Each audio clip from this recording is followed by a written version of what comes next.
Like many rural border communities in the U.S. and Canada, their economies and cultures are linked, but the ties have become strained under President Trump, who has advanced tariffs and tightened border protections in some communities that rely upon one another. Why do this? Why do this? Like President Trump, I think it's right to say America first. But I don't want America alone. I don't want an America pushing aside its long-standing allies who have stood with us. Canada stood with us at 9/11. Canada has stood side by side with U.S. troops in every war we have been in. They have fought with our troops. They've bled with our troops. They've died with our troops in every war since the War of 1812. And yet we're going to treat them like an enemy. And we're going to make them come through an emergency exit into a library. This calls up to mind memories that I have of a South when I was born, where certain kind of people couldn't go in the same door as other kind of people. This is no way to treat an ally. This is no way to treat a friend. Mr. President, as I conclude, I see other colleagues here ready to speak. I'm happy to say that the Senate Joint Resolution 37 has picked up the support of a whole lot of people that I think are pretty important people outside this chamber. This morning, the U.S. Chamber of Commerce weighed in support of SJ Res 37. I'm going to read from the letter that they have sent to senators. The tariffs being imposed on imports from Canada and Mexico, America's top two trading partners, are inflicting real harm on American workers, companies, and farmers. Tariffs are taxes paid by Americans, and they will quickly increase prices at a time when many are struggling with the cost of living. These import taxes are also harming U.S. manufacturers and drawing retaliatory duties, worsening their impact on the economy. Further, these tariffs are at odds with the commitments the United States made in the landmark USMCA, which was negotiated by the first Trump administration. The U.S. Chamber of Commerce supports Senate Joint Resolution 37, and they join a number of other organizations. The AFL-CIO, that's threading a needle, Mr. President, when I get the AFL-CIO and the U.S. Chamber of Commerce on the same page on a matter of such importance. The United Steelworkers, the International Association of Machinists and Aerospace Workers, the International Federation of Professional and Technical Engineers, the National Retail Federation. Retailers don't want to see costs of products increase. The North American Building Trades Union, sheet metal workers, the U.S. Conference of Mayors, Foreign Policy for America, the National Taxpayers Union, tariffs are a tax, and Advancing American Freedom, the think tank that was established by former Vice President Michael Pence, all have weighed in to support SJ Res 37. Tariffs are a tax. Tariffs will hurt our families. Canada is not an enemy. Let's act together to fight fentanyl. We can do that. We have done that. We showed it with the Halt fentanyl bill we passed 2 weeks ago. But let's not label an ally as an enemy. Let's not impose punishing costs on American families at a time they can't afford it. Let's not hurt American small businesses. Let's not make our national security investments in ships and subs more expensive. I earnestly request that colleagues support SJ 37 when we vote on it later today. And, Mr. President, I yield the floor.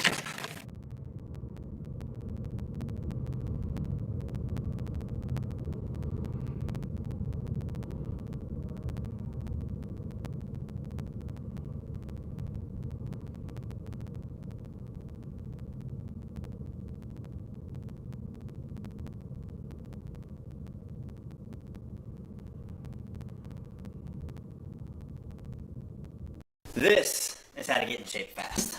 If you want to drop this, Start eating more of these. you might think this would take years to learn, but I'm going to teach it to you in 60 seconds. Watch this. Visceral fat can cause inflammation. It can accumulate in the heart, in the muscles, in the liver. Visceral fat is like a direct line to metabolic and cardiovascular disease. This type of abdominal fat is associated with a higher risk of death. So how do we get rid of dangerous visceral fat? Well, it's a lot easier than you might think. Am I the only one that didn't know this about visceral fat? Some of it is what you can pinch around the midline. Some of it is a large fat apron. This is all visceral fat, and it is highly inflammatory. Literally, this inflammation caused by this inflammatory organ is killing us. Did you know that you wear your health on your face and your body? And it's true, there are powerful biomarkers that you can visibly see, but you might not know what they mean and what they're telling you about your health. I want to talk to you about something that's been making waves on social media lately. You've probably seen this guy all over your feed claiming that cutting carbs isn't necessary for weight loss. No need for long hours on the treadmill either. Now, I know it sounds too good to be true, but let me tell you, there's more to this than meets the eye. I decided to delve into this topic and do some research. Turns out this guy is a celebrity trainer who's gained a massive following for challenging mainstream advice. He claims that what we've been told about weight loss is wrong, completely wrong. And you know what? It makes a lot of sense when you listen to what he has to say. This is what 10 pounds of fat looks like. If you want to drop this or more, you got to take your metabolism from this to this. For anyone out there who doesn't know their metabolic type, stop scrolling for just 1 second and listen up, please. Is your body trying to tell you something? The darkness of your outer eye ring, the pinkness of your fingernails, spider veins, veins on your eyelids, your posture, your waist size, your face shape, the list goes on and on. And what impacts these biological markers the most comes down to two words: visceral fat. What is visceral fat? It's been referred to as invisible obesity or radioactive fat because it's the hidden fat, the fat behind your abdomen and the fat that's around your organs and the fat that's toxic to every part of your body, basically erasing your vitality and stealing your strength. And I've been in the fitness industry a long time, and I'm still hearing from people about how they want to get in shape or they want to feel young again, but they don't know what to do. Well, it starts with getting rid of visceral fat, and the number one way to do that is through what you eat and how you move. And everyone knows that food choice can help you lose weight, but it can also radically change how you look and feel and perform. The food that you eat directly impacts what kind of fat your body stores and where it stores it. A little bit of that comes down to genetics, but it's also what you eat. Do you know what can happen if you optimize your diet? 2 days ago, I was the lightest I'd been since I was about 23. Wow. I've never really experienced that with other diets. I've really not. I thought I was getting there with carnivore diet because I was like, oh, I can do this. I eat whatever I want. I just don't need carbohydrates. I gained 12 pounds. But how can you know what to eat? Well, there's a million different diets out there, all sending you mixed signals. I want to show you a way of eating that will help you optimize your results without having to follow some super strict, unbearable diet. And so if you're ready to stop guessing and start knowing, take our quick and easy quiz and discover our science-backed approach to just destroying your visceral fat. And millions of people have already taken this quiz and are seeing incredible results.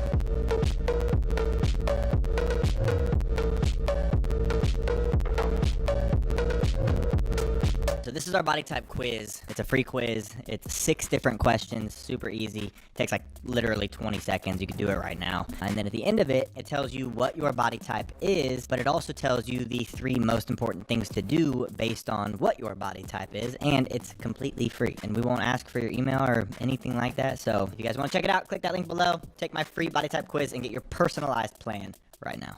Do it. Just get started now. Don't wait. Not tomorrow. Now.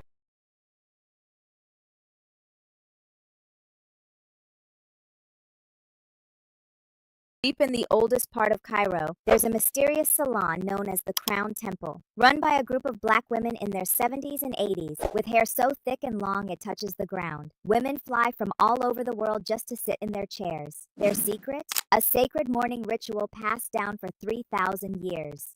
Along a secret bend in the Nile, there's a community of black women known as the River Priestesses. These women dive for sacred minerals every morning, yet their hair stays thick and strong despite the harsh water. Scientists were baffled by their hair's resilience. Their secret? A protective ritual using an ancient water-activated ingredient. When a group of black sorority sisters studied abroad in Cairo, they noticed something strange about their hair. After just 3 months near the pyramids, their edges started flourishing. Their protective styles lasted longer. Their crowns got thicker. The local women just smiled, like they knew something we didn't. Their secret? A morning ritual so simple, yet so powerful. A black archaeologist from Howard University made a discovery that changed everything we thought we knew about our hair. While excavating an ancient Egyptian beauty temple, she found something that made her drop her tools: a sealed jar of green coffee beans and detailed instructions for a hair ritual written in our ancestors' hand. But what happened next shocked everyone. When she tried it herself, her edges, gone for 15 years, came back in weeks. Tired of watching your crown fade away? There's a 30-second ritual that's bringing sisters' hair back to life. It's not another empty promise. It's a revolutionary method hidden for centuries. Now, thousands of sisters are getting their confidence back and their thick, luscious hair, all in just 30 seconds a day. No more hiding under wigs. No more expensive treatments. Just a simple routine that wakes up your tired follicles and gets them growing again, like they did in your 20s. I didn't believe it at first either, but the proof is in the mirror. Sisters are seeing results in weeks, not months or years. It's all thanks to a discovery made by a brilliant dermatologist. She uncovered what really causes our hair to thin. It's not just genetics or age. It's something called follicle fatigue. And this 30-second ritual fights it head-on with a powerful ingredient used by ancient African queens to keep their hair thick and beautiful. Now it's available to all of us, and it's changing lives. Just ask Letitia from Atlanta. She said goodbye to her thinning edges in just 4 weeks. Or Rebecca from New York, who threw away her wigs after 2 months. This isn't just another product. It's a revolution in hair care. And it only takes 30 seconds of your day. To start your journey back to beautiful hair, imagine waking up every morning to thick, lustrous locks. No more hiding or feeling self-conscious. Just the confidence that comes with great hair. Want to know more? Tap the button below to discover how this 30-second method can transform your hair and your life.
Switching tax services can be a drag and drop.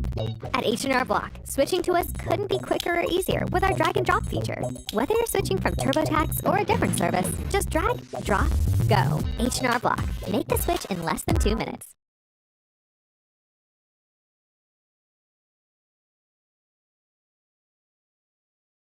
Gabapentin is bringing you closer to amputation. These are 3 symptoms that are signaling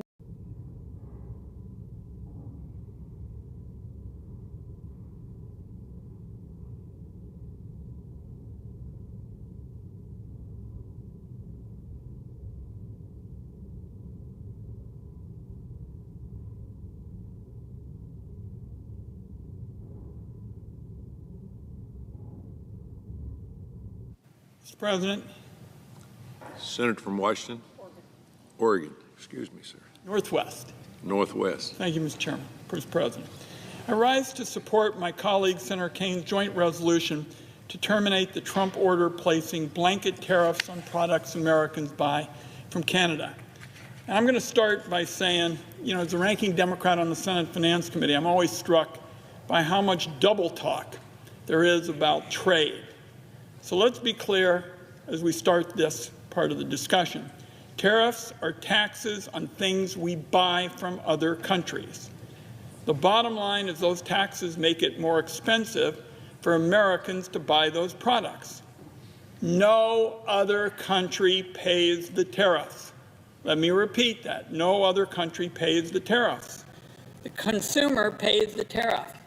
So if somebody tells you they can do tariffs and do it without raising prices, I'm sorry, but anybody who says that with a straight face is basically taking advantage of you. Every credible economist, every automaker, every business on the record has said that Trump's trade taxes are going to make things more expensive for Americans. Ronald Reagan's favorite economist, Art Laffer, just released a study showing auto tariffs are going to raise car prices by $4,700. The Yale Budget Lab estimates that the full Trump tariff scheme is going to cost an average family thousands of dollars a year. It's one thing if tariffs are imposed with a good strategy, like decreasing sales in the U.S. by raising prices to punish countries that cheat on trade and changing their behavior so that U.S. workers get a fair shake. I've consistently supported targeted tariffs in the past as a tool to fight back against trade cheating, especially by China.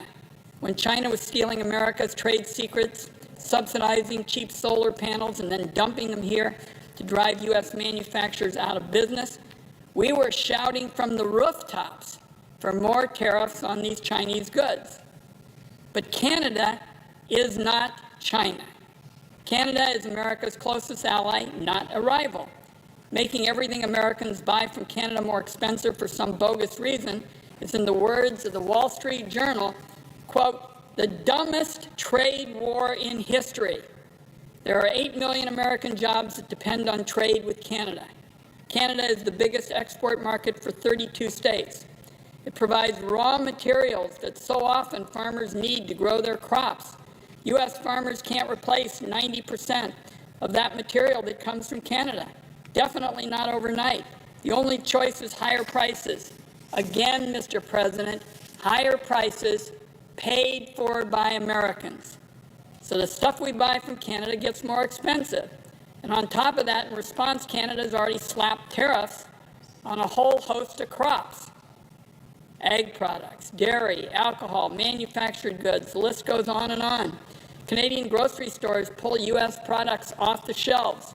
Our small businesses and farmers are losing sales as we speak because of the weird obsession in the Trump administration with attacking our northern neighbor. Mr. President, plunging our economy into recession because of the Trump desire to annex Canada is just bizarre. Bizarre even by Washington, D.C. standards. Congress has delegated far too much of its authority to the executive branch, and it's far past time for the Congress to take it back. In 1962 and 1974, Congress passed laws handing the president major portions of our constitutional power over tariffs. It is time to reverse that trend. Those dates I mentioned, Mr. President, were before my time, but I want everybody to know on our watch, I think this has got to be a bipartisan concern, and we got to take these powers back, because if Republicans say it's not their fault that Trump's destroying our economy, why not do something like this to restore the power of Congress to set tariffs? I'm going to close by addressing the bogus claim of the Trump administration that tariffs are actually intended to stop fentanyl trafficking from Canada. Let me be clear, our immigration system needs reform, and the fentanyl crisis is a serious issue. Oregon is no stranger to the devastating effects it's wreaked on our communities. But reality is there is no crisis at the northern border. Less than 0.1% of fentanyl entering the United States comes from Canada.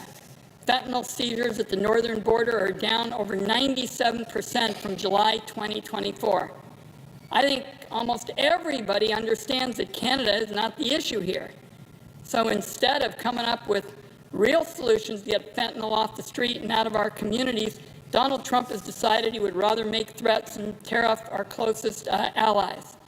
So now, Mr. President, my colleague from Alabama is on the floor, and we're going to have a little bit of a discussion. We just talked about how we're going to handle it, but I want to be clear. If Donald Trump and the Republicans wanted to address fentanyl in an effective way, they would pass my bill to limit the millions of low-value packages that come into the United States from China and elsewhere.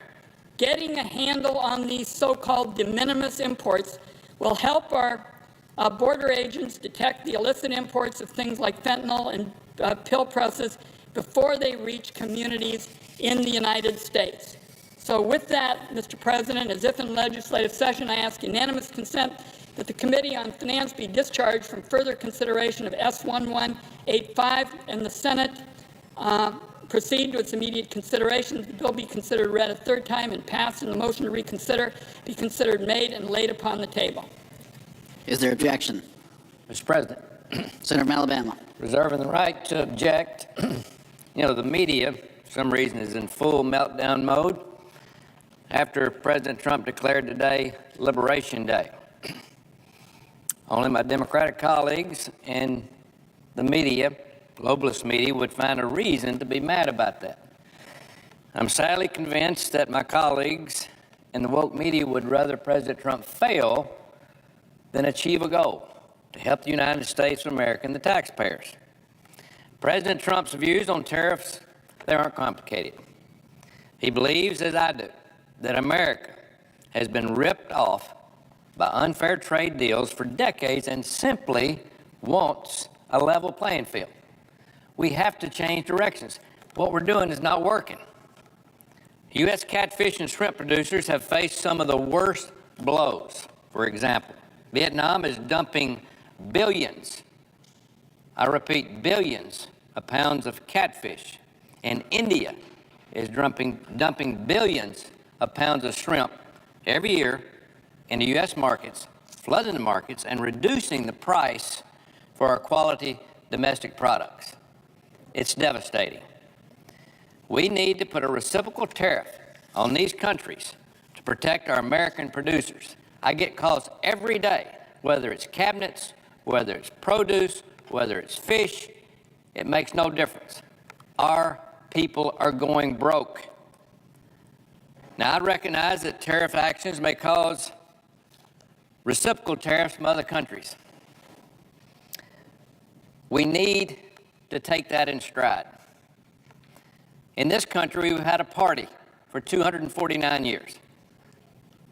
The United States has put that party on. The party needs to continue, but all the other countries that have been built off the American taxpayers, such as the Middle East, such as Europe, such as China, they need to start bringing gifts to the party because the American taxpayer can't afford it any longer. We're $37 trillion in debt.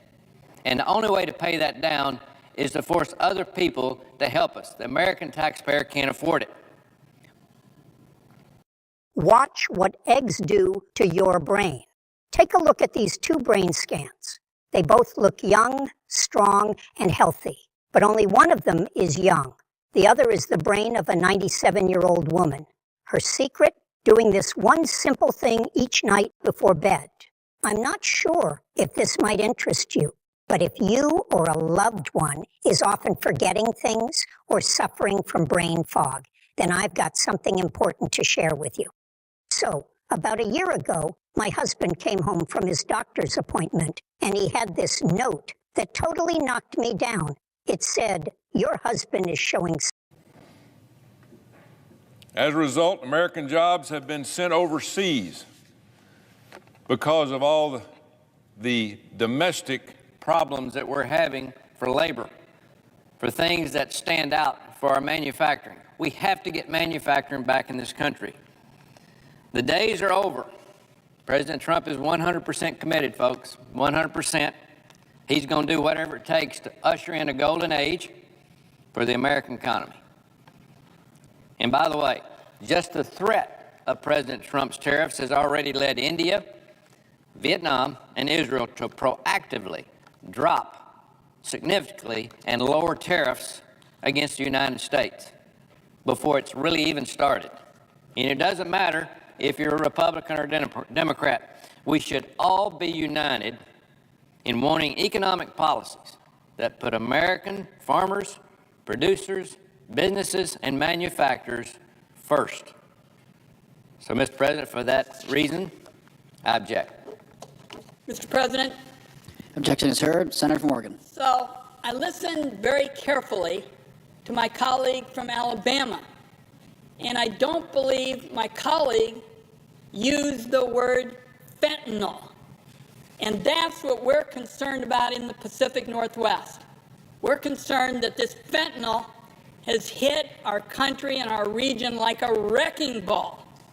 And so maybe when this all gets sorted out, he'll support my bill to crack down on fentanyl everywhere through reforms of this de minimis kind of area. And I would just say, for purposes of our discussion now, what I understand, and we all await the announcement, I gather, sometime late this afternoon, the Trump administration only is going to address de minimis shipments from China and nowhere else. And we got to make this comprehensive. My colleague serving as president knows what it's like in the West with fentanyl hitting us so hard. You know, if you just do it with China, Chinese companies are going to circumvent the rules and transship through other countries. That's why I felt so strongly about a comprehensive solution to get at this fentanyl, this poison that has hit us so hard. Because if you just go to one country, what you're going to have is something called merchandise laundering, Mr. President. We saw it when we did an investigation in the committee. A Chinese company ships its product through an intermediary in Vietnam or another third country. The intermediary then slaps a made in Vietnam sticker on the Chinese product and falsely labels the product, and they can easily evade the Chinese product restrictions. And with millions of shipments coming in from China, there's no way for Customs and Border Protection to police Chinese products transshipped through third countries. This is not a new gimmick. Chinese companies have been circumventing tariffs all this time with products like steel and solar panels. I've been bird-dogging this issue since I passed the Enforce and Protect Act nearly a year ago. My de minimis bill that I hope will get bipartisan support for would stop the flood of low-value packages from all countries on a global scale. That is the only way to deal with this problem, not create, as my colleague from Alabama would do, a gigantic game of whack-a-mole. So I hope we'll be back on this floor doing something comprehensive to fight the scourge of fentanyl, and I proposed it with legislation. Mr. President, I yield the floor.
Mr. President, Democratic Whip. are we on a quorum call?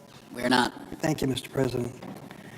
Mr. President, since taking office 72 days ago, the Trump administration has created chaos in our economy. The president, if you'll remember, campaigned on lowering prices for American families. Unfortunately, his policies and actions have done the opposite. Many families are worse off today than when he was sworn in. In February, egg prices, which has become a political standard bearer, hit a new all-time high in the United States. Just last week, a typical U.S. homeowner's monthly mortgage payment also reached an all-time high. And now, Donald Trump's ill-conceived, foolish trade war with one of our top allies is the latest example of his continued pain for America's wallets. On February 1st, the president announced he was imposing a 10% tariff on energy imports from Canada, as well as 25% tariff on all other goods. Unsurprisingly, Canada answered and announced retaliatory tariffs. And just like that, a trade war with our second largest trading partner and closest ally is underway. So how did the president justify such an unprecedented, counterproductive, and harmful move? He cited the International Economy Emergency Powers Act to declare an emergency at our northern border, stating that fentanyl and undocumented migration constituted a national emergency in our relationship with Canada that justified the use of tariffs. The only problem? The justification just doesn't hold water. This International Economic Emergency Powers Act is intended for use in extraordinary cases related to foreign threats, such as placing sanctions on dictators. Trump's executive order declared a so-called emergency at our Canadian border and tied it to Canada's failure to prevent illicit drugs from being trafficked across the border.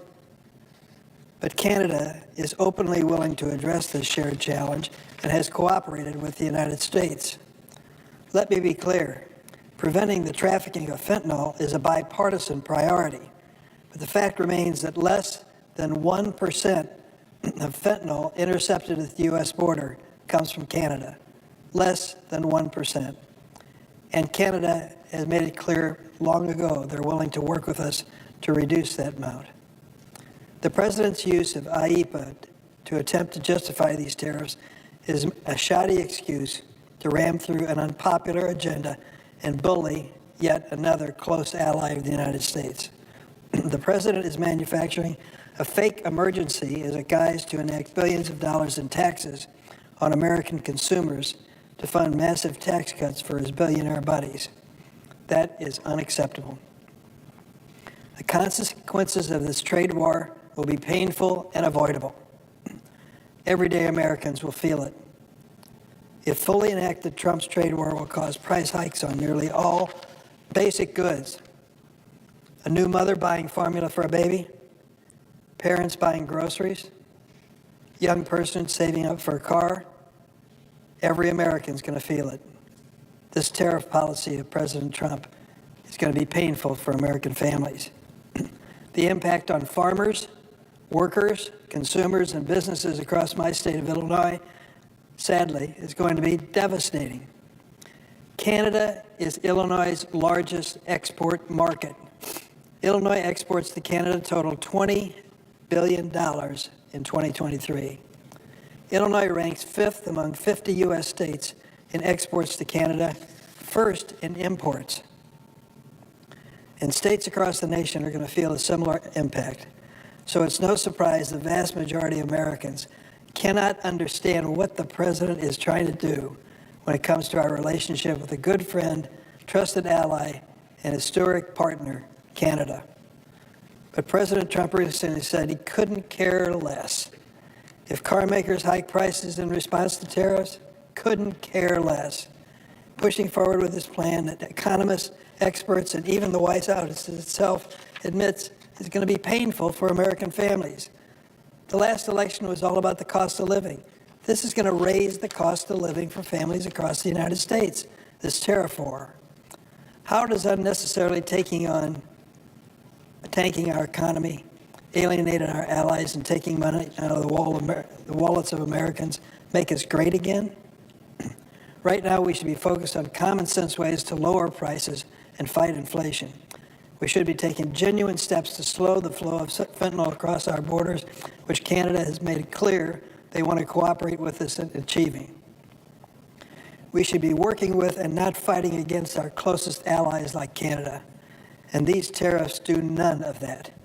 That is why I'm supporting Senator Tim Kaine's resolution to block the president's abuse of emergency powers. I know Senate Democrats will stand up for American consumers. Can a few Republican colleagues join us? Or will they continue to let Donald Trump and Elon Musk enrich billionaires at the expense of hardworking American families? Mr. President, I ask that the following statement I'm making be placed in a separate part of the record. Without objection. Mr. President, one of the most important appointments of a President of the United States is a U.S. Attorney. All across the United States, some 90 U.S. attorneys represent the Department of Justice. They do critical work that is essential for the safety and security of America. And the announcement by this administration of Edward Robert Martin, Jr. to serve as U.S. Attorney for the District of Columbia raises so many questions that I've come to the floor today. Prior to his appointment as an interim U.S. Attorney, Mr. Edward Robert Martin, Jr. made stunning attacks on federal prosecutors and associated himself with individuals who present a threat to our nation. Mr. Martin was the leader of the so-called, quote, Stop the Steal movement, which illegally and from a ridiculous point of view pushed that the 2020 election was not determinative of who was elected president. Mr. Martin himself was on the grounds of the U.S. Capitol on January 6th and has repeatedly downplayed the violence perpetrated against law enforcement that day. That happens to be a crime scene which I'm familiar with as a member of the Senate because we were exposed to the crowd storming into the Capitol, storming into the floor of the Senate chamber. Mr. Martin posted the following on social media, quote, like Mardi Gras in D.C. today, love, faith, and joy, ignore fake news, close quote. That's Mr. Martin's description of what was happening in this Capitol building as 140 law enforcement officers were being attacked. Mr. Martin once labeled federal prosecutors in D.C. Mr. Martin once labeled federal prosecutors in D.C. employees of the very office he now seeks to lead as terrorists, quote unquote, for pursuing stiff sentence against violent January 6 rioters. Mr. Martin said, and get this, quote, oath keepers are all of us, in response to a Justice Department prosecution of the leader of this domestic violent extremist organization for seditious conspiracy. Mr. Martin called prosecutors' treatment of insurrectionist Christopher Worrell outrageous. This is a man seeking full-time position as U.S. Attorney, saying that the prosecution of Christopher Worrell was outrageous. He falsely claimed Mr. Worrell was only in the fray a bit, not much, but a bit. In fact, Mr. Worrell, a member of Proud Boys, was sentenced to 10 years in prison for assaulting a group of police officers here in the Capitol with deadly and dangerous weapons. The very day that Mr. Martin called Mr. Worrell's treatment by prosecutors outrageous, Mr. Worrell was a fugitive from the law. He had cut off his GPS ankle monitor 4 days before his scheduled sentencing on August 14, 2023, and was not apprehended until 6 weeks later. Mr. Martin also has extensive ties to this man.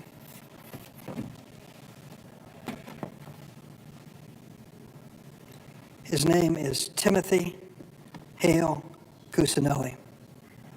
He was a January 6 rioter who prosecutors describe as a subscriber of, quote, white supremacist, Nazi sympathizer ideologies that drive his enthusiasm for another civil war, end of quote.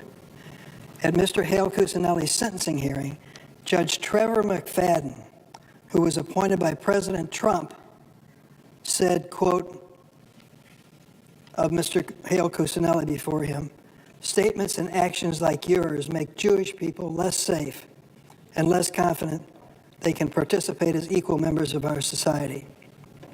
Beyond inaccurately portraying Mr. Hale Cuccinelli as a victim of an unjust conviction, Mr. Martin has inexplicably praised Mr. Hale Cuccinelli's character and intellect, despite Mr. Hale Cuccinelli's extensive, well-known personal history of anti-Semitism, misogyny, and racism. According to one of his co-workers, Mr. Hale Cuccinelli once said, and I quote, "Hitler should have finished the job," close quote.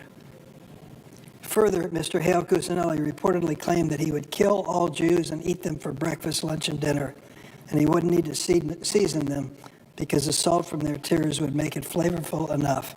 Can you imagine this statement being made by a man who is a close friend of the President's suggestion for U.S. Attorney for the District of Columbia? One co-worker recalled Mr. Hale Cuccinelli saying that babies born with deformities or disabilities should be shot in the forehead, close quote. Another told authorities that Mr. Hale Cuccinelli referred to black people, I can't use the words, I can't repeat them on the floor of the Senate, but it is terrible. According to videos Mr. Hale Cuccinelli himself recorded while storming the Capitol on January 6, he berated an officer guarding the west front of the Capitol, stating, "F you, the revolution will be televised," close quote. Days after the riot, a confidential human source recorded Mr. Hale Cuccinelli saying he wished for there to be another civil war, so he could also say he would give, quote, Jewish people 24 hours to leave the country, close quote. Sickening, outrageous. But stay tuned to what I'm about to report. In September 2024, Mr. Martin, Mr. Martin, the nominee for U.S. Attorney, presented this man, Mr. Hale Cuccinelli, with an award at the Trump Bedminster Club in New Jersey. Mr. Martin called Mr. Hale Cuccinelli, quote, an extraordinary man. An extraordinary man he is, an extraordinary leader. After Mr. Hale Cuccinelli concluded his remarks, he hugged Mr. Martin, who then returned to the podium to say, quote, it's one of the goals of many is to make sure the world, and especially America, hears more from Tim because he's so extraordinary. This shocking conduct necessitates sworn testimony from Mr. Martin. He needs to be brought before the Senate Judiciary Committee and answer for his relationship with this individual. How could anyone be taken seriously as a U.S. attorney with this in his background? He deserves his day under oath to explain it. That's why the Democratic members of the Senate Judiciary Committee have asked Senator Grassley to hold a special hearing for Mr. Martin to explain this and many other things that he has done. The list is long, but the list is also very troubling. Mr. Martin has regularly threatened to prosecute various government employees, members of Congress, and press outlets in an apparent attempt to chill their lawful speech. On February 3rd, 2025, Mr. Martin informed Elon Musk that we will pursue any and all legal action against anybody who impedes your work. 4 days later, he followed up with Mr. Musk and stated, if people are discovered to have broken the law or even acted simply unethically, we will investigate them and we will chase them to the end of the earth to hold them accountable. On February 24th, Mr. Martin specifically targeted the Associated Press, writing, quote, as President Trump's lawyers, we are proud to fight to protect his leadership as our president, and we are vigilant in standing against entities like the Associated Press that refuse to put America first.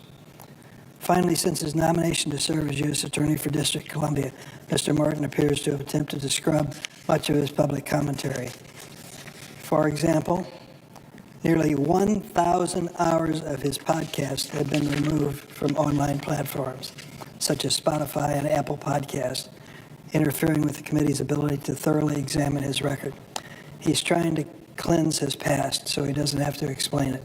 But the fact is, his relationship with this man, presenting him an award at the president's personal club in New Jersey, and then heaping praise on him afterwards, is a clear indication to me that he should never be seriously considered for this job of U.S. Attorney.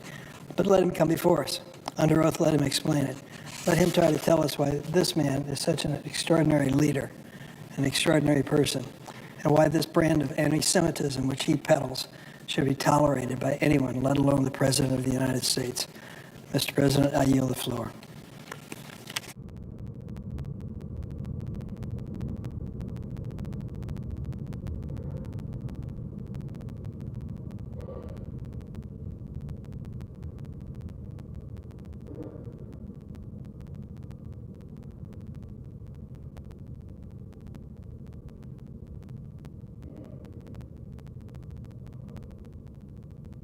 However you book your hotel, first check Kayak to see what lots of people say about where you're planning to stay.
Mr. President. Senator from Florida. Good afternoon. I rise today in the Senate chamber for the very first time as a United States Senator to address a topic, unfortunately, that has become important to so many states, so many communities, so many families across this great nation. Before I became a United States Senator and one of your colleagues, I was the Florida Attorney General. For the past 6 years in that position, I made it my mission every day to fight against the opioid crisis and put poison peddlers that sought to do harm to our families behind bars. As many of you know, fentanyl now kills more Americans than any other drug by far, and it is the leading cause of death for working age and fighting age men and women. It is also the cause of death of infants and children that are exposed to this substance, and that number is increasing exponentially. Florida is no stranger to the opioid epidemic. We suffered from a pill mill crisis, and we had to address that by tightening our laws and making sure people had access to help. Following that, we saw a surge of fentanyl pouring into our country and people overdosing from that drug. Fentanyl now claims 70,000 lives a year. It is the deadliest drug our nation has ever encountered. And that is why it is vital that we continue to not lose focus, that this is the deadliest thing facing our men and women right now. This is our challenge. We cannot be distracted, and we have to stop this drug from coming across our borders and into our communities. And that is why we have to continue to provide law enforcement the tools that they need to get this drug off our streets and make sure we're providing life-saving medications like naloxone to first responders, and that people that are struggling with addiction know where to get help.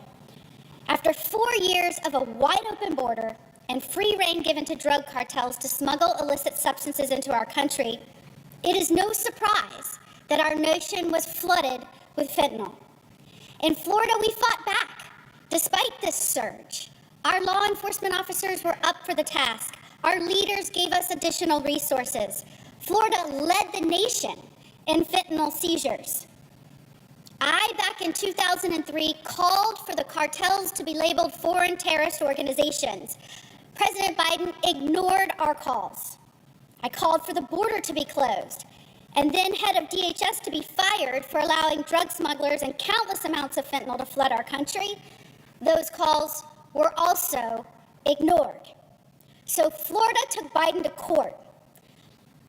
First, when he stopped deporting those here illegally, committing serious felonies against our citizens, we took him to court. And then when he started welcoming in and paroling everyone into the nation that was barely vetted, we took him to court and we won. We also sent Florida law enforcement to the border to slow down the flow of drugs. We ramped up interdiction efforts with Florida Highway Patrol and Florida Department of Law Enforcement. We fought back with everything that we had. The death and destruction caused by illicit fentanyl started to decline. We started to see hope. Before I left the Attorney General's office, Florida reported 2 straight years of reductions in the number of drug-related deaths. According to a recent FDLA drugs identified in deceased persons by medical district examiner's annual report, fentanyl deaths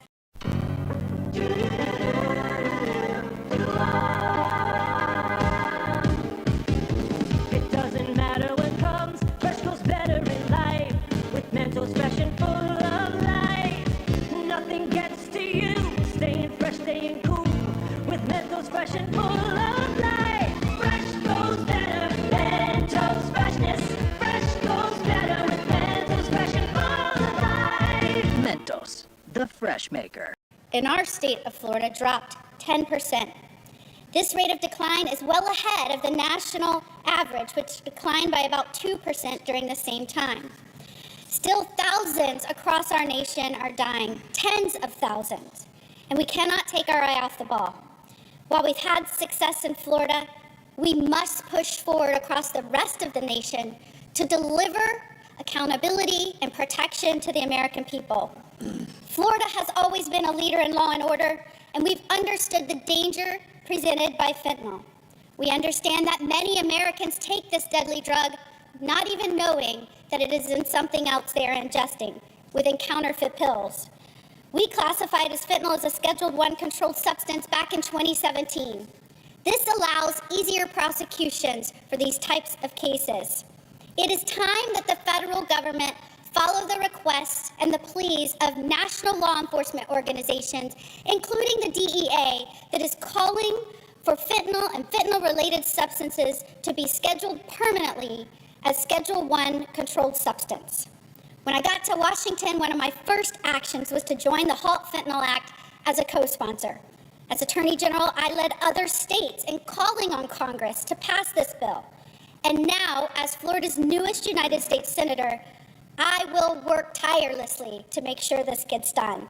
I'm so proud of my Senate colleagues. Last month, we passed the Halt Fentanyl Act through the Senate, and now it is in the hands of the U.S. House.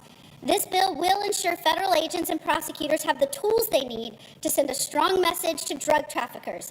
If they continue to bring poison into our country, they will be held accountable. That has always been the case in Florida, and I am so proud of my friend and predecessor, former Florida Attorney General Pam Bondi, who is taking this fight directly to the cartels. The American people gave our great president, President Trump, a mandate last November. That was to restore law and order, make sure people were held accountable for their crimes. We believe, as a Floridian, the first Floridian president in our nation's history, that he is going to take that approach that we've had in Florida to the rest of the nation. While my calls for a closed border and a declaration of drug cartels as foreign terrorist organizations fell on Biden's deaf ears, it is no surprise that President Trump immediately got to work on this. On day one, he closed the border. We've seen a 93% drop in illegal crossings since then. Turns out we didn't need a new law. We needed a new president.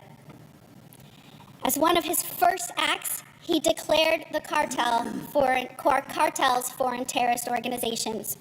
I am incredibly excited to work alongside my new U.S. Senate colleagues and President Trump as we begin to make America safe again. And this includes voting based on priorities that will make our communities and families safe. We have a great opportunity in Washington right now to fight this crisis instead of fueling it through unlawful immigration policies. Now we need to do our part. We need to urge the U.S. House to pass the Halt Fentanyl Act and get it to the president's desk as soon as possible. Mr. President, thank you, and I yield the floor. Senator from Nebraska. Thank you, Mr. President. I rise today to join my colleagues in talking about the fentanyl crisis that Joe Biden created in our country. Joe Biden had 4 years of open border policies. Millions of people crossed illegally into our country. But on top of that, we saw a surge of fentanyl coming into our country. Fentanyl that is killing our young people. My colleague from Florida just referenced 70,000 people dying from fentanyl.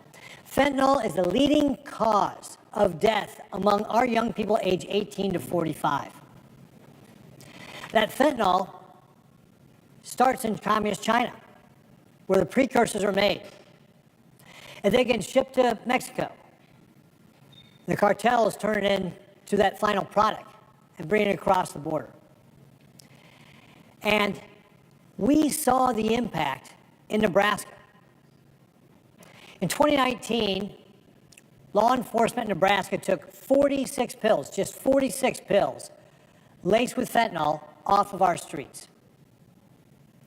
But after Joe Biden got elected, in just the first 6 months of 2021, that number jumped to 151,000 pills. And it wasn't just the numbers. It was the human cost. Taryn Lee Griffith, a young mom, 2 children. She took a pill she thought was Percocet, but it was laced with fentanyl, and she died that night. Now her children are going to have to learn about their mom from stories and from pictures because they don't have their mom anymore.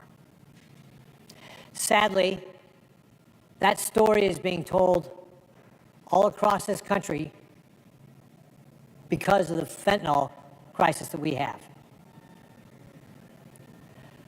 President Trump was elected to stop this crisis. I mean, think about it. If we had had 70,000 Americans killed in a terrorist attack, we'd be up in arms. It's more than are dying from car accidents or from heart disease in that age category. And yet Joe Biden did nothing. And President Trump got elected to stop it, to make a difference, to end this catastrophe. One of the ways he's doing that is by putting tariffs on the countries that are allowing this to ship through their countries, across their borders. I already mentioned how Communist China and Mexico are linked to this. When you look at the world, what do you see? There was a daily podcast from the New York Times that talked about how President Trump's policies were already having an impact in Mexico. Some people have said, wait, using tariffs, that's creating a trade war. That is absolutely not the case. The case is this is a drug war. And the president is using the tool of tariffs to get a handle on it, to shut off the flow of fentanyl. In just 1 month under Joe Biden, law enforcement intercepted 1,400 pounds of fentanyl coming into our country. 1 month. That's enough to kill 300 million Americans. President Trump is using his powers to bring that to an end. Now, some people said, well, that's fine. We get it, Mexico, but what about Canada? Canada's not the problem here. But our northern border is also exposed. When Canada eased up on some of its visa restrictions, the cartels saw their advantage and started moving operations to Canada to transport both people illegally across the border and fentanyl.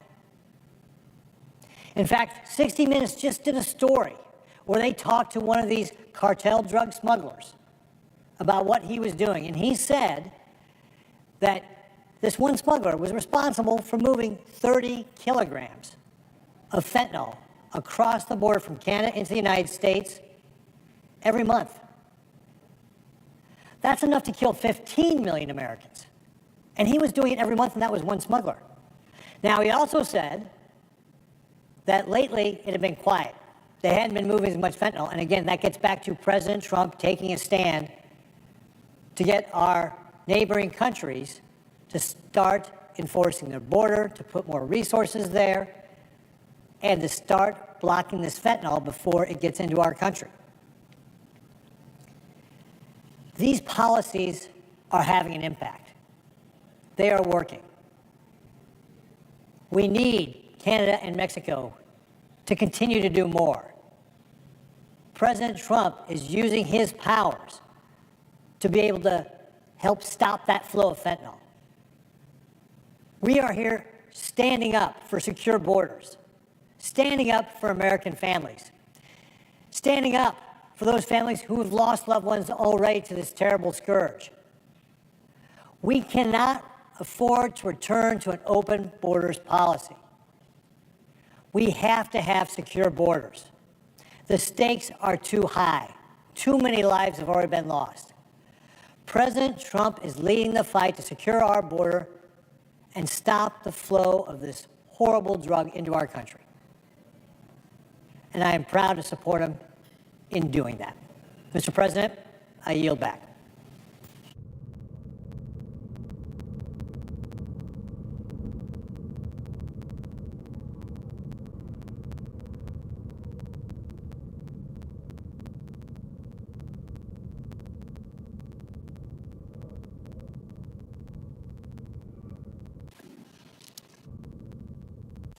Mr. President.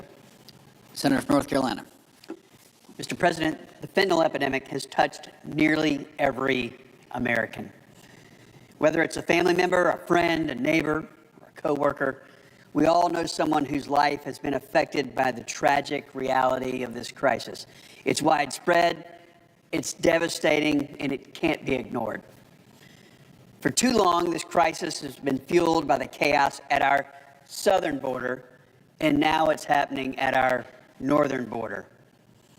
Today, I rise to honor the American lives lost to our country's horrific fentanyl epidemic, and I call on our Canadian allies to shut down these operations before more devastation occurs. For many Americans, it started with a prescription. For others, it was a single accidental exposure. But for too many, it ended the same way, with a loss of life and eternal grief that comes from losing a loved one.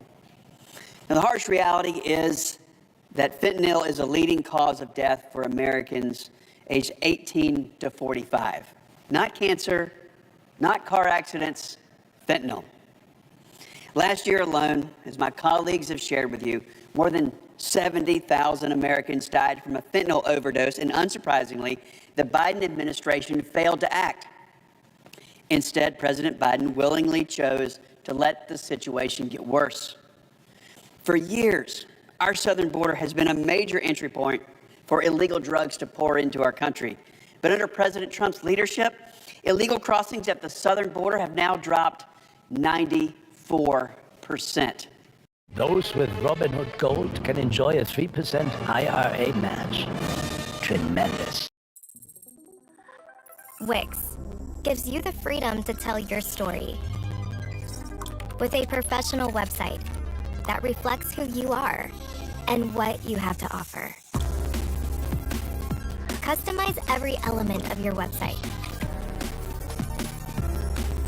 to meet your needs and achieve your goals.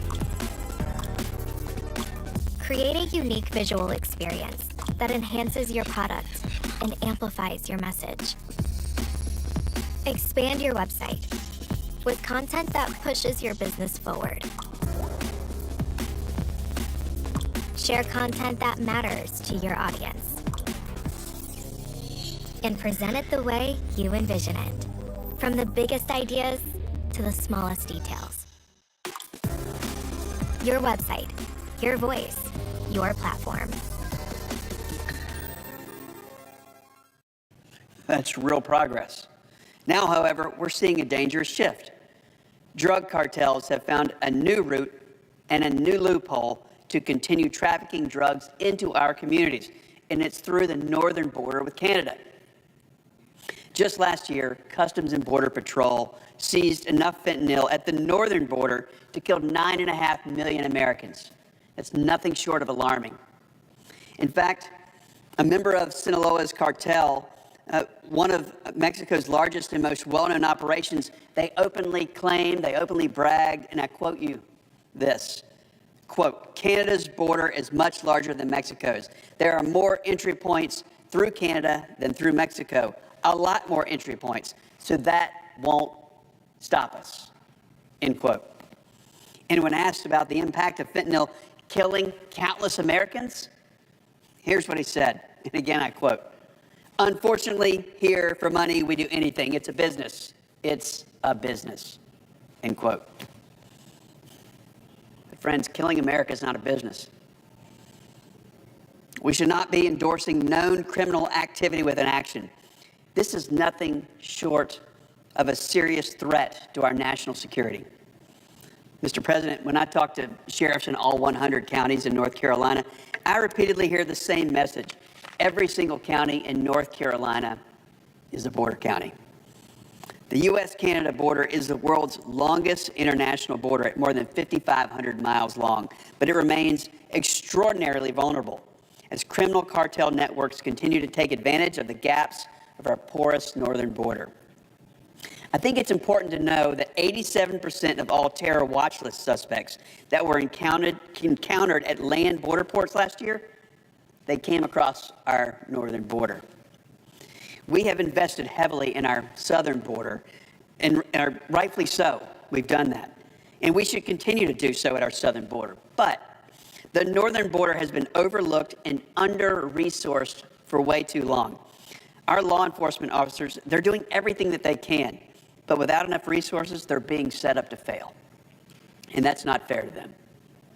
We're just watching history repeat itself, and if we don't act to provide our law enforcement officials with the proper tools and technology that they need to defend our northern border, we're going to allow this to get even worse. And what's even more disturbing is that Mexican cartels are now setting up fentanyl labs in Canada and expanding their role in the global drug trade. Now, as our ally, we need Canada to step up before more lives are lost, because the truth is that behind every statistic is a grieving family. And the American people deserve more than just empty words. They deserve real action. The fentanyl crisis will not only continue to strangle our country until we deal with the threat at our northern border, like the emergency that it truly is. I yield the floor.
Senator from North Dakota. Thank you, Mr. President. I rise today to join my colleagues in calling attention to the devastating fentanyl fallout, made significantly worse by 4 years of failed Democrat open border policies, and to note the return of common sense border security policies led by Senate Republicans and President Trump.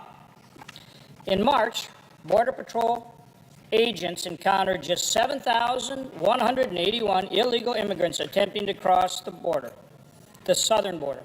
7,181.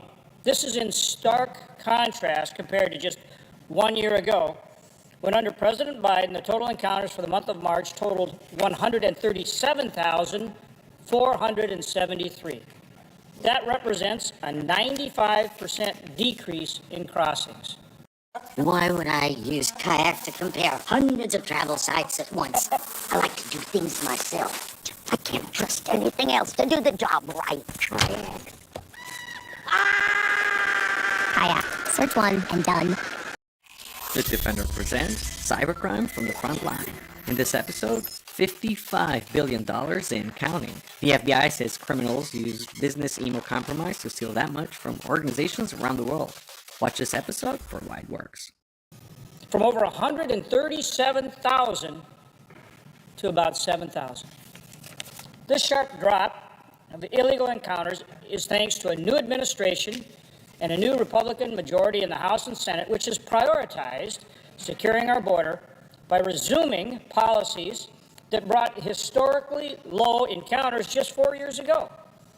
And, policies that we put in place 4 years ago that worked then We put them back in place. They're working now. So all that discussion on the part of the Biden administration saying, oh my gosh, they needed some new law somehow, just isn't so, is it? The numbers make that abundantly clear. And of course, that means reinstating the migrant protection protocols or the Remain in Mexico policy, working with other countries to get them to accept return of their migrants, and resuming construction of the border wall. Again, common sense policies. Reinstating these policies help curb the illegal entry of individuals at our border and has begun the process of making our country safe again. But the work's not done. While taking advantage of the failed border policies of the prior administration, cartels and other transnational criminal organizations, or TCOs, flooded the border and gained a criminal foothold in our country. The presence of the cartels and other bad actors operating within our borders led to criminal acts like drug trafficking, human smuggling, and other illegal activities. On his first day in office, President Trump signed a series of executive orders addressing the border crisis that have been affecting our country and has begun the process of removing criminals who had illegally entered under the previous administration.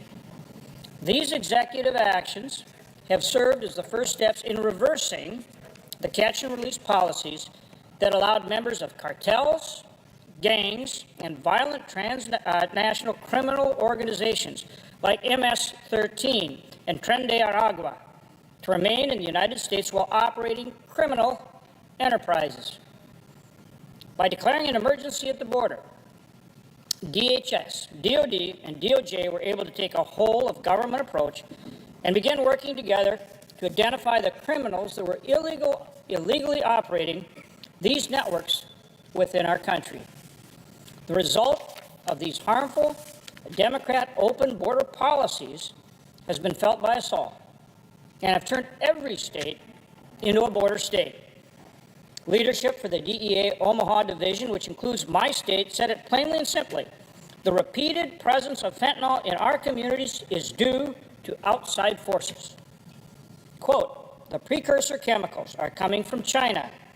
They go down to Mexico, and from there, they're pushed up into our communities. End quote. The numbers reflect this.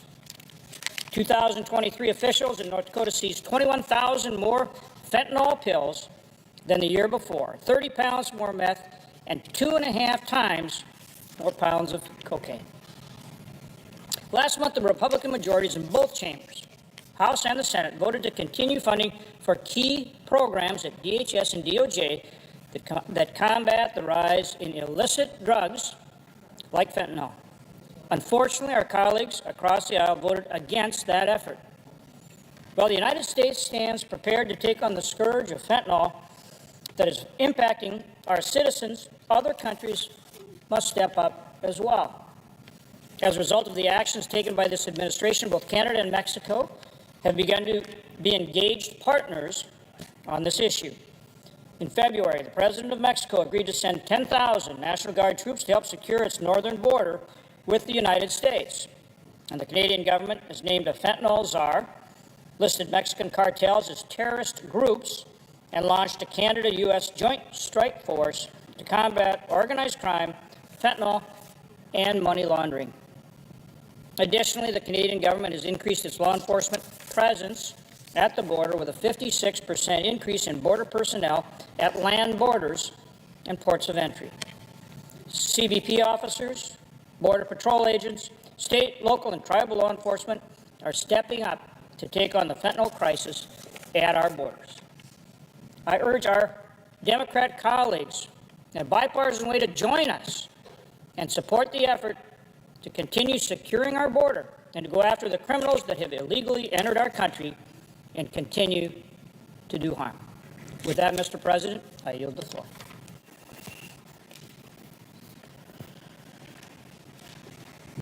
Mr. President. The Senator from Oklahoma. Mr. President, I'd ask unanimous consent that Senator Wyden and I both be able to complete our remarks before the vote.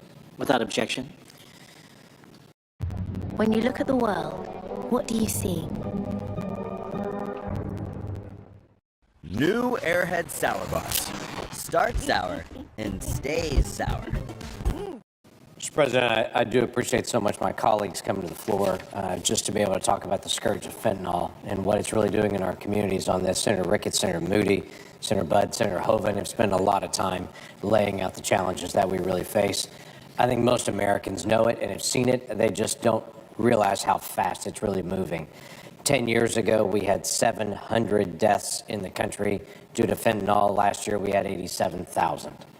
That's the acceleration we've seen in the decade. The vast majority of fentanyl used to come across the border from, quite frankly, China, was being mailed in, and then it was active work was done to be able to shut that down. It started coming through Mexico. That is aggressively, we're taking that on, and the cartels and the criminal organizations are shifting more and more to Canada to be able to find ways to be able to move it in. And the Canadians have seen that and have noted that as well. By the aggressive actions that they have taken. But just to give you a quick glance at this, dealing with just the fentanyl issue, in 2020, the Canadians interdicted 1,000 pounds of fentanyl precursors. In 2021, it was 11,000 pounds. So that's the acceleration that's also happening for these criminal organizations that are trying to be able to move fentanyl into our country and, quite frankly, into Canada as well. So we're grateful for their partnership, but we definitely see this as an emergency. A decade ago, the United States did not move fast enough to be able to stop the movement of fentanyl into our country, and we've lost tens of thousands of Americans. President Trump is determined, and quite frankly, this Congress is determined, we're not going to be asleep on that again. That we will take it very, very seriously. It is a very big emergency to be able to move. So I thank my colleagues for coming here to be able to talk about it today. Mr. President, I also want to be able to spend some time talking about an issue that we have that we also have to address. And it's a totally different subject, but it's dealing with unemployment insurance that was actually done during the pandemic. This may not seem a big issue to some, to say that was a long time ago when we're dealing with a pandemic. Thankfully, it's more and more in our rearview mirror. But during the pandemic, we had billions of dollars of unemployment fraud that occurred during that time period. Billions. Where criminal organizations saw that America was moving fast to be able to stop the unemployment problem that was in our country. Obviously, during the pandemic itself, the United States quickly ramped up to be able to provide benefits, and criminal organizations ramped up just as fast to be able to go after it. During that time period, as far as the Inspector General has seen at this point, the Inspector General has identified $191 billion with a B, $191 billion of unemployment insurance that was inappropriately distributed. $191 billion. And you may say, what's the issue with that and why are we bringing it up now? Well, unemployment fraud is a criminal action. It has a 5-year statute of limitations on that. The first of the unemployment benefits were actually put out 5 years ago this week. That means criminal organizations that moved quickly to actually try to go after unemployment insurance that did not qualify for it, 5 years ago this week, if we have not actually started that prosecution of them, they're going to get away with it. And you know what? Next week, there's another group. Next week, there's another group. Next week, there's another group. And until this body determines that we need to stop unemployment fraud and we should not allow criminal organizations to get away with $191 billion of tax dollars, they're going to continue to get away with more of it every single week. So, Mr. President, what I bring is actually a solution to this. It's a simple extension of the statute of limitations for the unemployment insurance. This is simple. This is straightforward. This is already overwhelmingly passed the House of Representatives. It passed with a vote of 295 to 127. That is 83 House Democrats voting for this bill. This is a very bipartisan bill, and this is just a straight extension of this so that we stop the fraud that we know 100% and our inspector generals have already identified and says has occurred to the tune of $191 billion that we know of. So, as if in legislative session, I ask unanimous consent that the Senate proceed to the immediate consideration of calendar number 29, H.R.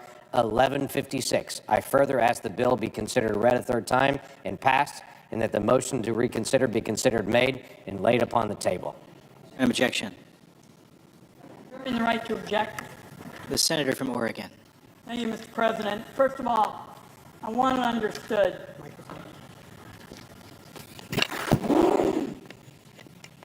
I want it understood that we take a backseat to nobody when it comes to fighting this fraud. And that's why I negotiated a bipartisan package in the last Congress dealing with a host of issues relating to addressing fraud and making improvements to unemployment insurance. I negotiated that bill with our ranking member, now the chairman of the Finance Committee. Your time is now, so adventure on your terms. 18 to 30-somethings by G Adventures. We've got passion, we've got determination, and if we set our sights on something, you better believe it's happening. We always felt like our content was all about entertainment and being fun, but there was also this, sort of professional business side. One of the things that we knew was basically essential was getting our own website, so people would actually see a proper official group who mean business and who can deliver. And we always had this vision of bringing things into existence that previously had never been seen. This is the world's largest act. We bounced a plane, a boat, and a car, and it was wild. So today, How Ridiculous have 50 million followers. We're in the billions of views. Tens of billions. That's pretty good. I don't know all the things that we're going to get to do in the next year or 5 years, but if we can do this as a job, anything's possible. Do you know what's really fun? Making a website on Wix. And I'm a little struck by what's going on here because my colleague, my friend from Oklahoma, was a co-sponsor of that proposal. In other words, we did what the American people say they want, which is to have people find common ground on common sense matters, like fighting fraud. Our bipartisan proposal went after pandemic-era fraud by extending the statute of limits on prosecutions. It would help to prevent fraud in the future. It would help states improve their unemployment insurance programs to get benefits out on time in the event of a big economic crash like we saw in 2020. It would make better use of data to prevent abuse. It would protect people who got overpayments entirely due to somebody else's mistake and who may not even know it to this day. So I will tell you, I think it is odd at best, but certainly disappointing, that our Republican colleagues have decided to walk away from a really good bipartisan agreement. The proposal they brought to the floor is much smaller, it's much narrower. In fact, instead of looking forward, it's looking backward. No improvements to unemployment insurance, no fraud prevention looking at the future. In fact, the bill before the Senate actually cuts $5 million of crucial fraud prevention funding that Democrats secured after the pandemic. So you ask yourself, why are Republicans attempting to make this cut? Because the nonpartisan experts at the Congressional Budget Office looked at this narrow proposal my colleagues have brought forward. They've said if Congress were to pass this bill, Republicans would spend more money trying to track down fraud than they'd actually recover from the fraudsters. So government efficiency is something we're all interested in. You got me at hello on the concept of working on those kinds of issues in a bipartisan way, but here's a Republican anti-fraud proposal that loses taxpayer dollars overall. And to pay for it, they'd cut future fraud prevention. That just strikes me as defying common sense. Another issue with this approach I want to highlight. The bill now before the Senate fails to provide any protections for workers who got overpaid through no fault of their own. Colleagues may remember that when the Pandemic UI program was created, it was in the midst of the COVID crisis, highest unemployment since the Great Depression, tens of millions of Americans out of work. Entire sectors of our economy essentially mothballed. Congress scrambled to create an unemployment insurance program for Americans who weren't eligible for traditional unemployment insurance. Without it, a whole lot of people would have gone hungry and lost their homes. In the rush to get urgently needed relief to those out of work, some states made mistakes, provided a number of workers more in unemployment than they were entitled to. These workers didn't defraud anybody. A lot of those people who received overpayments had no idea that they got more money than they should have. The issue is some states are running their unemployment insurance programs with decrepit old systems they can barely keep up, and they made mistakes.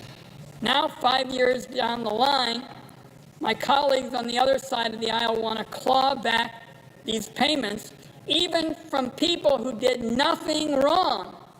In fact, some of these people to this day aren't even aware that they were overpaid. They certainly aren't fraudsters. The states made mistakes in the heat of an economic crisis. The Congress shouldn't be punishing individual workers who had no idea in the first place what was going on. A final issue with the proposal. The Trump administration has made a mockery of fraud prevention by illegally firing the Department of Labor Inspector General. The Inspector General's office successfully oversaw unemployment fraud investigations throughout the pandemic.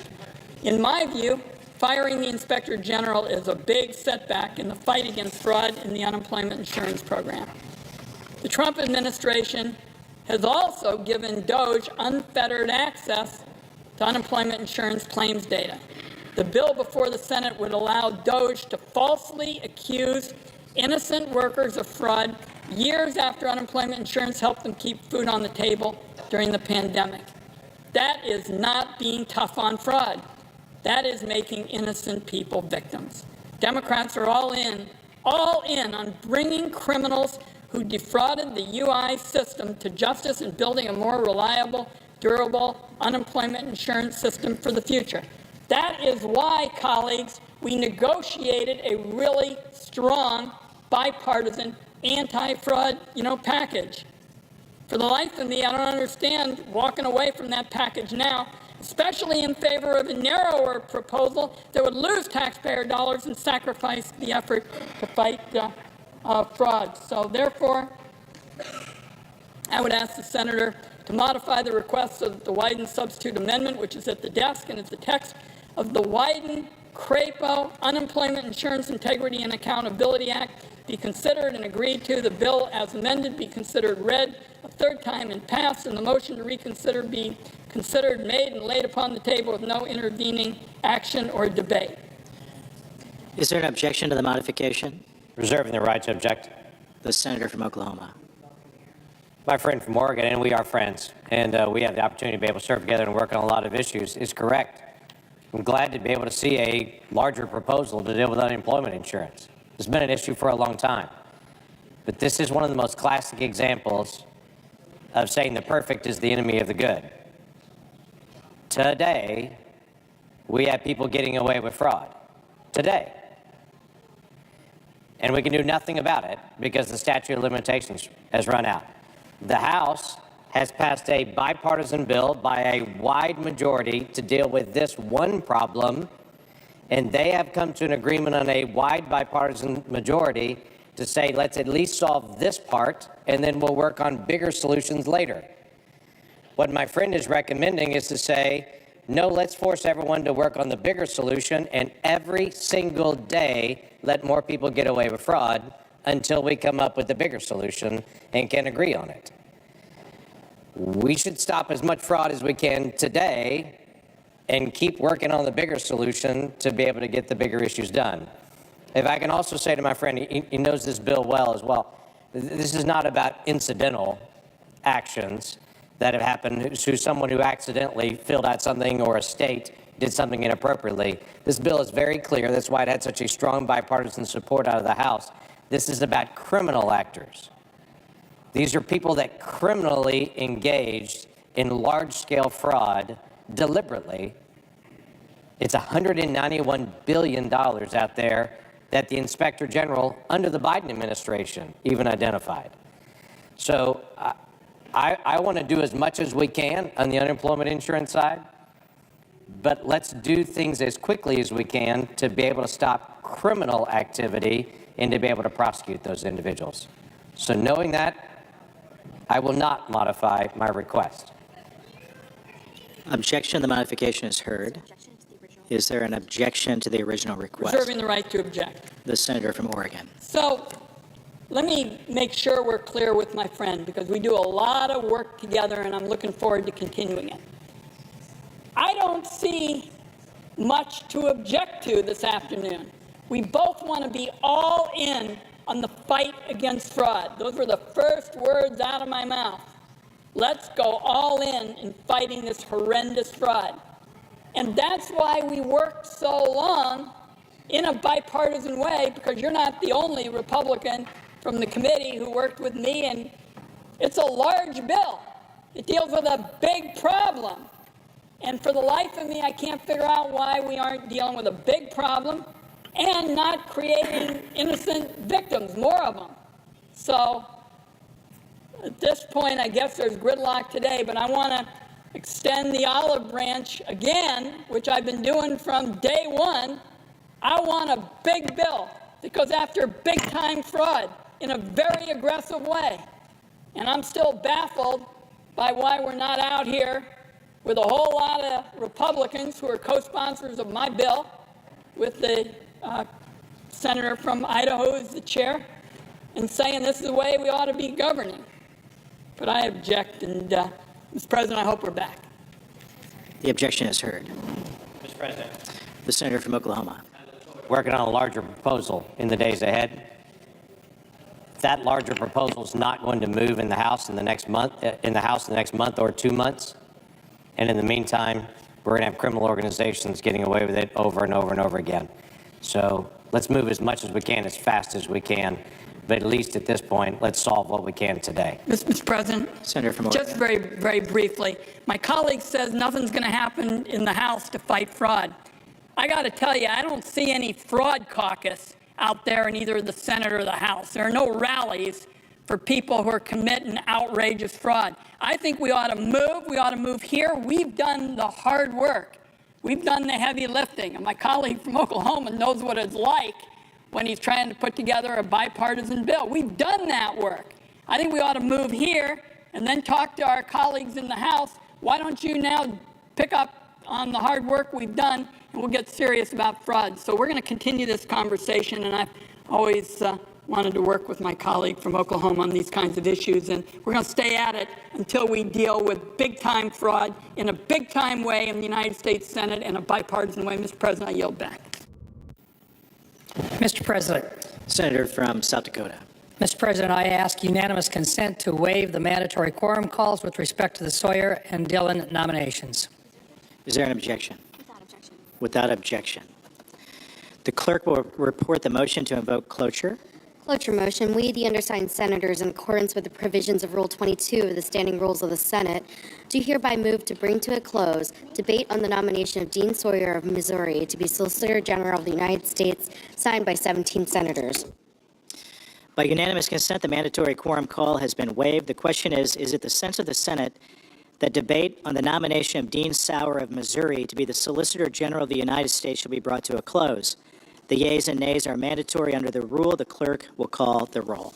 Ms. Alsobrooks, Ms. Baldwin, Mr. Banks. Yes.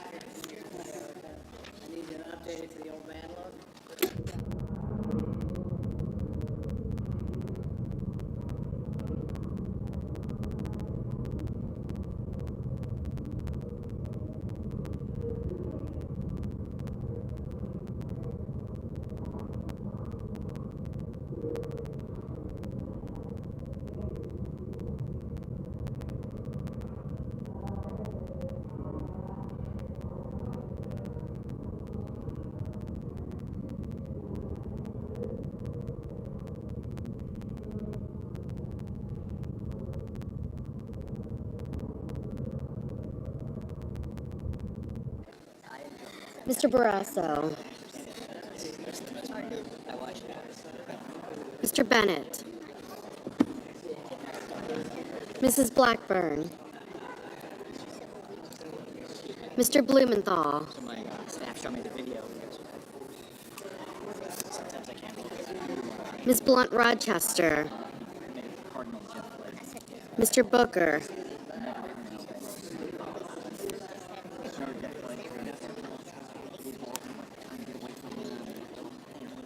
Mr. Bozeman. Mrs. Britt. Mr. Budd. Ms. Cantwell. Mrs. Capito. Mr. Cassidy. Ms. Collins. Mr. Coons. Mr. Cornyn.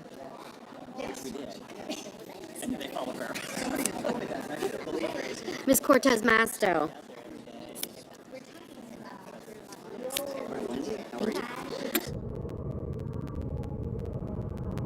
Mr. Cotton. Mr. Kramer. Mr. Crapo. Mr. Cruz. Mr. Curtis. Mr. Daines. Ms. Duckworth. Mr. Durbin. Ms. Ernst. Yeah. Mr. Fetterman. Mrs. Fisher. Mr. Gallego.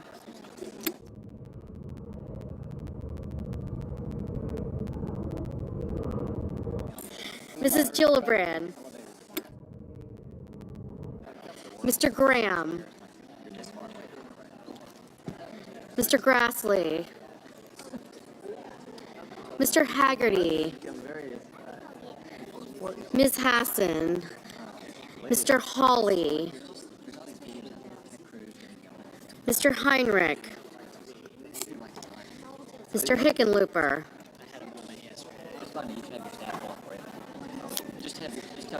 Ms. Hirono. Mr. Hoven. Mr. Husted. Mrs. Height-Smith.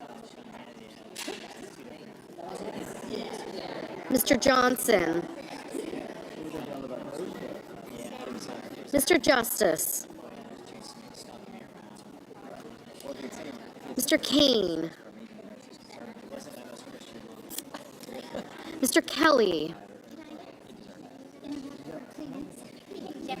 Mr. Kennedy.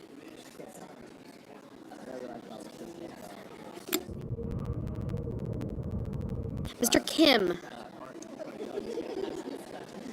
Mr. King. Ms. Klobuchar. Mr. Langford.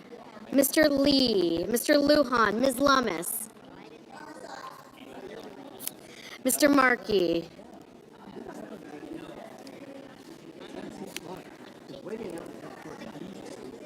Mr. Marshall. Mr. McConnell. Mr. McCormick. Mr. Merkley. Mrs. Moody. Mr. Moran. Mr. Moreno. Mr. Mullen.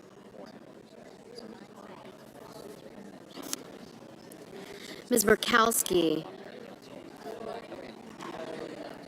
Mr. Murphy. Mrs. Murray. Mr. Ossoff. Mr. Padilla.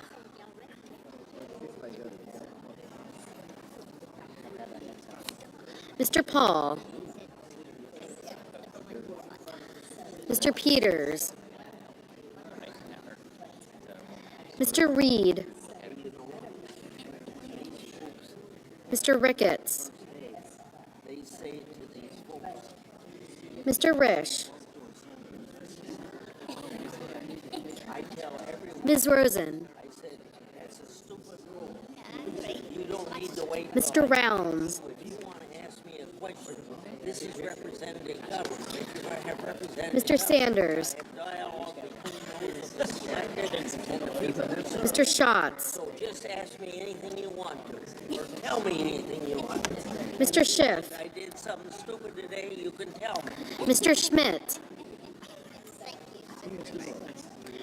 Mr. Schumer. Mr. Scott of Florida. Mr. Scott of South Carolina. Mrs. Shaheen. Mr. Sheehy. Ms. Slotkin. Ms. Smith. Mr. Sullivan. Mr. Thune. Mr. Tillis. Mr. Tuberville. Mr. Van Hollen. Mr. Warner.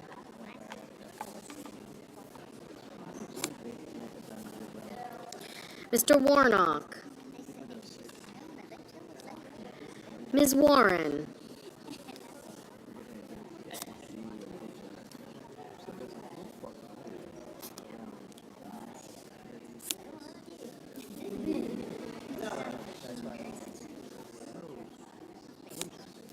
Mr. Welch, Mr. Whitehouse, Mr. Wicker, Mr. Wyden, Mr. Young.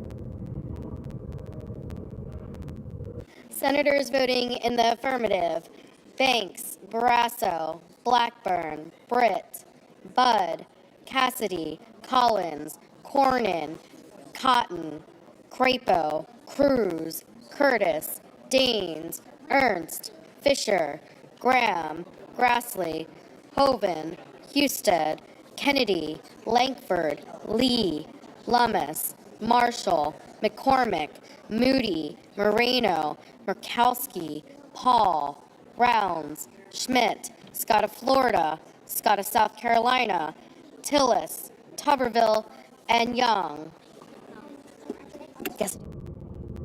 Senators voting in the negative: Bennett, Durbin, Hassan, Markey, Merkley, Rosen, Schatz, Warren, and Wyden. Ms. Smith, Ms. Smith? No. Mr. Ricketts, Mr. Ricketts? Aye.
Mr. Mullen, aye.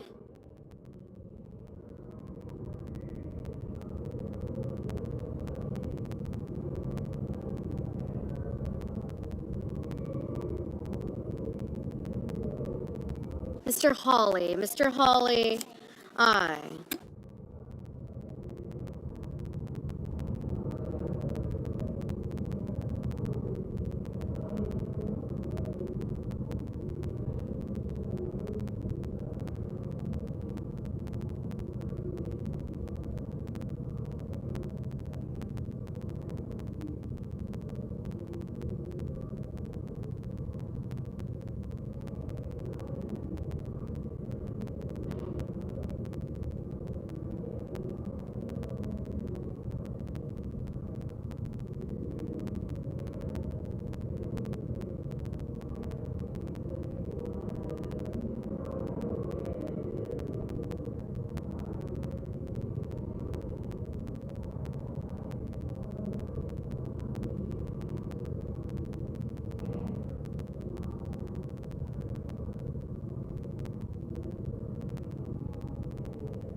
Mr. Hickenlooper, Mr. Hickenlooper, no.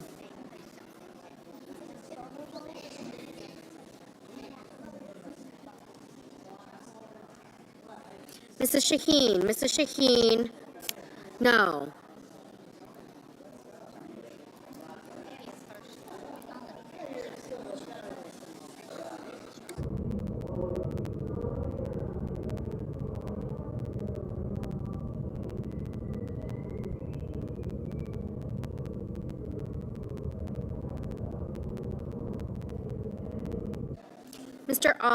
Mr. Ossoff, no.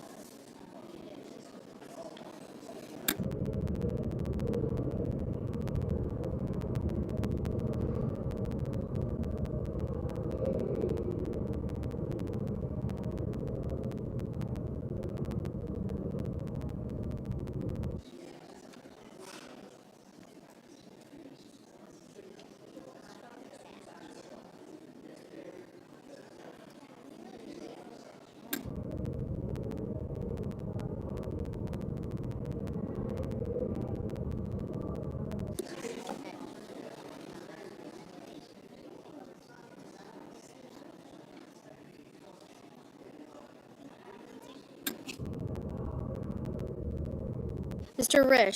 Risch, aye. Mr. Lujan, no. Mr. Padilla, no.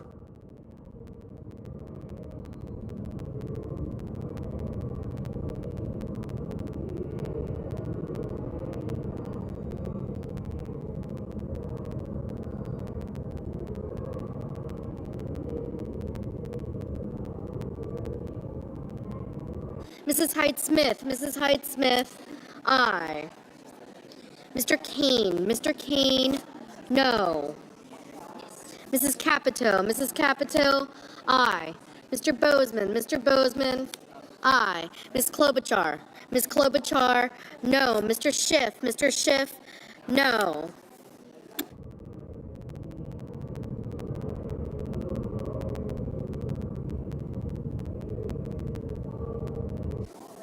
Ms. Alsobrooks, no. Mr. Whitehouse, no.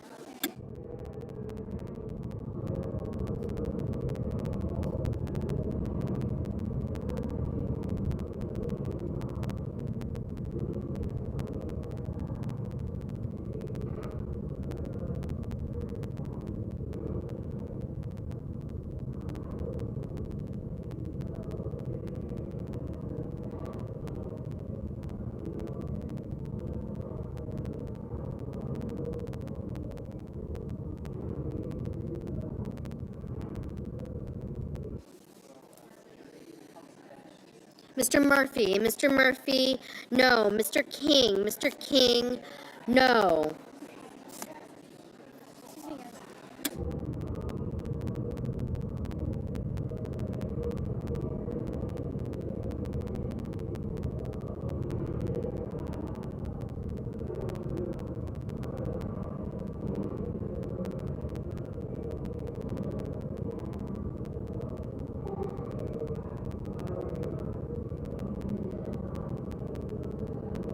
Ms. Baldwin, no.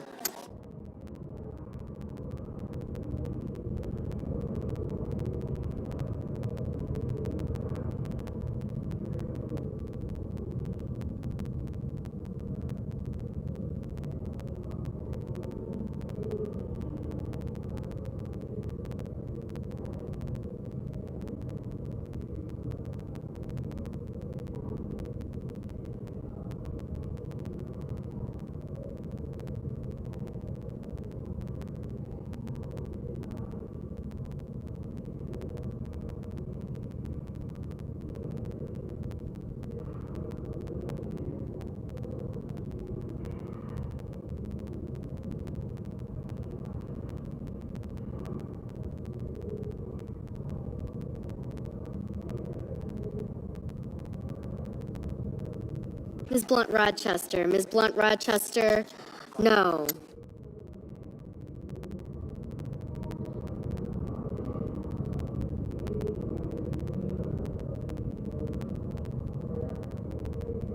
Mr. Gallego. Mr. Gallego, no.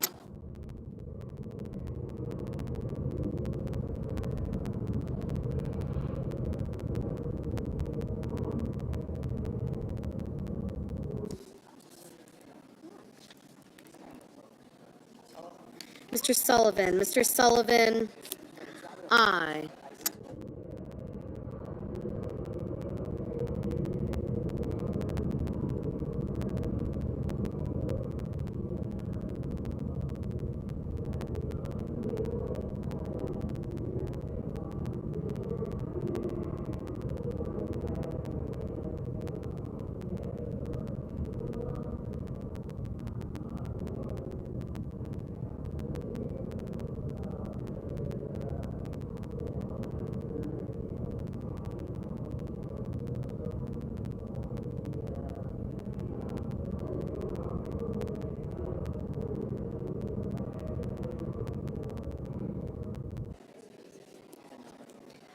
Mr. Justice. Mr. Justice, aye. Ms. Cantwell. Ms. Cantwell, no.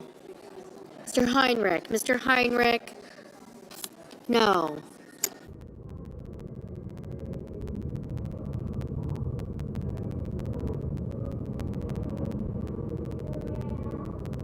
Mrs. Gillibrand. Mrs. Gillibrand, no.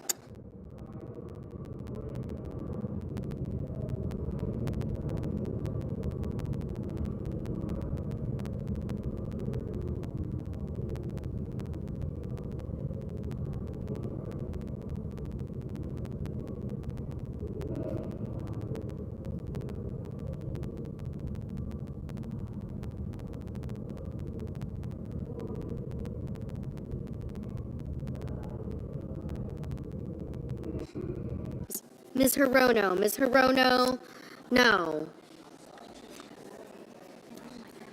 Mr. Moran. Mr. Moran, aye.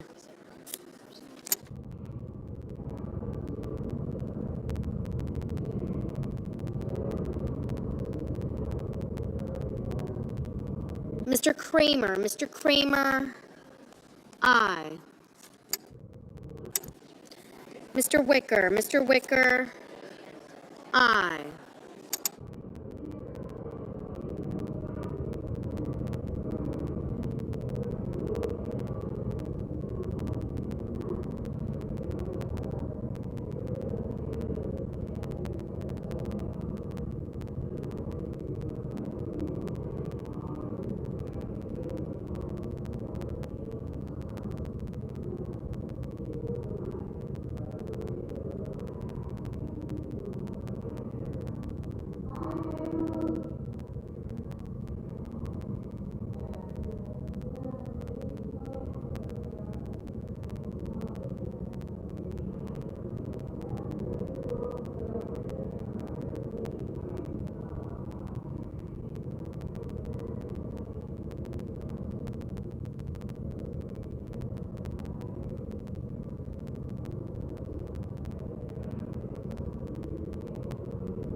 Mr. Fetterman. Mr. Fetterman, no.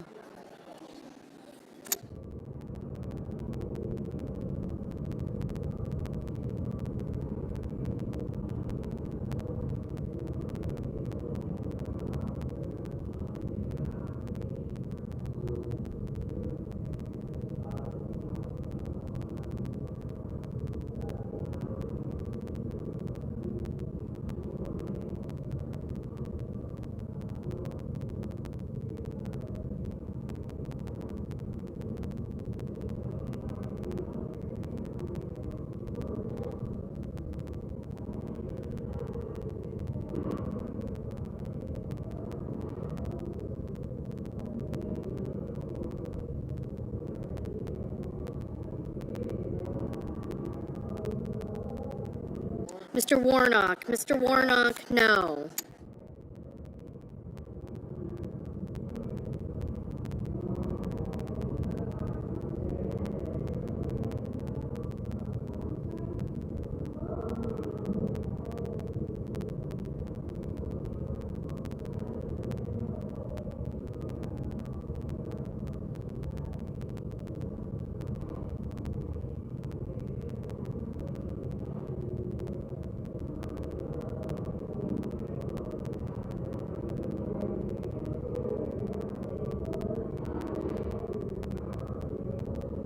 Mr. Peters, Mr. Peters, no.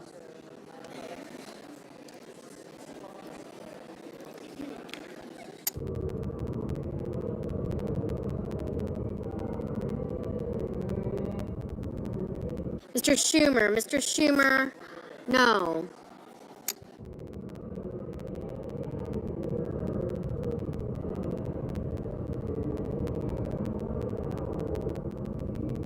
Mr. Coons, no. Mr.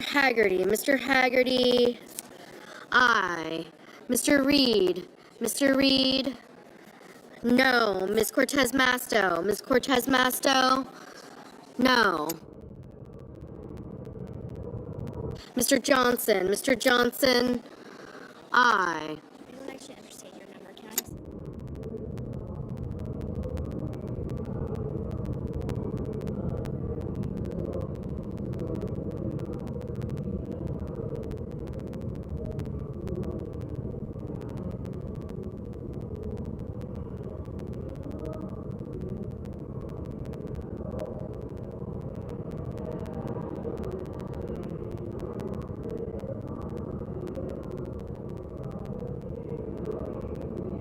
Mr. Thune, aye.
Mr. Kelly, no. Mr. Welch, no. Mr. Sheehy, aye. Mr. Kim, no. Mr. Warner, no. Mr. Blumenthal, no.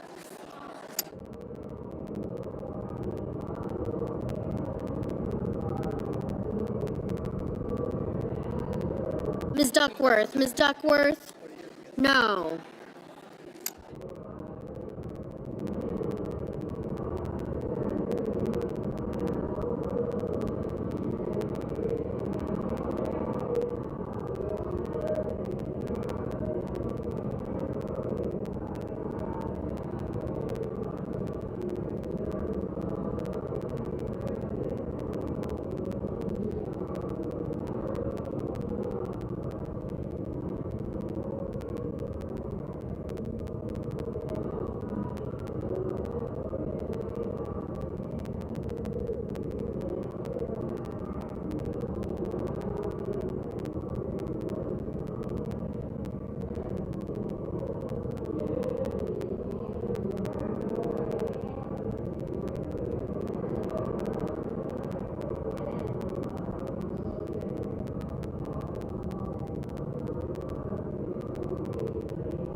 Mr. Sanders. Mr. Sanders, no.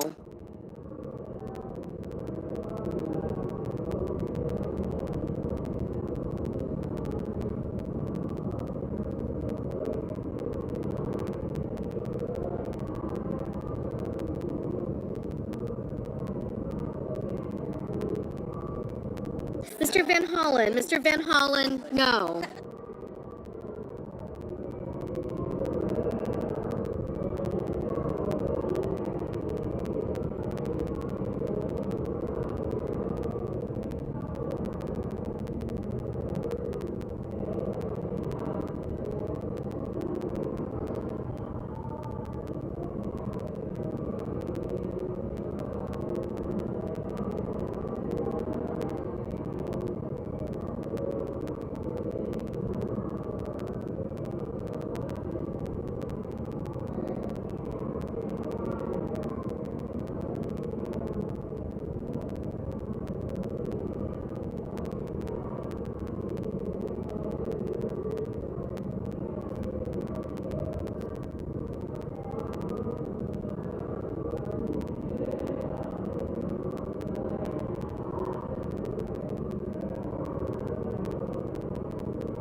Miss Lotkin, no.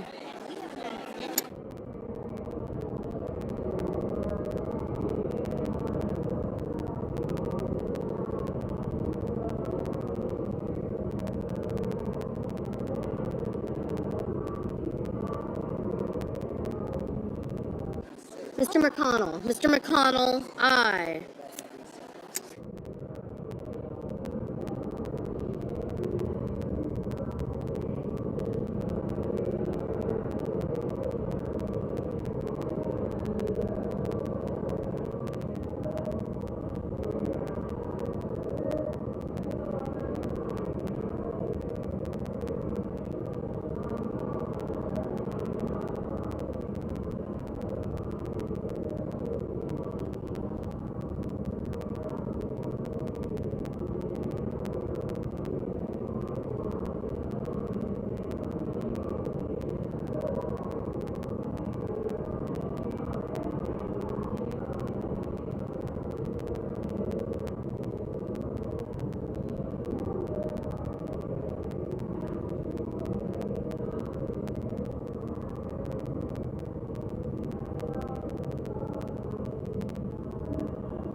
Mr. Booker, no.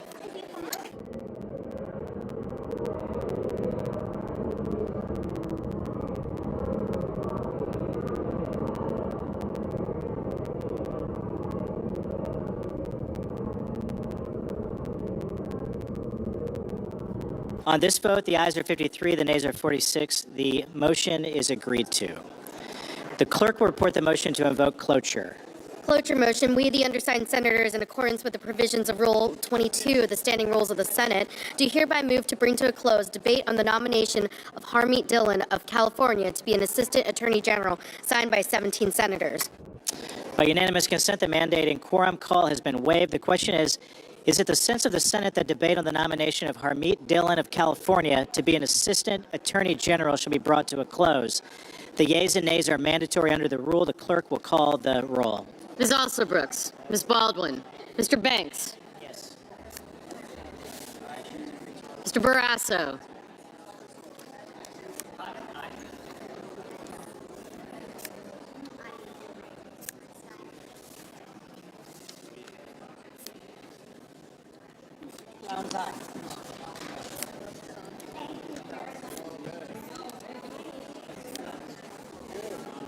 Mr. Bennett.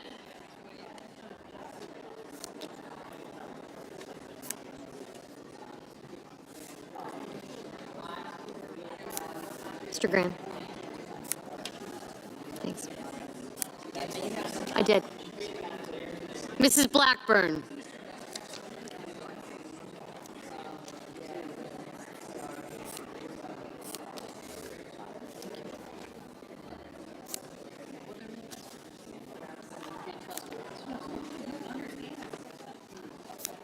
Thanks.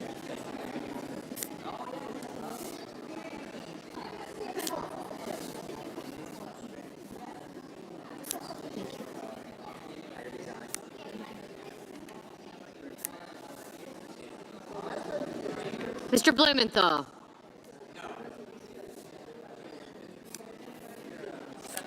Ms. Blunt Rochester. Mr. Booker. Mr. Bozeman. Mrs. Britt. Mr. Budd, Ms. Cantwell.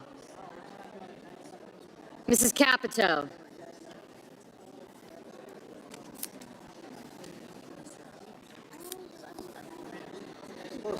Mr. Cassidy. Ms. Collins. Mr. Coons. Mr. Cornyn. Ms. Cortez Masto, Mr. Cotton, Mr. Kramer, Mr. Crapo.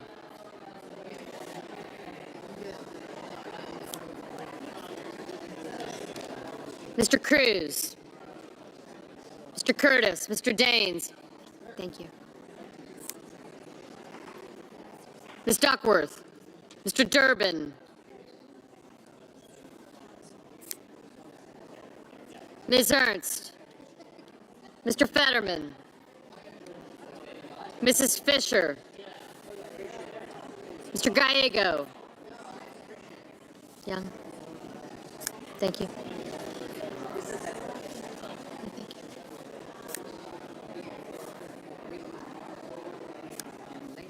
Thank you.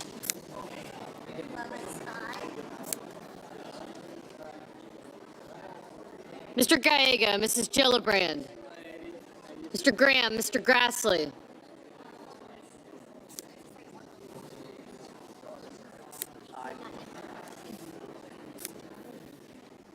Mr. Haggerty, Ms. Hassan. Thank you. Mr. Hawley, Mr. Heinrich.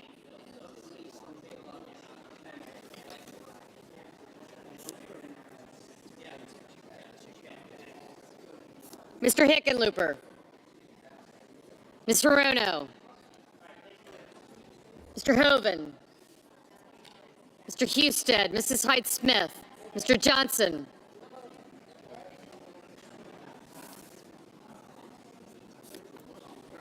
Mr. Justice, Mr. Kane, Mr. Kelly, Mr. Kennedy, Mr. Kim, Mr. King, Ms. Klobuchar, Mr. Langford, Mr. Lee,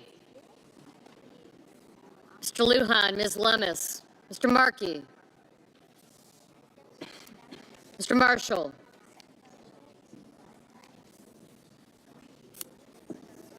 Mr. McConnell, Mr. McCormick, Mr. Merkley,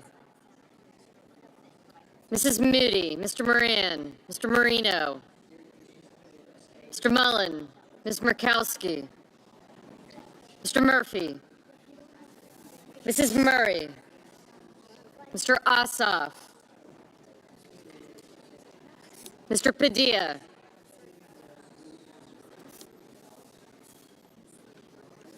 Mr. Paul, Mr. Peters,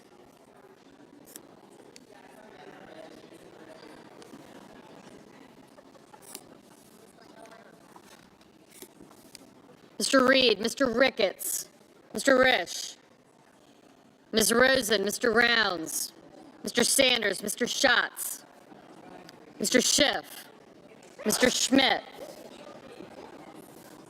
Mr. Schumer, Mr. Scott of Florida, Mr. Scott of South Carolina, Mrs. Shaheen, Mr. Sheehy. Thank you. Ms. Slotkin, Ms. Smith,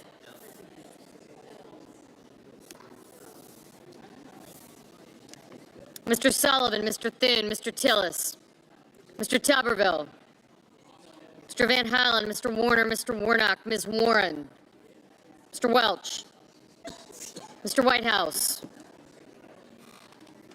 Mr. Wicker, Mr. Wyden, Mr. Young,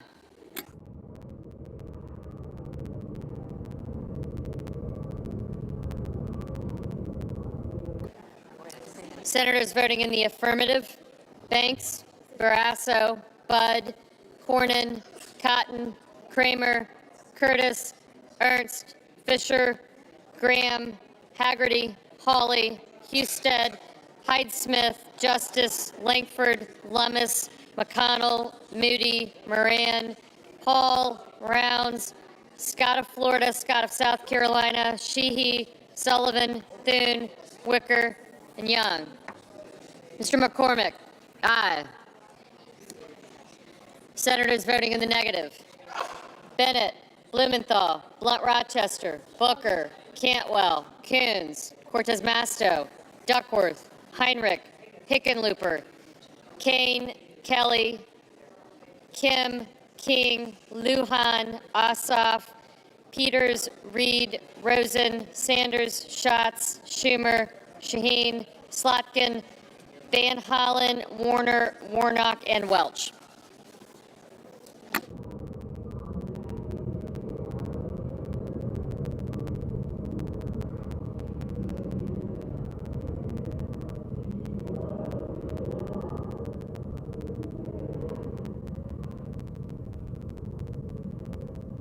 Mr. Tuberville, aye.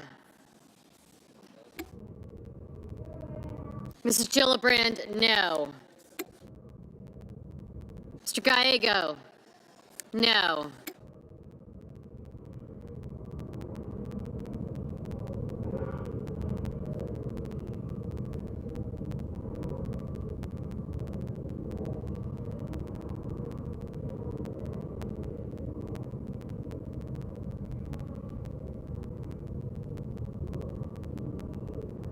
Mr. Mullen, aye.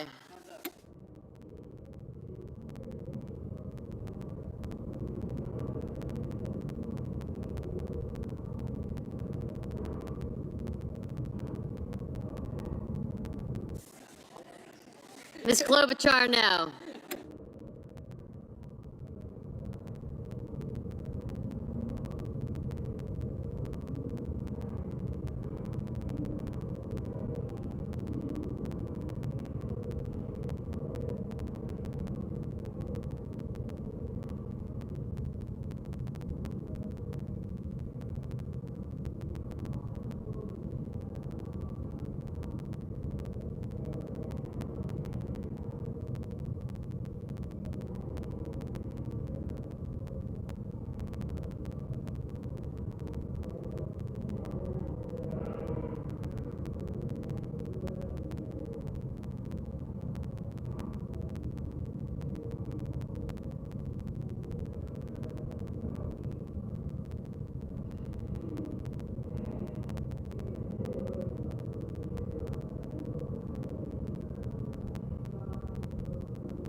Ms. Baldwin, no. Mr. Murphy, no. Mr. Markey, no.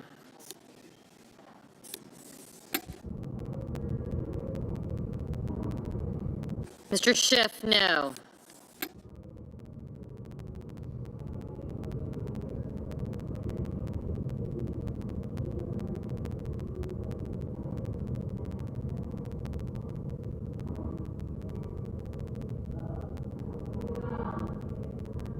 Ms. Collins, aye.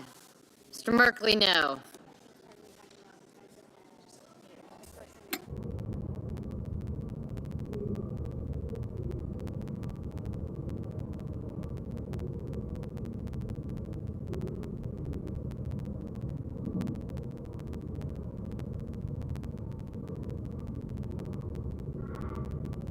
Mrs. Blackburn, aye. Ms. Alsobrooks, no. Ms. Warren, no.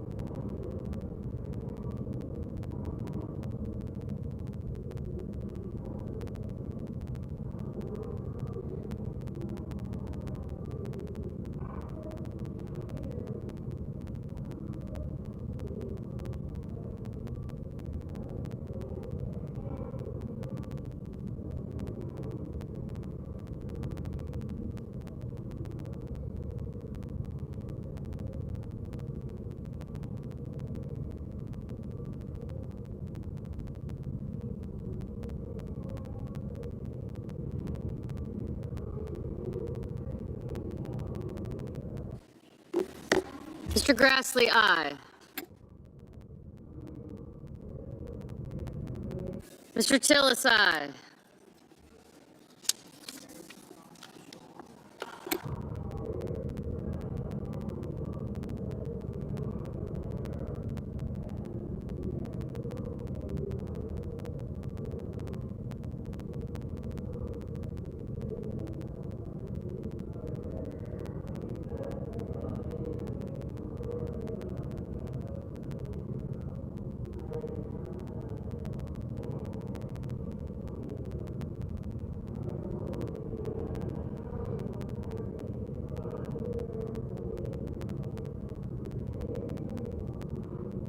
Ms. Hirono, no.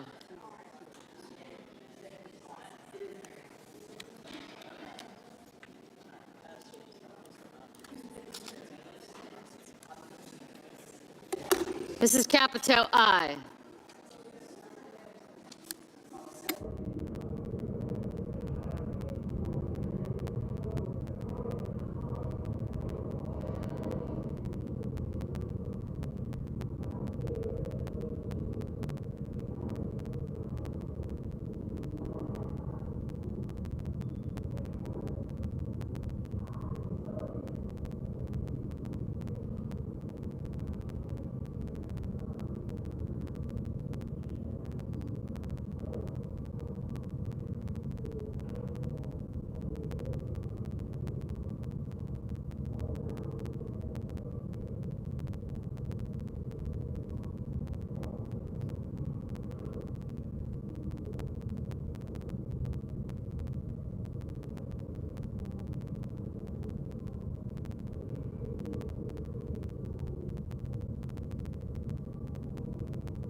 Mr. Risch, aye.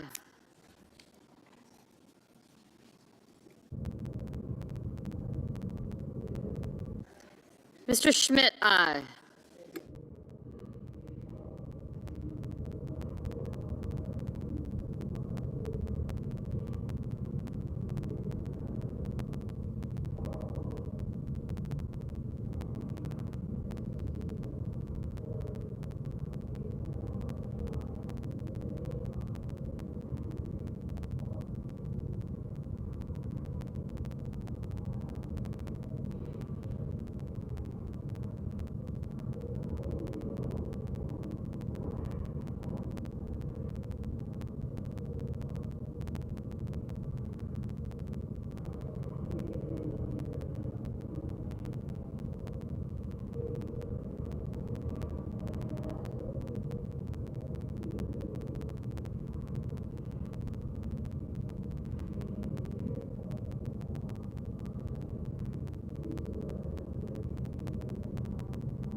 Mr. Wyden, no.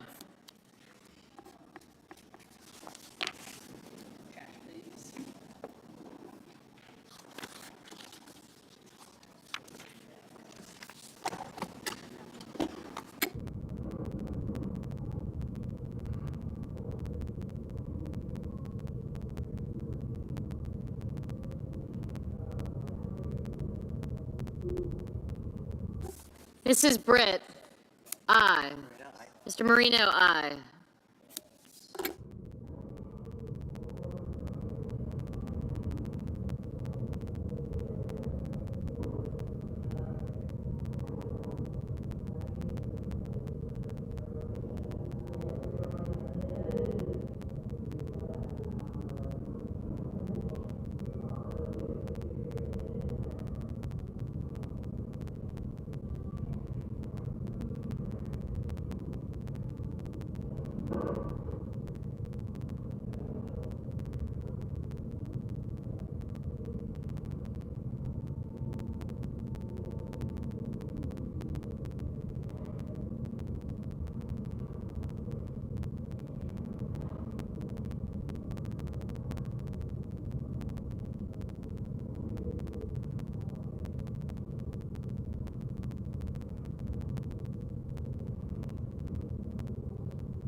Mr. Kennedy, aye.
Mr. Johnson, aye.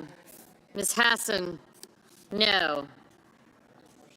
Mr. Marshall, aye.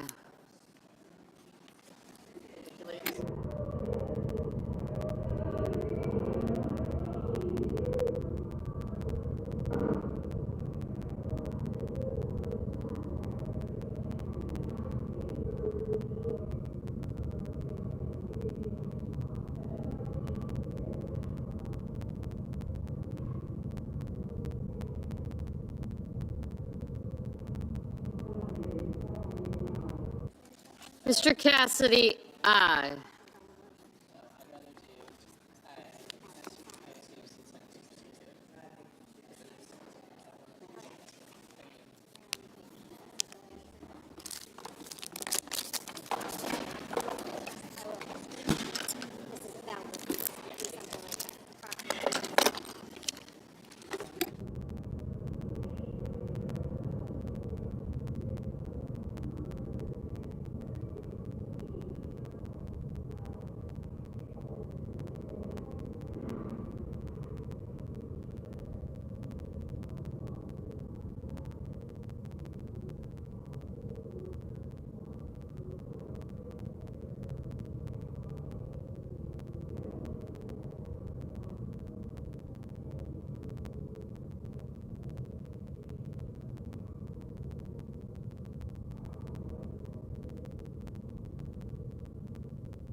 Mr. Ricketts, aye.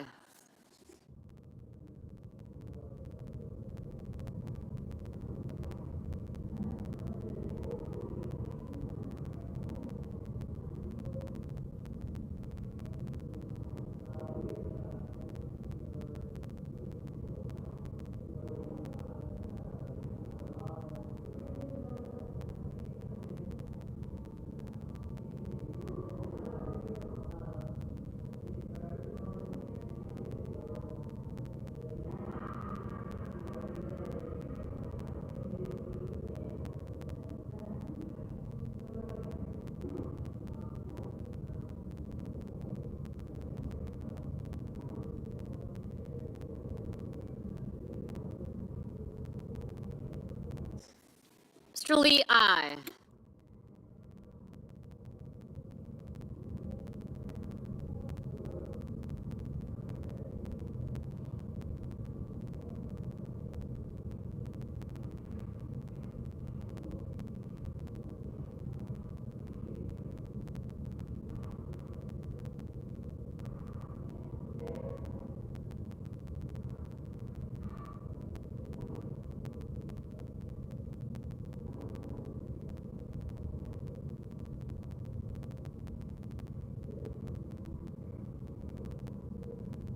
Mr. Padilla? No.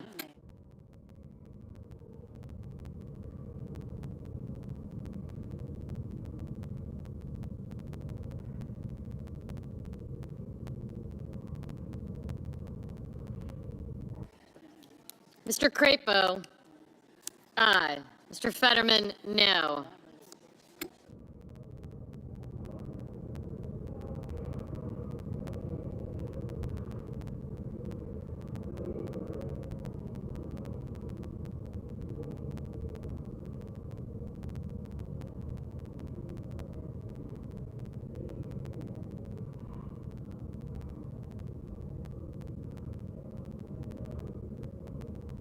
Mr. Cruz, aye.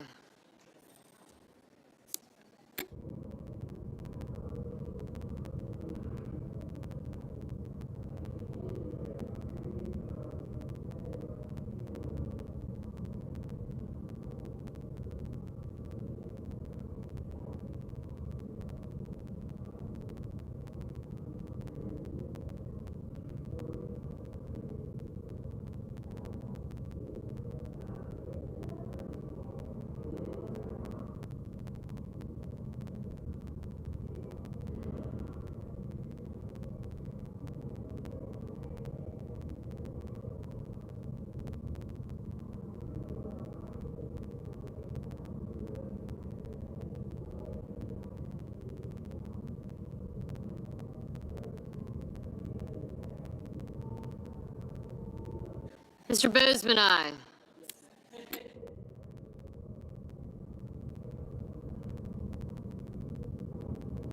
Mr. Hoven, aye.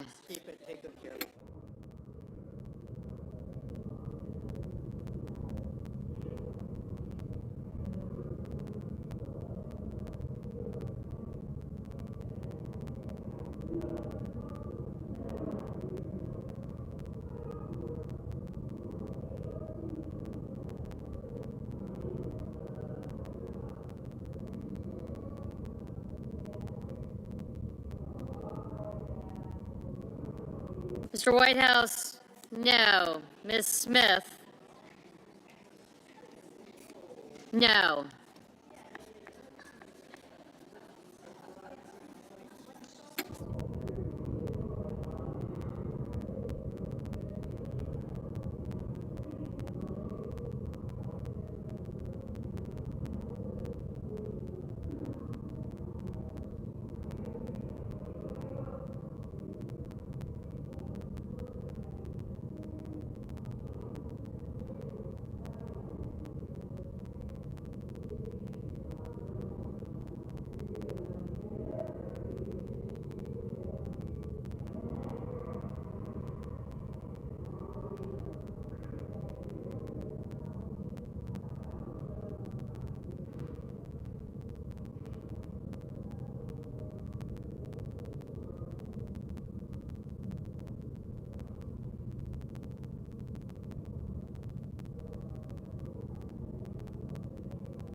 Mr. Daines, aye.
The yeas are 52, the nays are 45. The motion is agreed to. The clerk will report the nomination. Nomination, Department of Justice, Harmeet Dillon of California to be an Assistant Attorney General.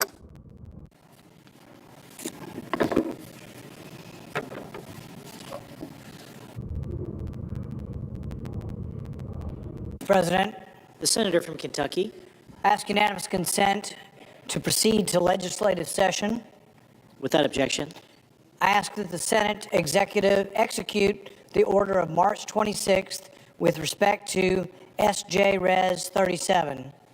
Under the previous order, the Committee on Finance is discharged from further consideration of S.J. Res. 37, which the clerk will report. S.J. Res. 37, joint resolution terminating the national emergency declared to impose duties on articles imported from Canada. Under the previous order, there are now 6 hours of debate equally divided on the joint resolution. Mr. President, The senator from Kentucky.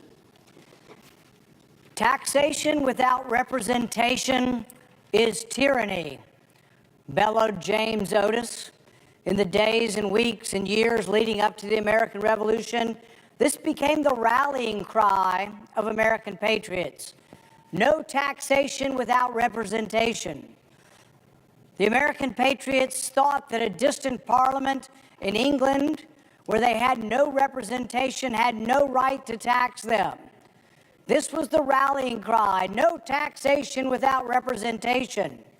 Our founding fathers believed so strongly in this, they embodied it in our Constitution. Our Constitution doesn't allow any one man or woman to raise taxes. It must be the body of Congress. Now, this wasn't new. This was part of maybe a 1,000-year tradition from Magna Carta on. In Magna Carta, it is stated, no taxation without the common council of the realm. Even at that time, they were chafing at one man, the king, determining the taxes for the land.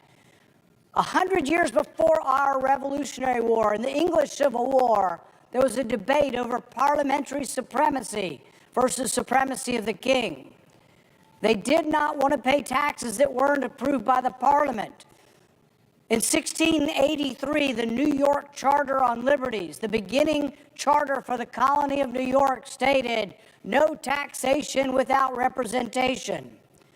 After this English Civil War, the English Bill of Rights embodied no taxation without the consent of Parliament. This principle was longstanding. It was non-negotiable. This was what sparked the revolution. And yet today we are here before the Senate because one person in our country wishes to raise taxes. Well, this is contrary to everything our country was founded upon. One person is not allowed to raise taxes. The Constitution forbids it. The Constitution was so concerned with the power of taxes, which some have said the power of taxes is the power to destroy. But our founding fathers were so concerned with this that they said, no, the president will not have the power to legislate. The president will not have the power to tax. Only Congress will be able to tax the people, and only by originating tax bills in the House. It was that specific. They were so mortified. They were so worried by having a monarchy. They were so worried about having all the power gravitate to the executive that they said we must split the powers. They based a lot of their thinkings on Montesquieu. Montesquieu wrote in the 1740s, 40, 50 years before our Constitution, Montesquieu wrote that when the legislative and executive powers are united in one, there can be no liberty. This is something that our founding fathers took to heart. They said, we must separate the powers. We must at all costs limit the power of the presidency. This isn't about political partying. I voted for and supported President Trump, but I don't support the rule of one person. We are set, the president is set to have a 25% tax on goods coming from Canada and Mexico. This is a tax, plain and simple, on the American people. But one person can't do that. Our founding fathers said, no, that would be illegal for one person to raise taxes. It has to come to Congress. It has to originate in the House. This has gone on for 200 and some odd years. You can't simply declare an emergency and say, well, the constitutional republic was great, but gosh, we've got an emergency. Our times are dire. The Supreme Court has repeatedly said there are no exemptions for emergency. There was no exemption for a pandemic. There is no exemption for emergencies. The taxation clause stands. It's an important part of the Constitution. Taxes must originate in the House. They must be voted on in Congress. No one man can raise taxes on the people. They are set to do this through a process in which an emergency has been declared. But realize this, one person declares an emergency, the president, and even if we are successful, which I think we will be successful here today, a majority will vote to say this is wrong-headed and the emergency should end. We'd have to go to the House. But even if we were successful in the House, the president would veto it. It would take a 2/3 vote in order to stop an emergency. That's such a burden that we need to consider reforming the emergency powers and reversing this. I think a president can have times that there are emergencies, and the president can declare emergency, but it should last 30 days at most. At the end of 30 days, the emergency would be brought to the people's house, the House of Representatives and the senators, and we would vote whether to affirm or uphold an emergency. Right now, the pretense of this emergency is fentanyl. I don't discount fentanyl. I know families who have lost kids to fentanyl. But there's more fentanyl going from the United States into Canada than there is coming from Canada into the United States. There is no emergency. The Canadians have actually been cooperative with us and said they will try to do even more. But the problem isn't in Canada. Even if the problem is valid, even if that is something that we all agree on, you can't have a country ruled by emergency. You can't have a country without a separation of powers, without checks and balances. Madison put it this way. Madison said that we would pit ambition against ambition, that all men, and frankly all women, are motivated by self-interest and the self-accumulation or aggrandizement of power. And so we would limit their power by pitting ambition against ambition. We would give some of the power to the House, some of the power to the Senate, some to the president. There would be checks and balances and a jostling for power, but we would check and balance each other. Part of the problem we face today with this emergency, though, is that Congress has abdicated their power. Not just recently, not just for this president.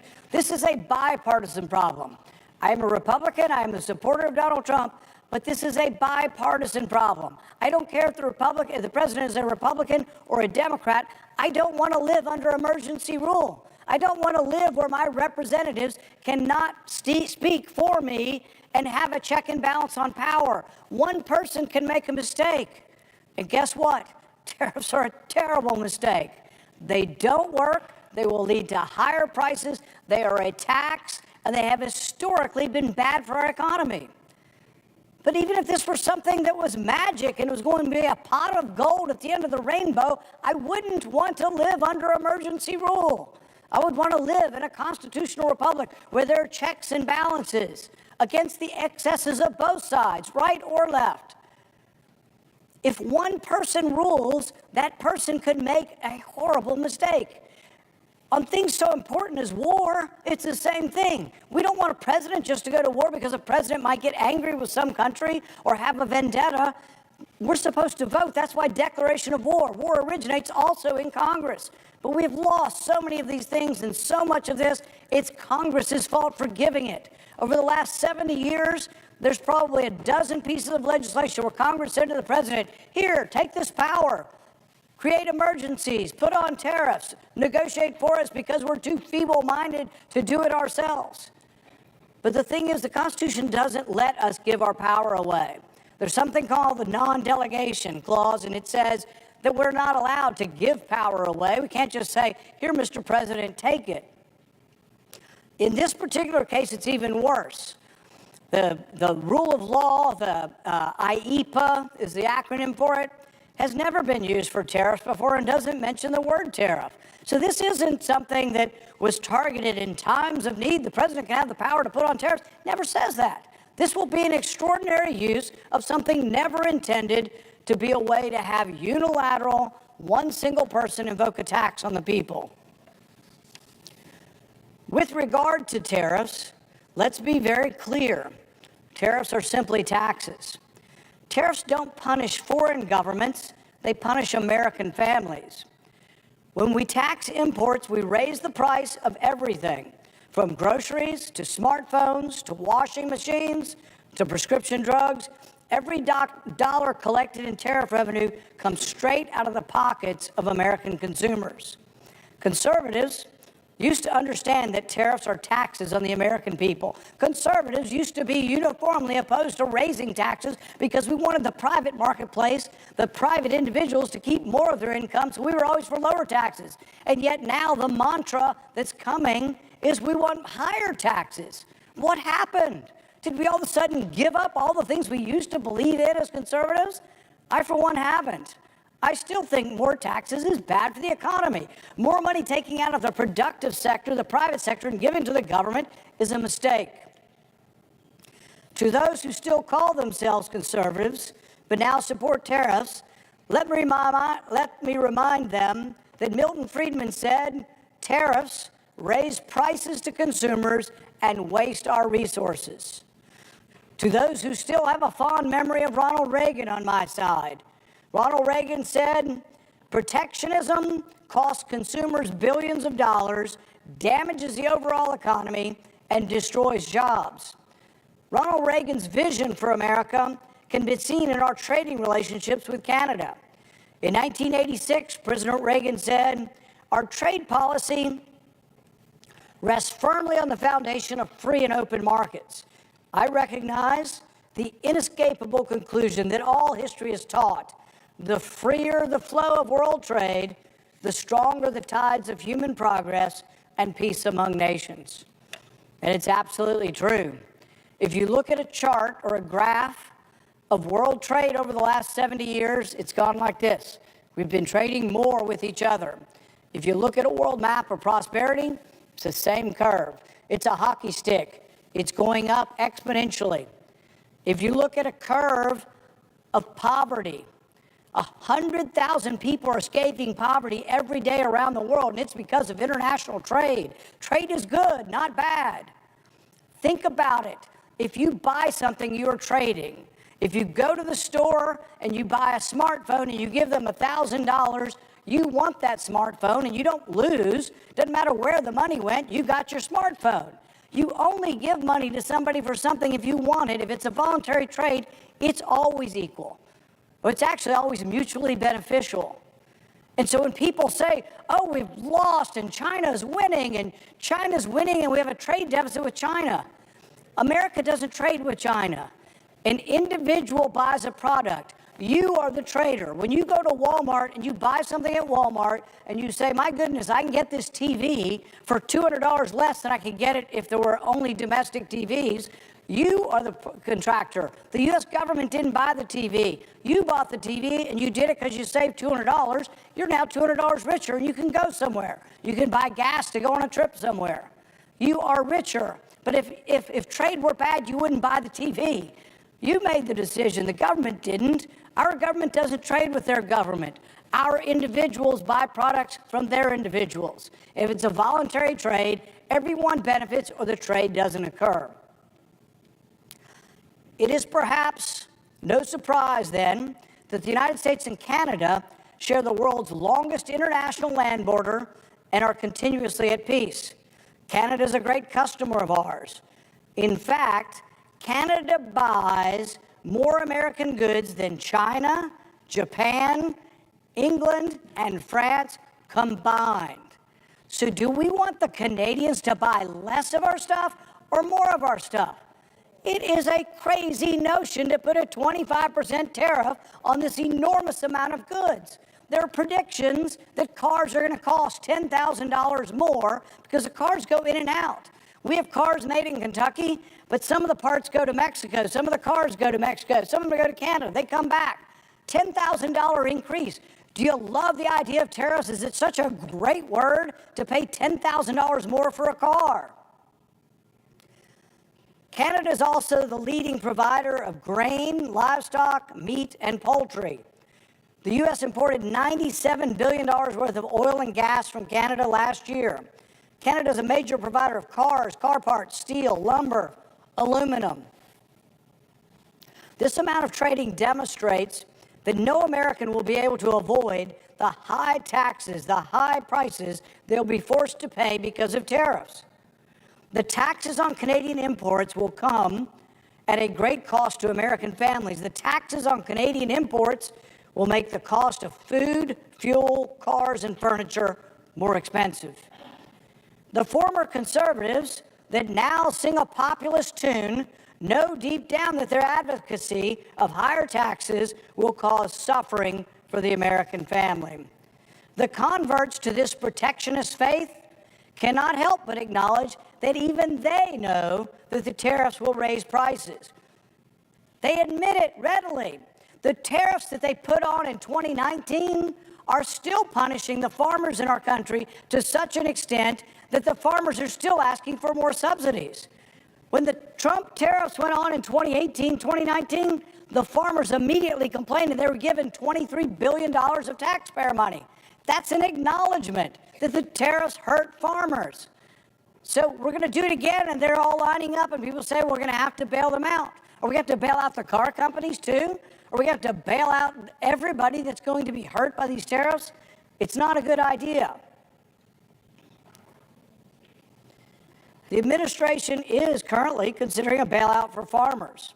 The idea that the American taxpayer will have to bail out an industry to dull the pain of tariffs is not a novel one. We've seen this one. We've seen this story. What our parents told us when we were kids is still true today. Actions speak louder than words.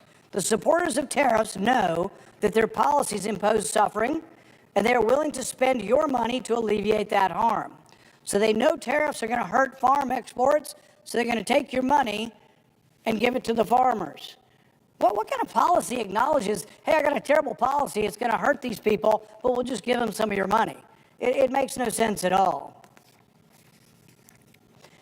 In addition to the previous costs, the Peterson Institute estimates that tariffs will cost the average family $1,200 a year. The Budget Lab at Yale University estimates that tariffs will cost the average family $4,200 a year. In fact, according to the analysis, tariffs could cost the least fortunate families on average $2,400. The middle class will likely pay higher costs of about $3,000. Tariffs are a cost. Taxes are a cost. If you tax a good, it's added onto the cost. This is what happens. It happens whether inflation is the tax or whether the tax is a tariff. It adds to the cost of goods and it will be passed on to the consumer. The average American family won't get the bailouts, though. If you're a special interest and the taxes hurt you, the tariffs hurt you, you'll get a bailout. But if you're just an average person working for yourself, self-employed, and the tariffs cost all of your groceries to go up, they cause your electronics to go up, nobody's going to help you. You'll just pay higher prices. If you think the cost of eggs is high, just wait until the tariff hits cars. According to Goldman Sachs, the tariffs will raise the price of a car between $5,000 and $15,000. And despite arguments to the contrary, Americans know that tariffs are a tax they will have to pay. That is why vehicle sales jumped almost 13% last month, because people are trying to buy their cars before the tariff gets on their car and raises the price. People are smarter than politicians. That's nothing new. It's not just cars that will be more expensive as a result of tariffs. Energy will be more expensive. Gas prices in some parts of the country could see a 15 to 30 cent per gallon price. According to the National Association of Home Builders, the building of a single-family home could be coming up $10,000 more expensive. Why? Because we import lumber. We import steel. If we make it more expensive to import lumber from Canada and steel from Canada, the price of your house goes up. Look, people already can't buy a house because interest rates are so high. Young people are living in apartments more and more. People feel stuck in their life, and we're going to add to the price of lumber and steel to make homes even harder to purchase. It's a terrible idea. Washing machines were already almost $100 more expensive as a result of the original tariffs 4 years ago. And here's really bad news. Even beer could become more expensive.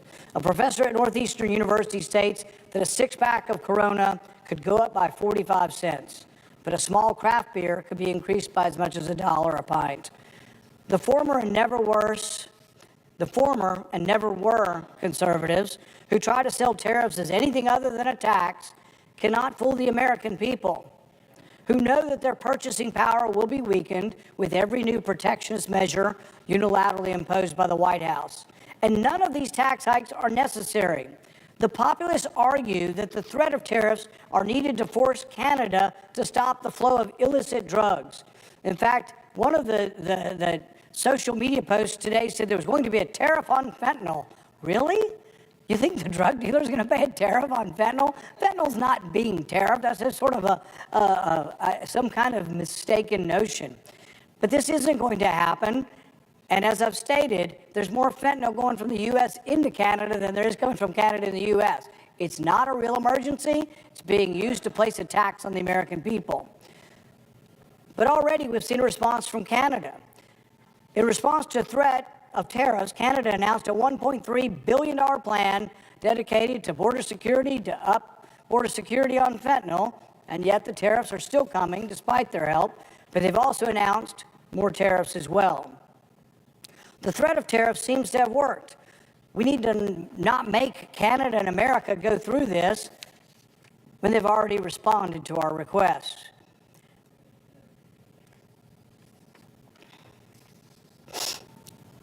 The chaos of one day the tariffs are on, one day they're off, next day there's a loophole for this industry or that industry is chaotic and is leading to turmoil in our markets. A week ago, when the thought of tariffs came forward, the markets plunged into historically low levels. The tariffs on Canadian imports, the tariffs on Mexican imports, the tariffs on European imports, the chaos it creates in the marketplace makes it difficult to plan for businesses. The interesting thing also about the tariffs is some have said, well, you know, the people will see that we're standing up for them with tariffs and we're for America first. And yet, when we put tariffs on historically, it has been Republicans. In 1890, McKinley put tariffs on. He was all for it, and still there are people lauding McKinley. 1890, the big McKinley tariff goes on. Do you know what happens in 1892? Of 170 Republicans, they lost 100 seats because prices went up with tariffs. Has this ever happened before? Yep, it happened in the 1840s when they put on the Tariff of Abominations under John Quincy. He signed it. Once again, the ruling party lost seats. When's the last time this happened in dramatic fashion?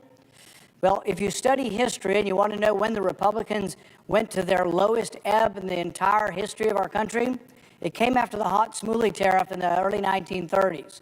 Hoover was the president, a Republican. Republicans controlled Congress. They passed this dramatic tariff, which most historians and most economists now say prolonged the Depression for 10 years and caused the worst part of the Depression to actually be in 1937, 7 years after the tariff and nearly 8 years after the stock market crash. Do you know what happened to the Republicans in 1932? The Democrats won the presidency. They won the House. Do you know when Republicans got back in charge after 1932? 1994 in the House and in the 80s in the Senate. They went 50, 60 years into the desert because tariffs were such a turmoil to the country that the country rejected Republicans for nearly half a century. The emergency declaration we're considering today is unprecedented. By declaring an emergency, the president invoked the International Emergency Economic Powers Act. They call it IEPA. It's an acronym. Don't get me started about government acronyms. But anyway, it's a law that's been used to put sanctions on like Iran. That's what it was intended for, but it was never intended for tariffs, and the words tariffs don't appear in the law. Using this bill to impose tariffs is attractive to a president. He doesn't have to work with the messiness of democracy, the messiness of Congress. But you know what? That messiness is a check and a balance on power. Unlike most of our trade laws that require several procedural hurdles, IEPA just says declare an emergency, and it becomes very hard for Congress to overturn this. When the Trump administration first implemented tariffs on China, it took 11 months before the tariffs could take effect. By using IEPA, the technique now, the tariffs have an almost immediate effect. But we're not at war with Canada. I don't even think we have real disagreements with Canada. They're an ally that buys more of our stuff than almost any other country in the world. Expediency is not the same as legality, though. As legal scholars have pointed out, there's reason to believe that this bill, this IEPA, this emergency bill, does not authorize the president to impose tariffs for at least two reasons. First, despite broad powers conferred to the president by this act, the plain, simple text does not mention the ability to impose a tax, tariff, or duty. It runs counter to Congress's habit of clearly referencing tariff authorities in other trade statutes. This may explain why no previous president has attempted to use emergency powers to raise tariffs. Second, it's difficult to see how using this emergency power, this IEPA Act, and a national emergency to impose tariffs would comport with something called the major doctrines question, or major questions doctrine. Under this doctrine, the Supreme Court will reject claims of an executive on issues of vast economic and political significance. It's hard to imagine that a 25% tax on everything from Canada would not be considered to be of vast economic significance. Congress has not clearly empowered this administration. I think it's hard to even argue that it's ambiguous. The power was never granted. This question is ripe, and this power is ripe to be rejected by the Supreme Court. Hundreds of billions of dollars worth of imports from Canada are at issue here. Clearly, this is a major economic question. Yet Congress has not expressly delegated the authority to impose tariffs to the president. We need to return to constitutional government. We used to abide by the ancient principle of no taxation without representation. One of the first acts enacted into the law was the Tariff Act of 1789, which sought to generate by placing a 5% tax on all imported goods, and was signed into law after passage by Congress by George Washington. Alexander Hamilton's report on manufacturers is well known, and according to Professor Douglas Irwin of Dartmouth, virtually every tariff recommendation put forth in report was adopted by Congress in 1792. But simply voting on tariffs does not convert them into a good idea. It could make them constitutional. It could make this legal if Congress voted on it. It would still be economically a bad idea. As we move forward in this debate, you'll see that there are people on both sides of the aisle who question really whether we should be ruled by one person or whether the power should be separated. To me, this is not a partisan question. Some will try to make it a partisan question. To me, it makes no difference whether the president is Republican or Democrat. This is about the distribution of power. This is about the separation of power. This is about the admonition that Montesquieu gave us, that when the executive power and the legislative power are united in one person, there can be no liberty. Our founding fathers all believed that.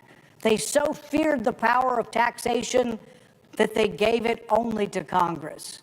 They so feared the power of taxation that they gave it specifically to originate in the House before it came to the Senate, because the House was closer to the people with elections every 2 years. This goes against the traditions of our country. I stand to speak against these tariffs. I stand to speak against these emergencies. I stand against the idea of skipping democracy, of skipping the constitutional republic, of rejecting our founding principles, not because I have any animus towards the president. I do this because I love my country and I want to see the division of power enabled such that it protects us all from the amalgamation of power into one person such that it can be abused. Another name for emergency rule is martial law. Who would want to live under one person? That's the thing we all object to in all the countries around the world that we object to is the idea that they don't have democratic rule. We should vote. This is a tax, plain and simple. Taxes should not be enacted by one person. So I will vote today to end the emergency. I will vote today to try to reclaim the power of taxation, the power of the tariff, to where the Constitution designated it should properly be, and that is in Congress. Thank you, Madam President. Madam President. Senator from Louisiana. Thank you, Madam President. I want to spend a few minutes first, Madam President, talking about Russia.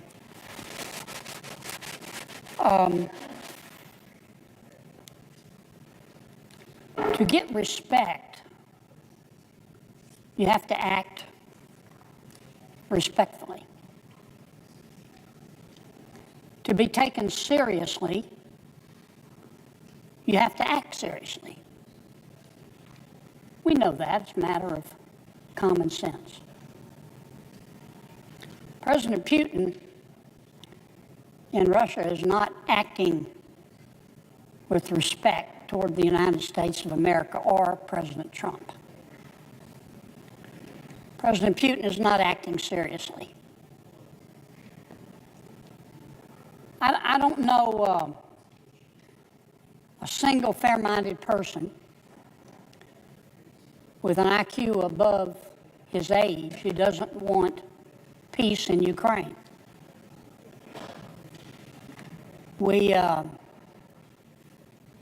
Could we have order, Madam President? Thank you, Madam President. We all want to see peace in Ukraine. President Zelensky wants to see peace in Ukraine. President Trump wants to see peace in Ukraine. I thought President Putin did. I'm beginning to wonder. President Trump, who is leading these negotiations, first asked for a ceasefire. He said for 30 days, maybe 45, 60 days, I'm asking both Russia and Ukraine to lay down their arms. President Putin said, no, I won't agree to a blanket ceasefire, but I will stop bombing infrastructure in Ukraine. He lied like he breathed. He continued to destroy civilian infrastructure in Ukraine. Then President Trump said, okay, let's try for a ceasefire in the Black Sea. That would benefit both Ukraine and Russia, who both of which use the Black Sea for maritime commerce. And indeed, the world depends on a lot of the grain that they both export. So President Trump said, let's try for a ceasefire in the Black Sea and maritime security in the Black Sea. President Zelensky said, sure, I'm with you. Just like he'd said previously, I agree to a ceasefire, Mr. President. President Putin said, I'll agree to a ceasefire in the Black Sea, but I want conditions. I want conditions. And you know what his conditions are? To have the United States of America remove the sanctions on the Russian economy. And then,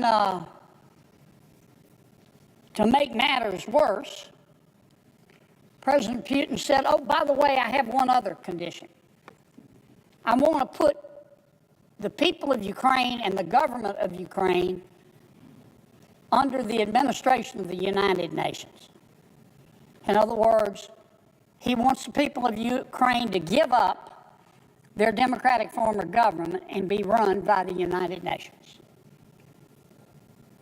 And then finally, President Putin said to President Trump, oh yeah, there's one other thing too. Before I'll agree to a ceasefire in the Black Sea, or a ceasefire generally. I don't want to just negotiate with you, President Trump, President Putin said. He said, I want China to be part of the negotiations.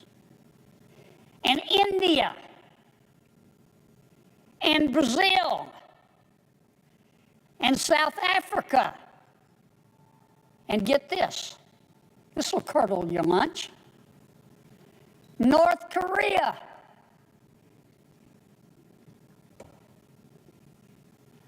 Mama Gump said that stupid is as stupid does. President Putin is not interested in peace. President Putin thinks President Trump took the bullet train to Chumptown. President Putin, I can tell you how I look at this, and I think how most Americans look at this situation. I think to myself, my mama didn't raise a fool, and if she did, it was one of my brothers. I see what Putin's doing. He's not serious here.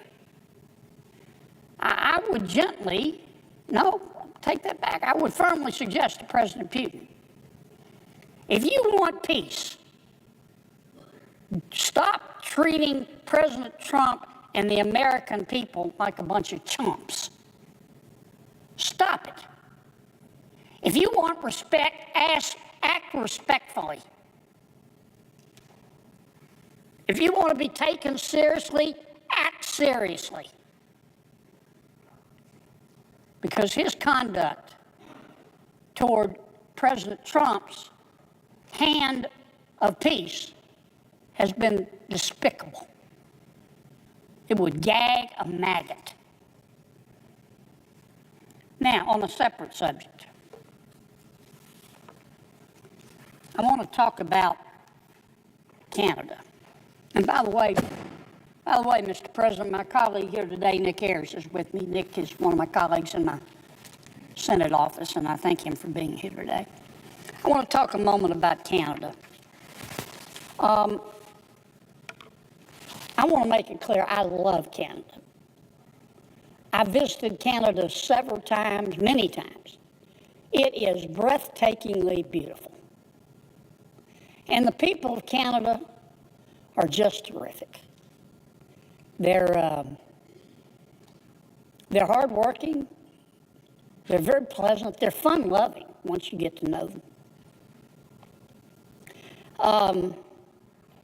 The United States of America and Canada have been friends and allies for decades. We're neighbors. We share 5,525-mile border.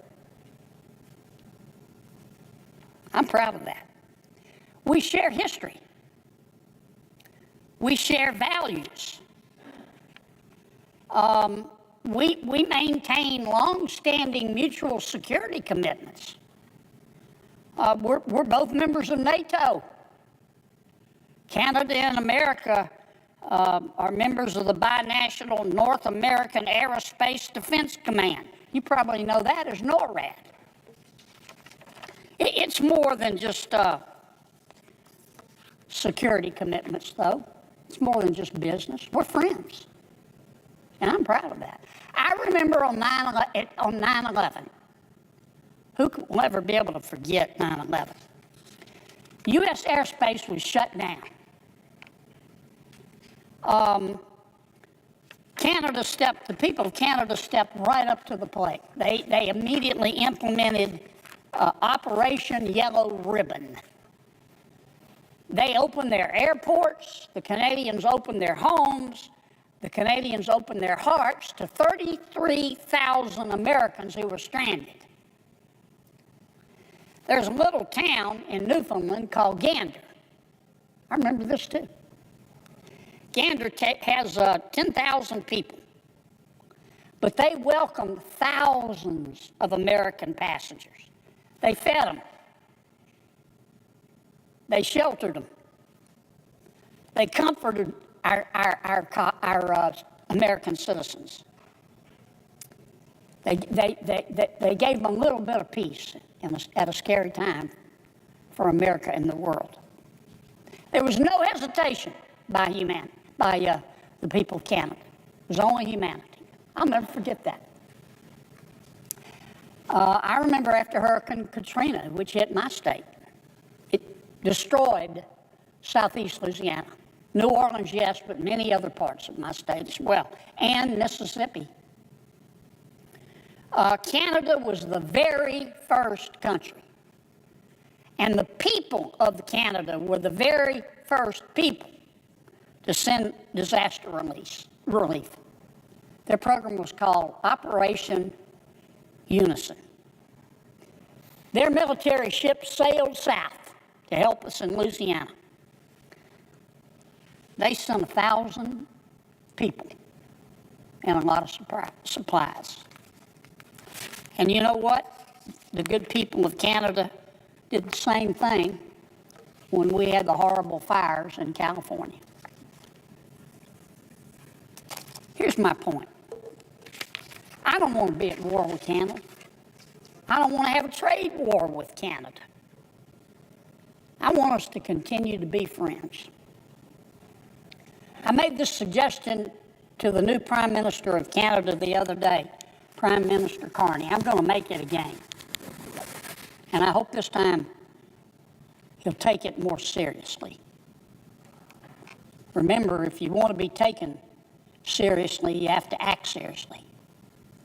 If you want respect, you have to act respectfully. Prime Minister Carney, you say that President Trump is not a fair trader. And I understand your point of view. I don't agree with you, but I understand your point of view. You've got to stand up for your people. If Prime Minister Carney, if you believe in free trade, then here's what you do. Make this offer today. Offer to go to 0 tariffs in Canada on American goods. No tariffs. None. 0. Zilch. Nada. And challenge America to remove all of our tariffs on Canada. So the people of Canada can sell their goods to Americans without a tariff, and the people of America can sell their goods to our friends in Canada without a tariff. 0 tariffs.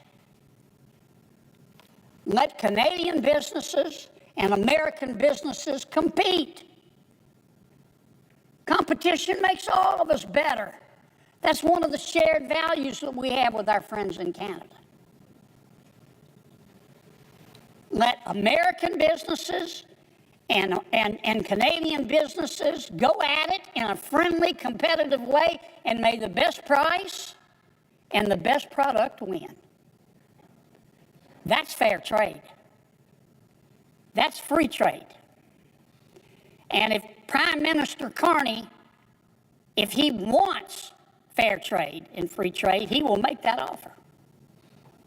And I don't speak for President Trump, but I'll certainly encourage President Trump to accept that offer, and I think he will. There's a way to stop this trade war. It's just to remove the tariffs on both sides. Remember what Mama Gump said? Stupid is as stupid does. Let's don't be stupid. Let's don't have a trade war. Let's continue to be friends. Let's get rid of these tariffs. Mr. President, I suggest the absence of a quorum. Clerk will call the roll. Ms. Also Brooks.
President.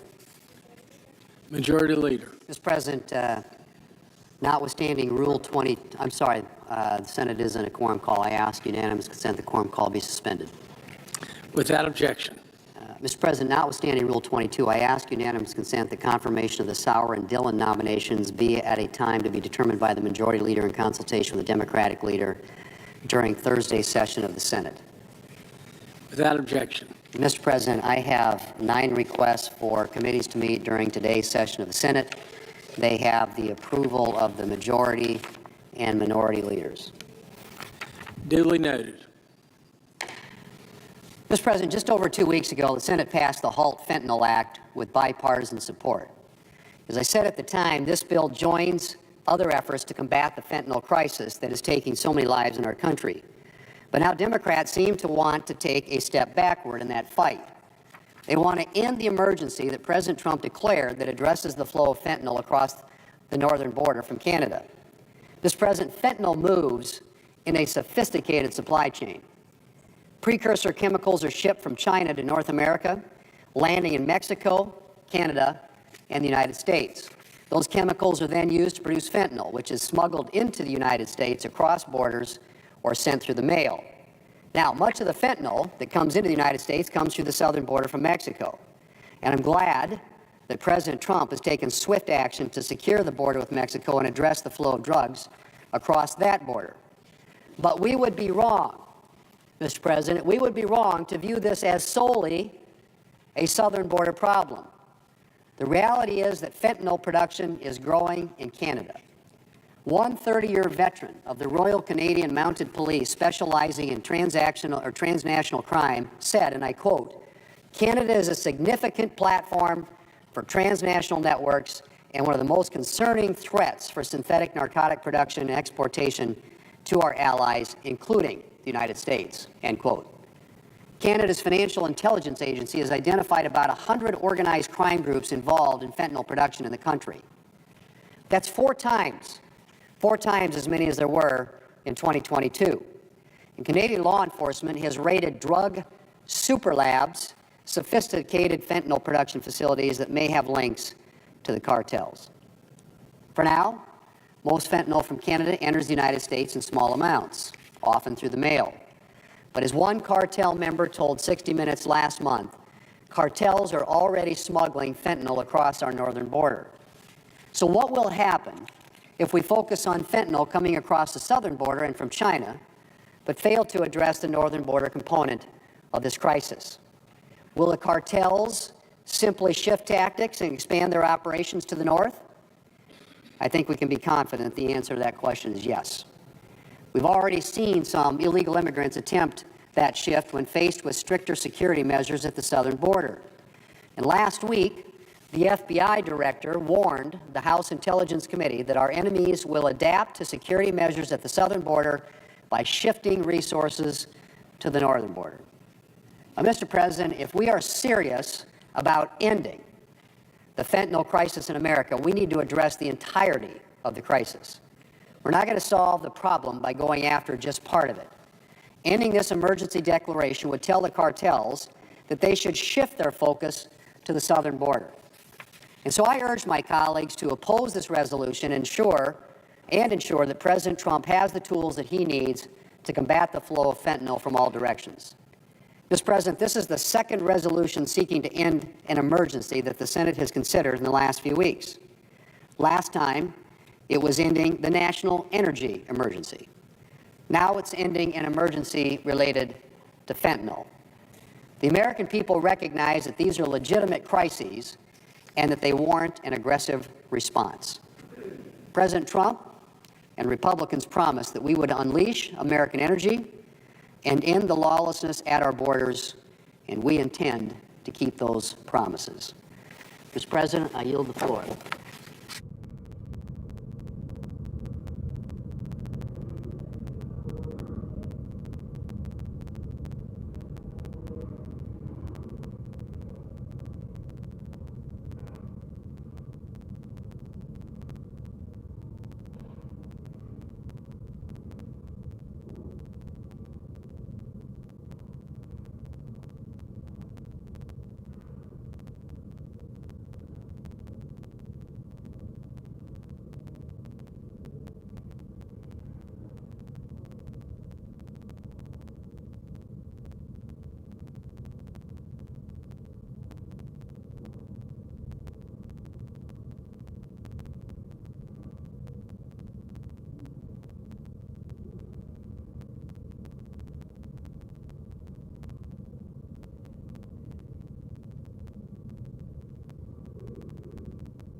The senator from Maryland.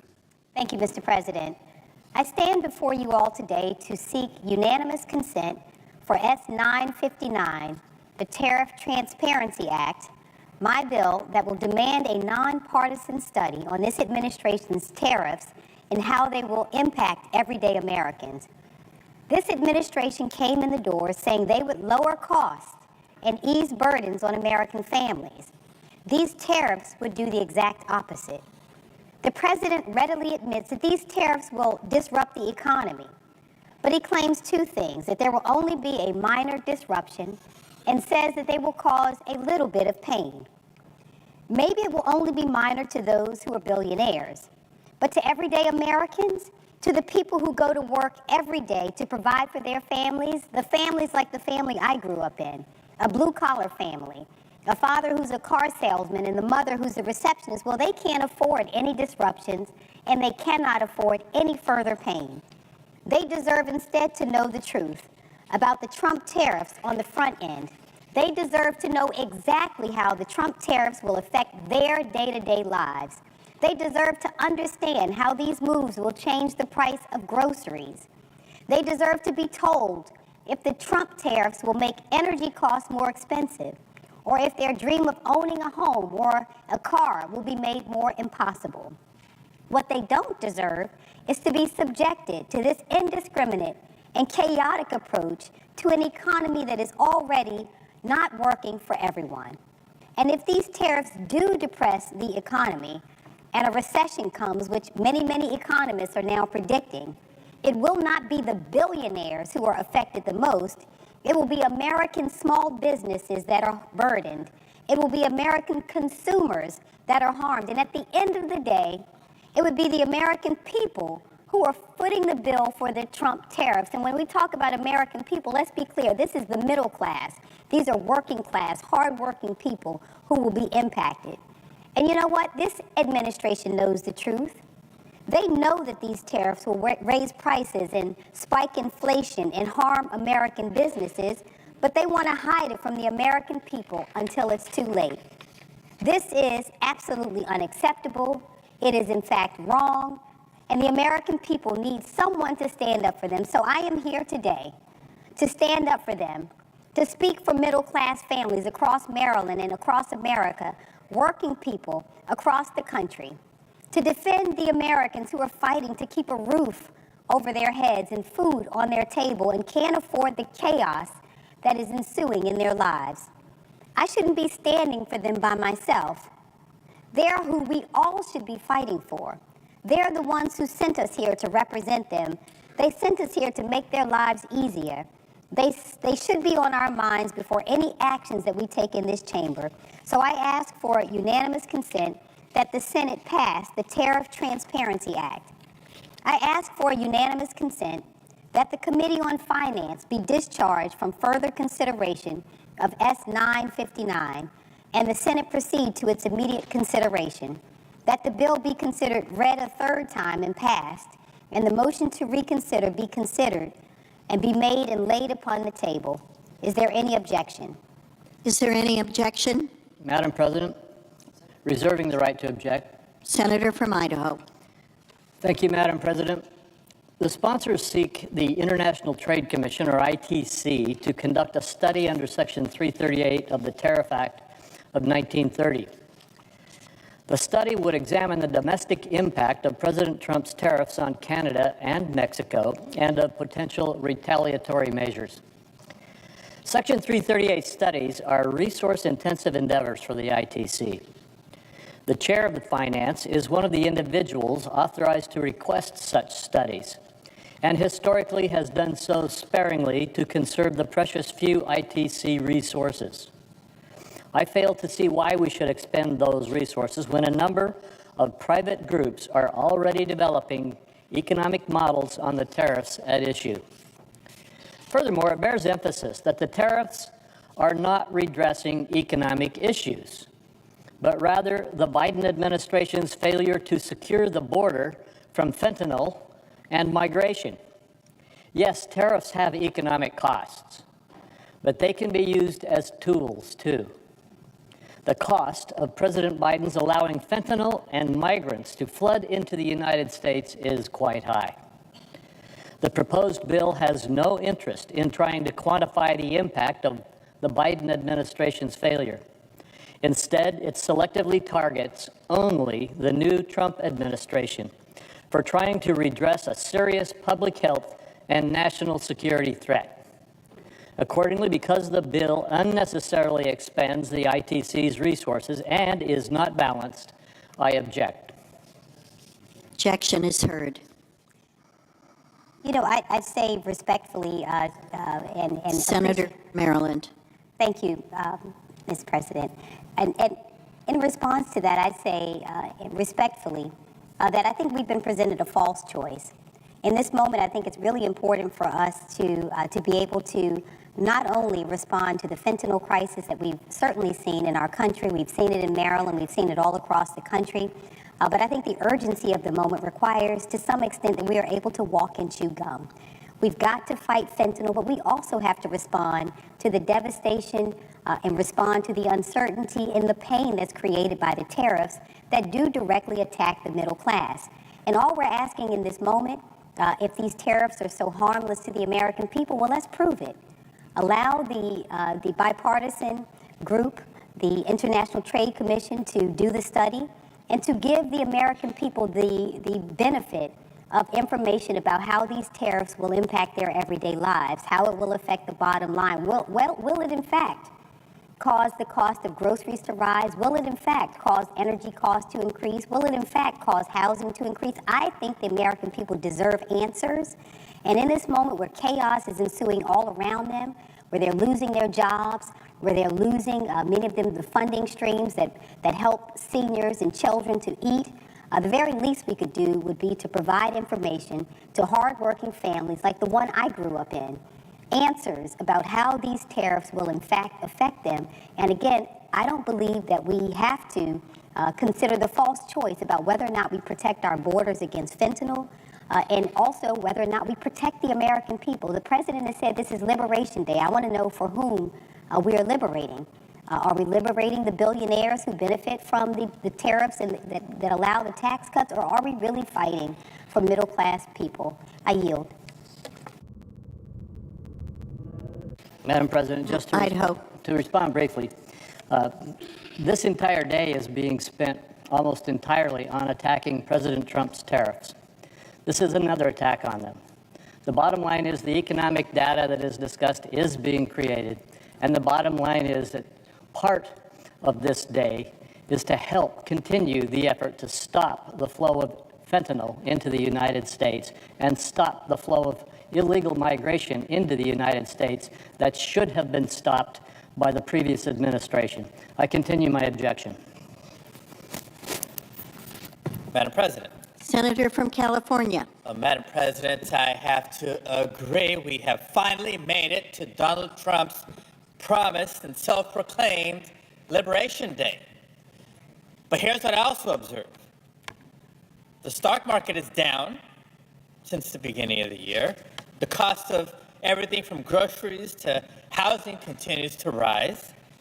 Americans' retirement funds have shrunk, and the chances of a recession is up. That sure doesn't feel like a liberation to me. I bring these examples up simply to highlight the hypocrisy of this administration.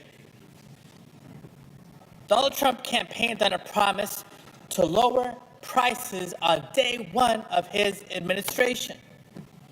But he's done the exact opposite.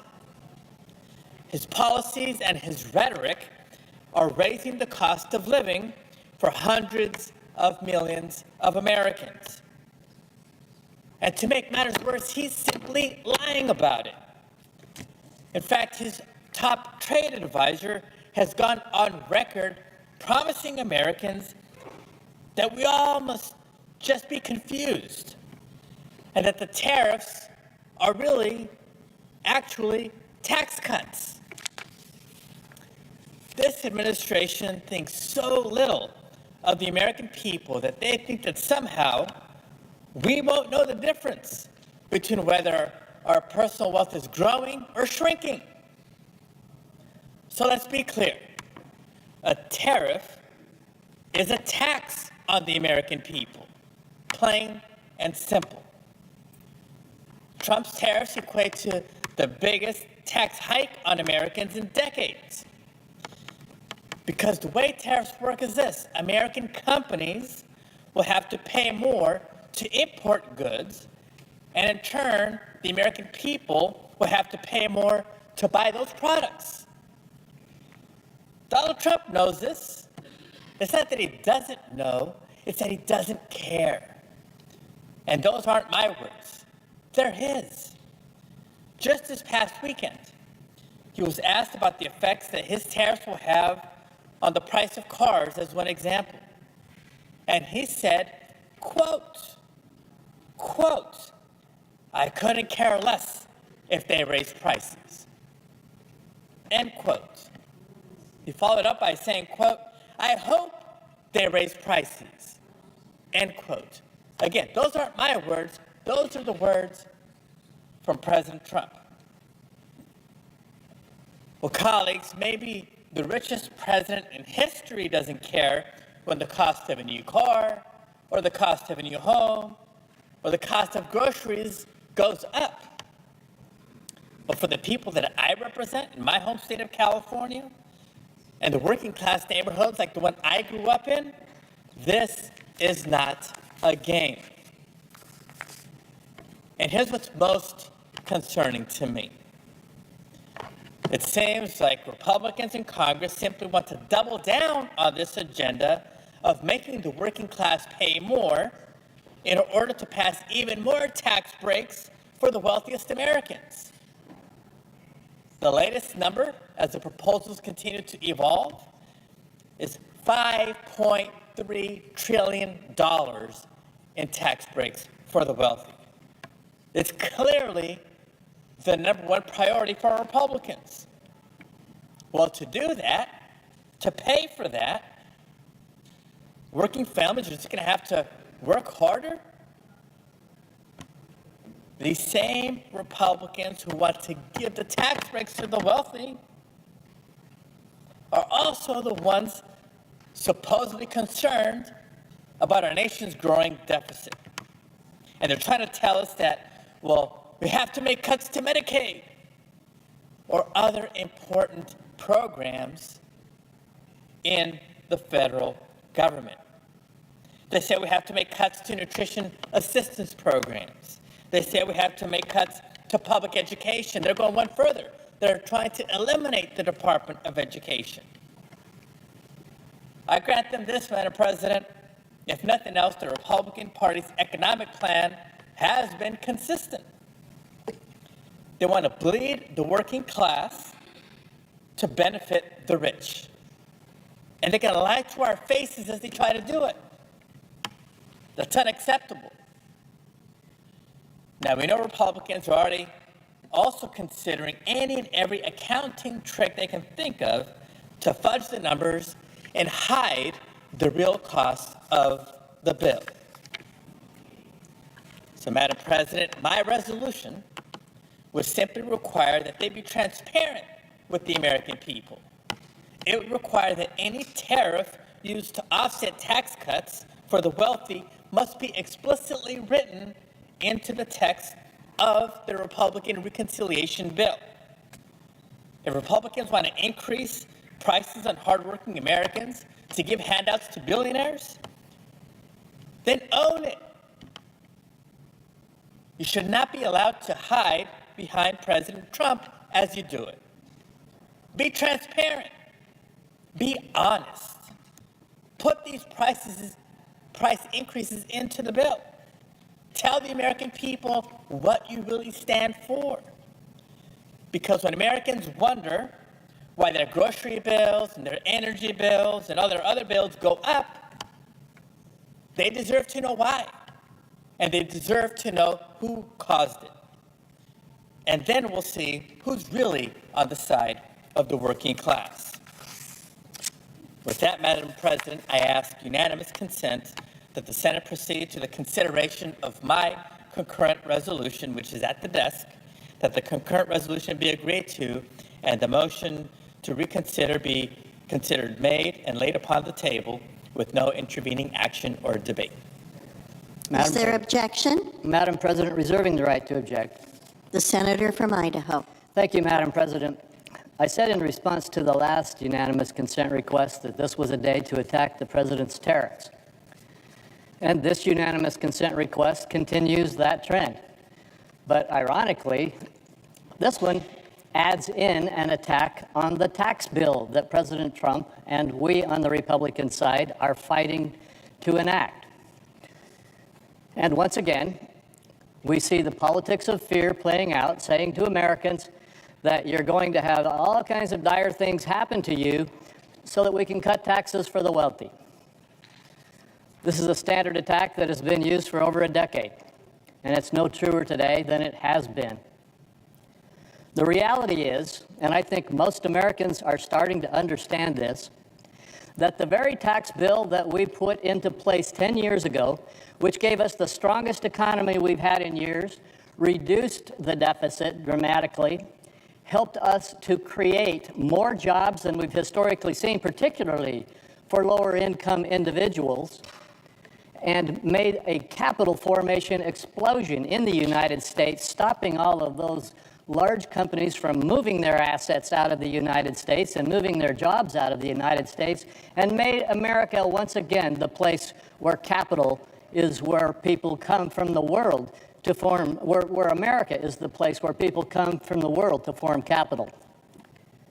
If we do not extend that tax law, there will be a $4.3 trillion tax hike. I'm going to say that again, a $4.3 trillion tax increase on all Americans.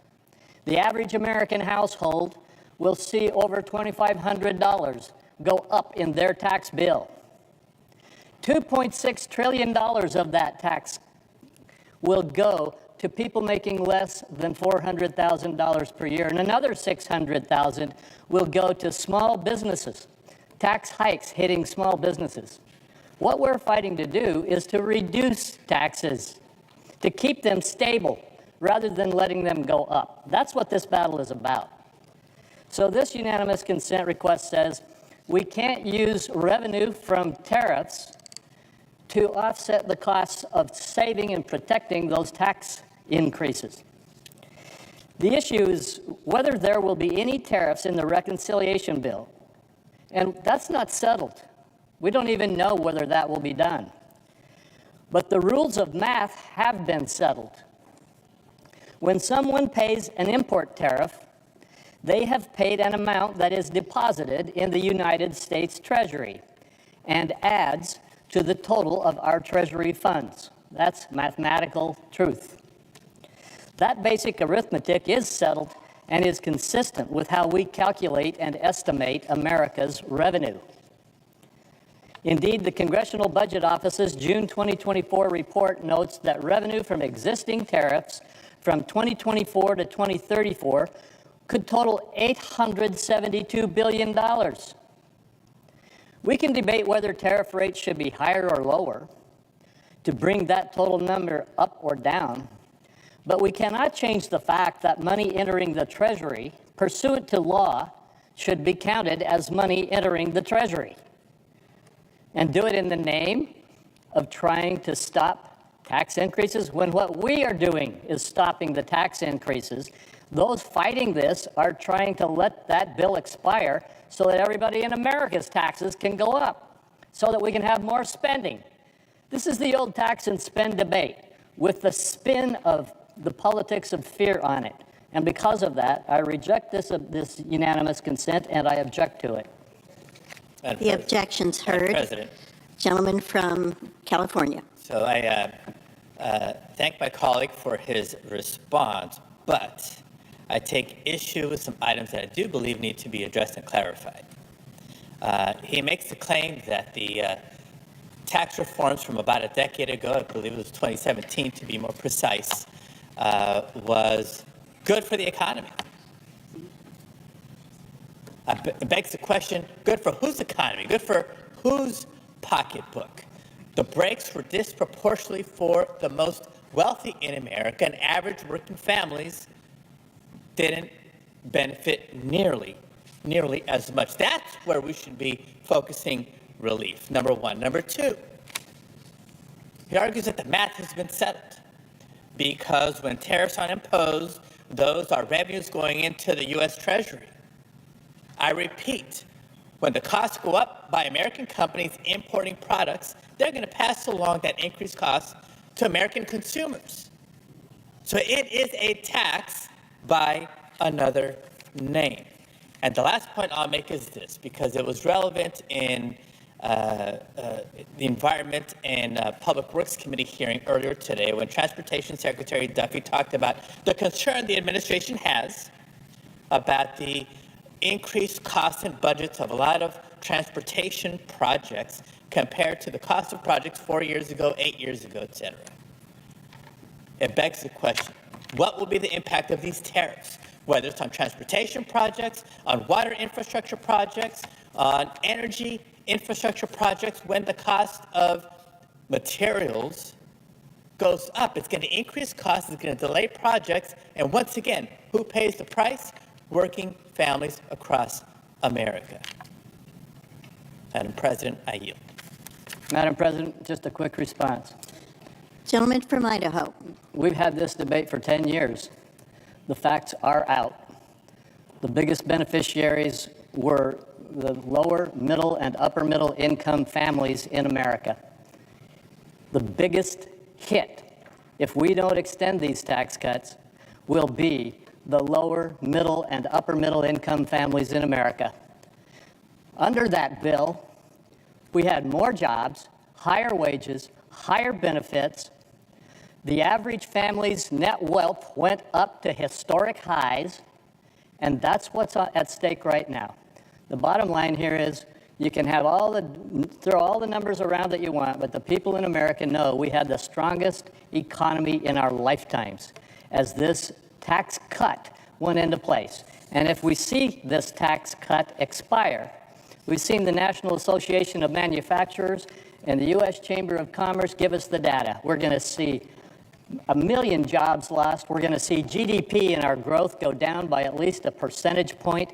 And the same kind of negative impacts on the economy will happen every time we have a massive tax increase in this country. This battle, no matter how you want to characterize it, is over whether we should have another massive $4.3 trillion tax increase, and I object. Mr. President, Madam President. The gentlewoman from Minnesota. Madam President, I rise today in strong support of the bipartisan resolution led by my colleague who is here today, Senator Tim Kaine, which I co-lead with him and Senator Warner, to restore stability to our trade with one of our greatest allies, greatest friends, and that is the country of Canada. This resolution does one thing, and it does it clearly. It terminates the President's declaration related to the Canadian border that he is using as an excuse to impose across-the-board tariffs, which are in fact taxes on Canadian imports under the International Emergency Economic Powers Act. Passing this resolution just became even more urgent because of the President's announcement of even more across-the-board tariffs this afternoon, including a minimum 10% tax on all imports and even higher tariffs on certain countries, including our friends and allies. This is a country that has thrived on the fact, and our economy has grown because we do business with the world.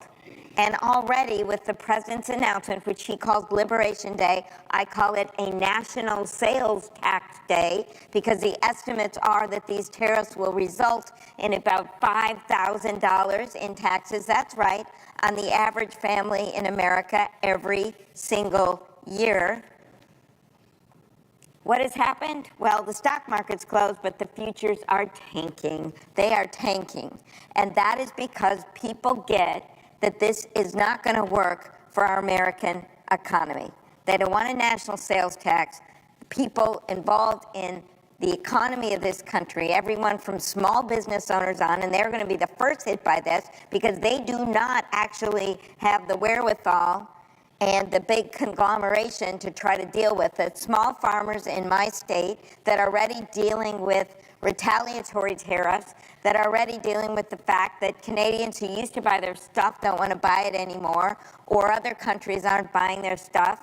And what happens then, the Canadians look for other markets, and there's other countries, other manufacturers, other farmers, and other nations that say, we are more than happy to fill your contract, sir. We are more than happy to help you out with that aluminum, ma'am, because of these tariffs.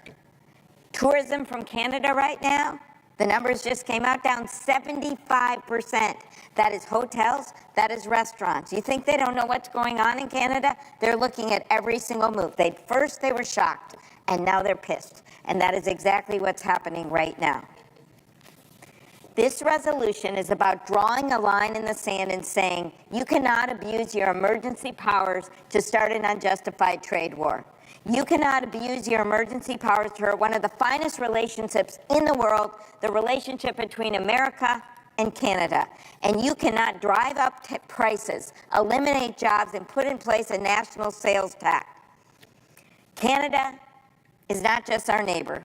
With my state, it's our #1 trading partner. In fact, we do so much business with Canada that it is more than the total of our #2, #3, and #4 largest markets combined. We are the 4th biggest ag exporter, the state of Minnesota, in the country. So we know a little bit about how this works. In 2023 alone, our state exported $7 billion in goods to Canada, including ag products, machinery, and medical devices. That's a major hit for the retaliatory tariffs that we're going to see. The damage could extend to every sector of our economy. I just mentioned tourism. So I chair the Canadian-American Interparliamentarian Group. I go to Canada a lot. I know our partners over there. I know the people in the Conservative Party, the Liberal Party, all of them. And the one thing that has united us to a T is this friendship that has far transcended this president. I remember it was the Canadian Embassy in one of the worst of times for our country that had banners draped in the front of their embassy that said, friends, neighbors, partners, allies. Those banners aren't hanging there right now, and they're not going to put them up anytime soon. It was the Canadians that were the first to arrive after 9/11 to volunteer to help out our country in its greatest moment of need. They fought alongside us in 2 world wars. This is a long-standing friendship and an incredible trade relationship based on mutual respect and trust, and yes, 2 strong economies. Because these new tariffs are already causing harm, as I noted, they amount to a national sales tax. Since the administration began to propose and implement or pause but hang over people's head wide-ranging tariff, wholesale prices have gone up on everything from meat and coffee to natural gas and lumber. Homeowners Association, Home Builders Association, Retail Association. How many business groups? Are the Republicans not listening to them anymore? And add to that, the steel workers. Do they not care about that? They're opposed to that, and they support this resolution that Senator Kaine and Warner and I have come together to introduce. With these tariffs across the world, we're going to see a $20,000 increase to the price of a home and a $3,000 increase to an American-made car. This might not mean much to Elon Musk and the billionaires in Trump's cabinet, but it means a lot to the people in my state. Tariffs can be an important tool. Sure, you can have targeted tariffs. That's not what this is. These tariffs on Canada are an abuse of the emergency powers. And if they want to negotiate this, put it in the upcoming negotiations of the USMCA, the United States-Mexico-Canada trade agreement that I supported, that President Trump negotiated in his last administration. Why wouldn't he do it there? Why instead is he doing his usual shock and awe, jarring the economy? This is going to be a blanket permission slip for tariff wars. And I will note again, thank Senator Kaine, our bipartisan group of supporters, and the United Steelworkers, International Association of Machinists, North American Building Trades Union, AFL-CIO, Chamber of Commerce, National Taxpayers Union, and the National Retail Federation have all endorsed this resolution. Maybe we don't care about all those businesses and all those workers, but maybe we should listen to them. This resolution is about restoring common sense and responsible governance. It is about Congress reasserting its constitutional role on trade, and it's about standing up for American workers, businesses, and consumers who are being asked to pay the price of this trade war.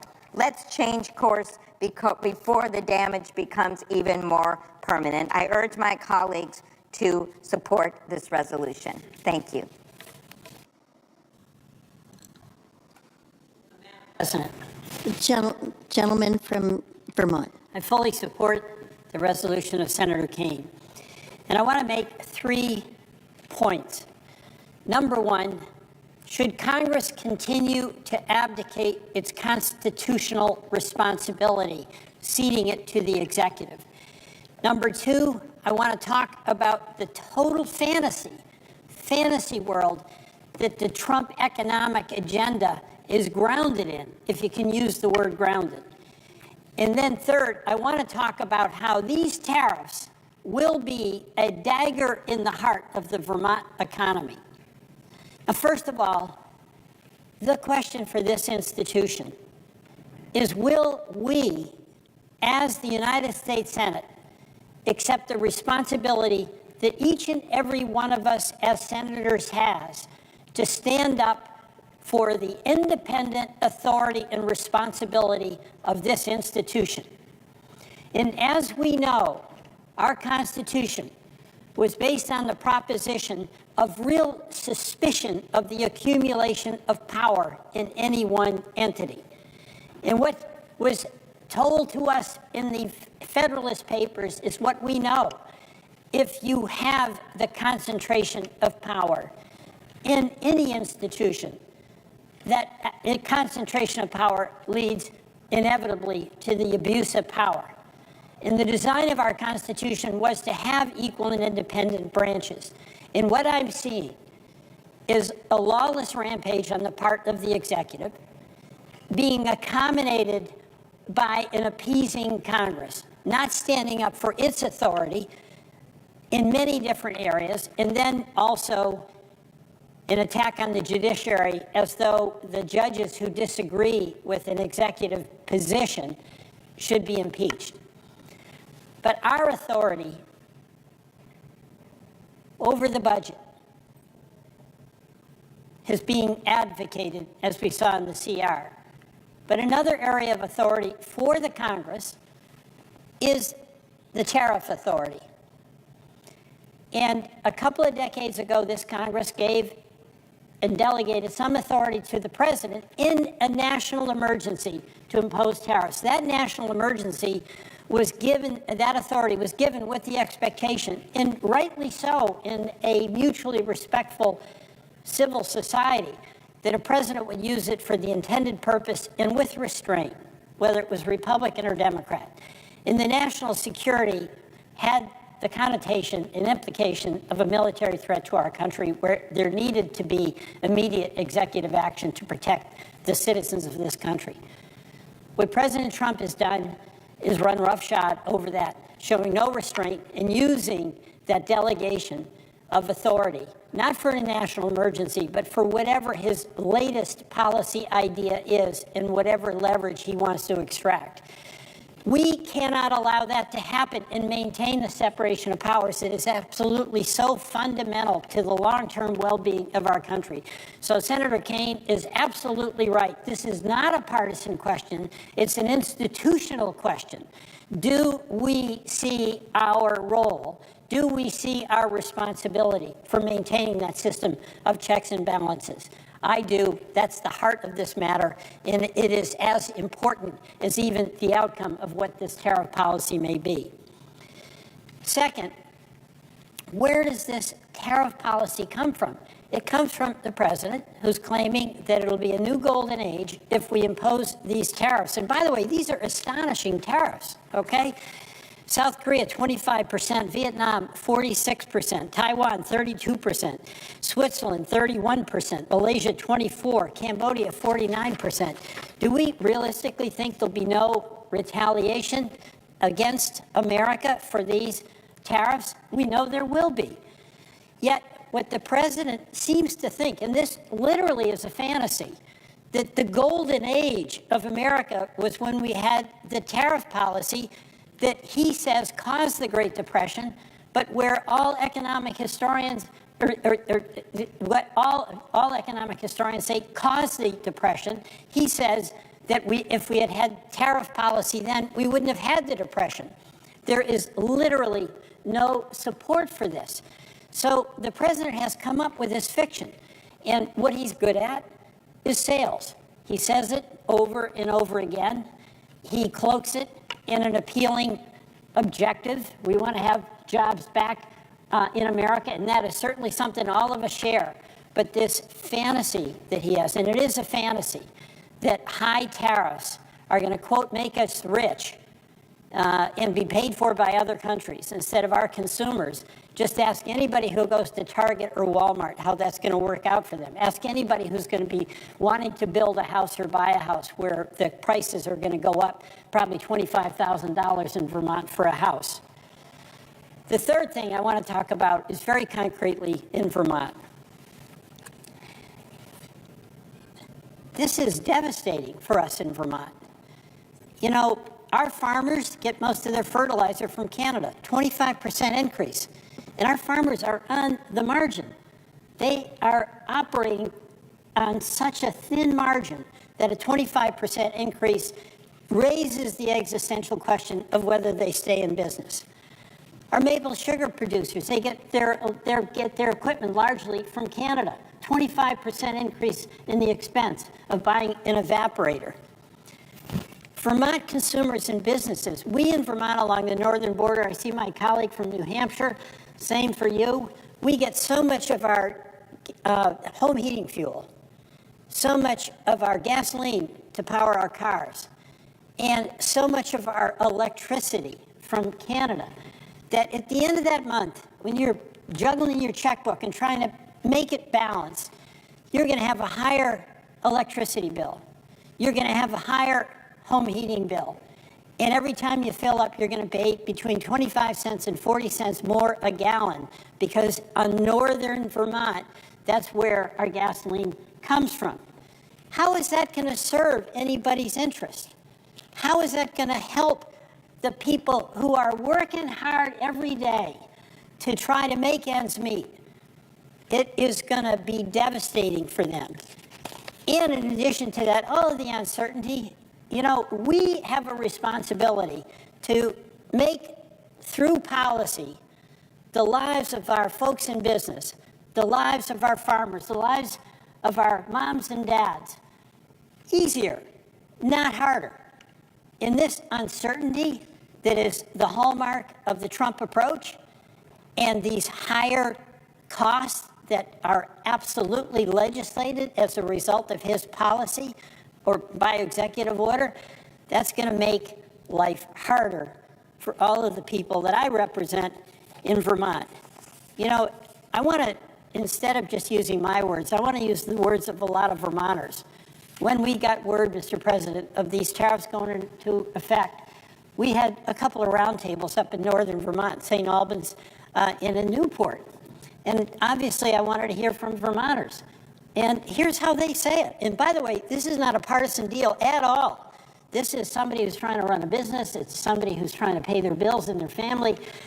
It's a construction company. But a vegetable farmer, Stoney Thompson, it feels like death by 1,000 cuts. Vermont Food Bank, Jason Maring, we get some of our vegetables from the Quebec side of the border. If the 25% tariff was applied in full, it'll be about $130,000 to $150,000 unbudgeted hit to our food procurement efforts. Catherine Derone of Agrimark, the ripple effects that this could have on energy markets and, of course, manufacturing is very heavy. Matt Cook from PC Construction, I'm just concerned in general that it's going to further stagnate the ability for some of these much-needed construction projects to move forward. Dennis Borbo Custom Homes, they build about 3 or 4 homes a year. Good business in northern Vermont. We would be strongly affected by the tariffs in terms of equipment costs for U.S. producers. I'm very concerned with the possible effects of this. Another, I can foresee the making homes unaffordable, which they already are. You know, just another vivid example of that, some of the hardest working people we have in Vermont are our loggers. And they harvest logs, ship them up to Canada, and they will be paying a tariff when that log goes up to Canada. When it's milled and returned as lumber that can be used in home building, there'll be a 25% tariff on that as that lumber returns. Who's going to pay for that? The home builder or the home buyer. That's what's going to happen. So how in the world is this going to lead to the so-called golden age?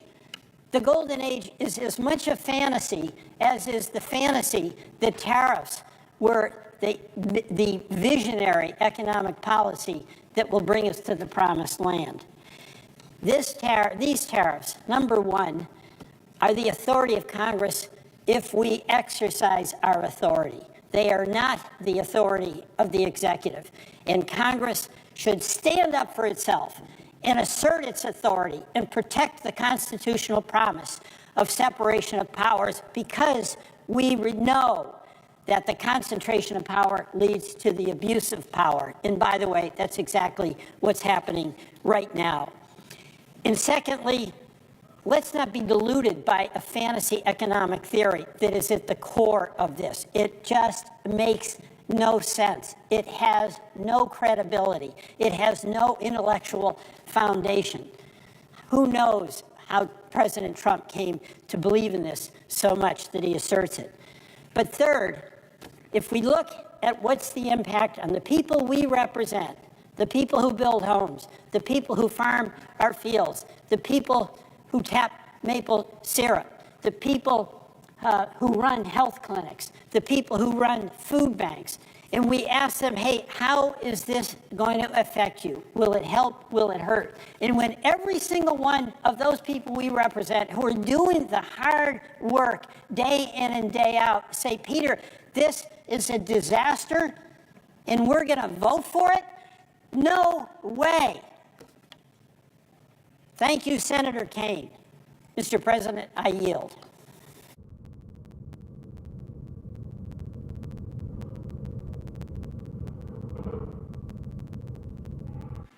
I recognize the senator from New Hampshire. Thank you, Mr. President. I came to the floor to join my colleagues because I am so concerned about the damaging impact of President Trump's tariff taxes, and I call them taxes because that's what they really are, but those tariffs, particularly on Canada, although we heard today that he's announced a number of others. On Monday, I've been hearing from a lot of small businesses in New Hampshire, but on Monday I visited a bakery in Derry, New Hampshire, that may have to go out of business due to what President Trump is proposing on tariffs on Canada. Now, the owner of Shatila's Bakery moved to the United States 36 years ago. He's a cardiologist, and with his brother, a PhD scientist, they were from Lebanon.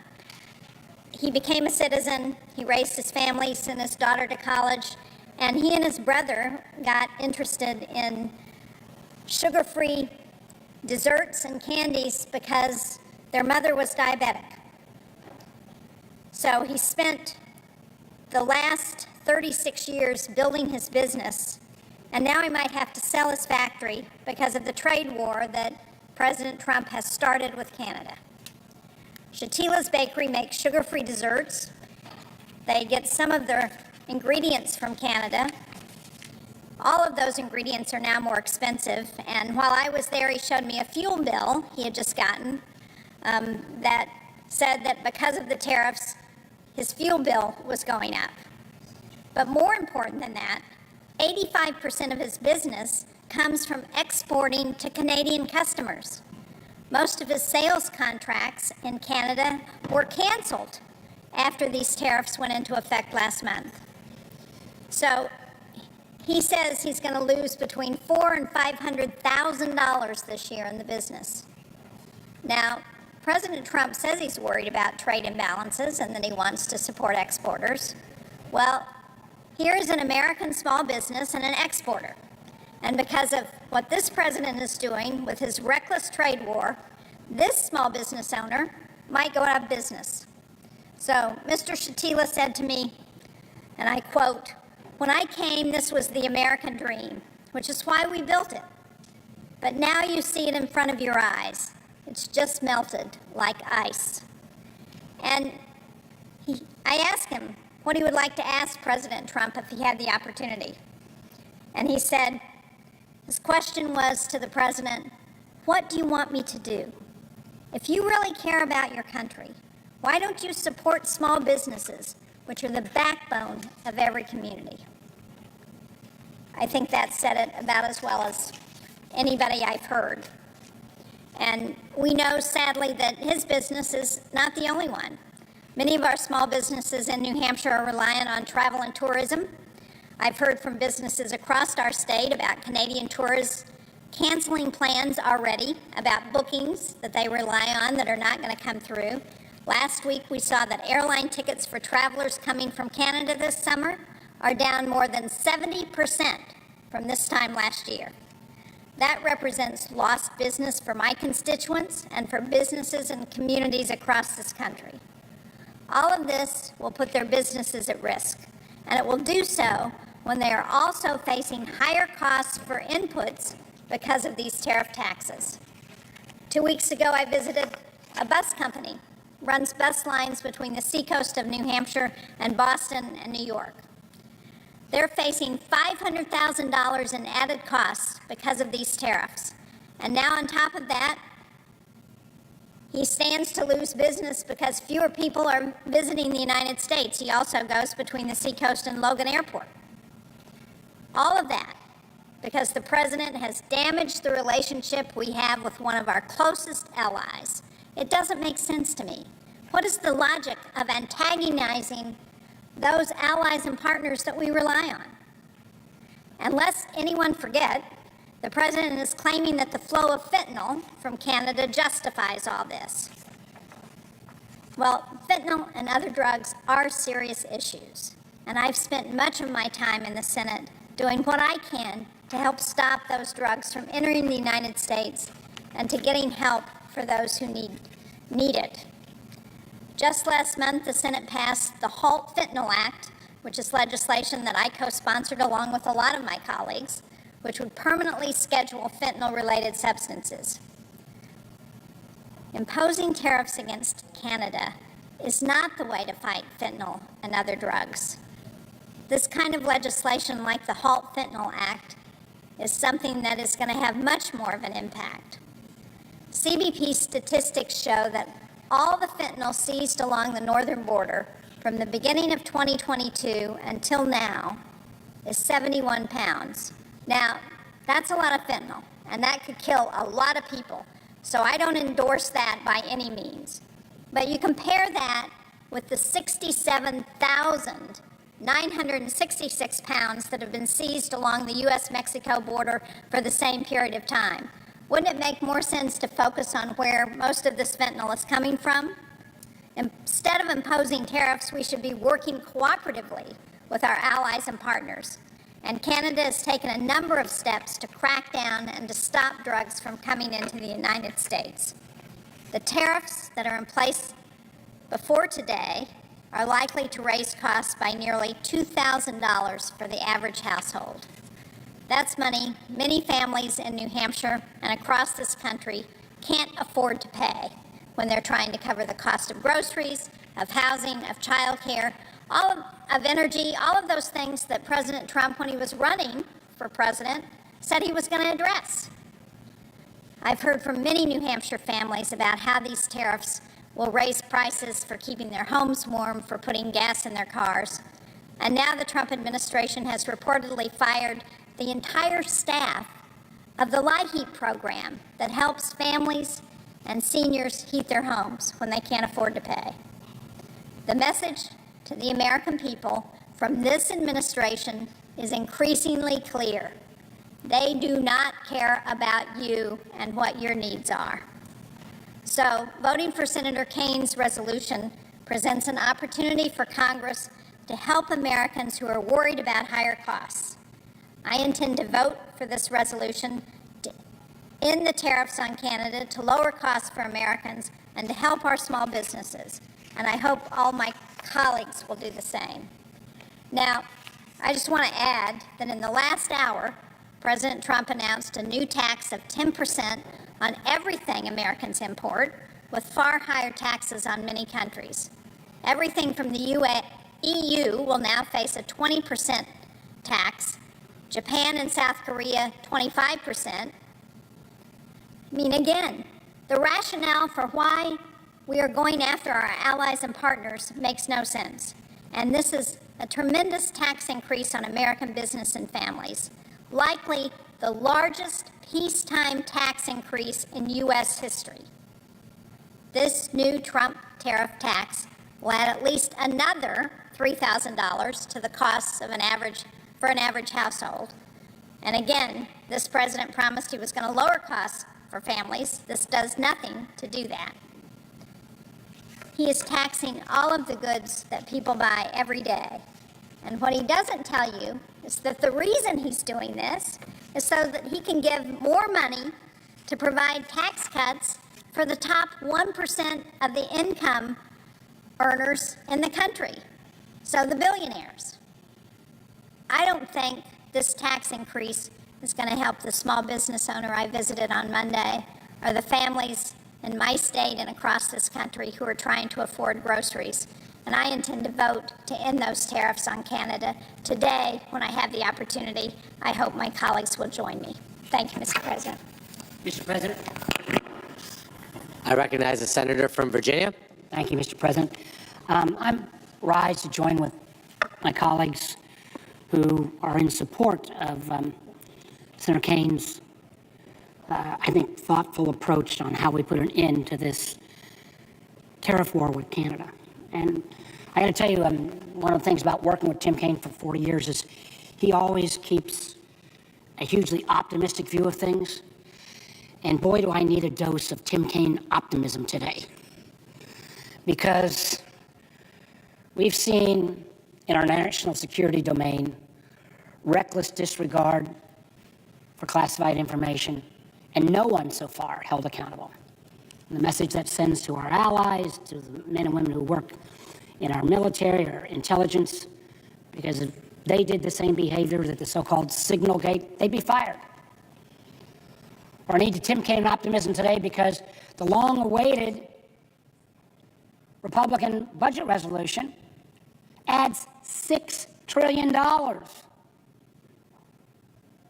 the deficit, $4 trillion in funny math, and about another $2 trillion for tax cuts. So that then brings us to not my words, but Peter Navarro's words, who I happened to be with on a Sunday, says these group of tariffs will add $6 trillion in revenues. Who do you think is going to pay for that? Candidly, it's going to be the people who buy the presiding officer's cars in his great dealerships in Ohio. It's going to be folks in Virginia. We had one of our brewers in yesterday who's already laid off 20% of his staff because he imports malted Pilsner from Canada. What we're seeing with Trump is not America first, but what's going to be is America alone. And I say to anybody I spend way too much time in a skiff, I know, but America alone is not an America that's safer. And the notional idea that we've picked on our longest, best friend in many ways, and I'm a little biased, my mom's parents were from Canada, but the notion that this president is trying to turn Canada into an enemy is beyond belief. You know, I talked to a senior Canadian leader just the other day. He said, Mark, you know, even if tomorrow Trump says, never mind, as he's gone back and forth a dozen times, say no harm, no foul, the damage we have done to the relationship between America and Canada will take years to recover. Senator Sheen just mentioned airplane flights down 75%. Americans' national anthem booed at hockey games. We had another person in who ships whiskey, Virginia bourbon, up to Canada. All the tariffs are off tomorrow, which they're not. It will be years, if ever, that Canadians will be buying American bourbon again. So, in dreamland, $6 trillion of tariffs, you know, it's the largest tax increase in American history. I believe it actually goes beyond World War I.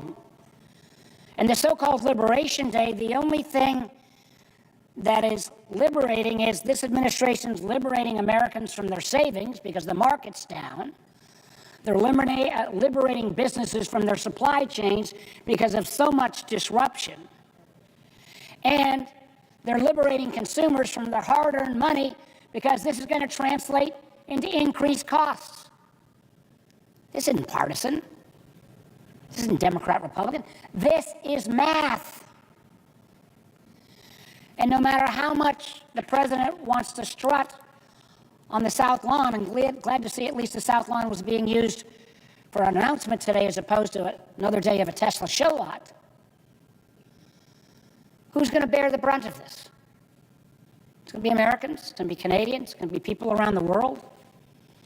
I'm sure my friend has already mentioned this, particularly from Virginia's standpoint.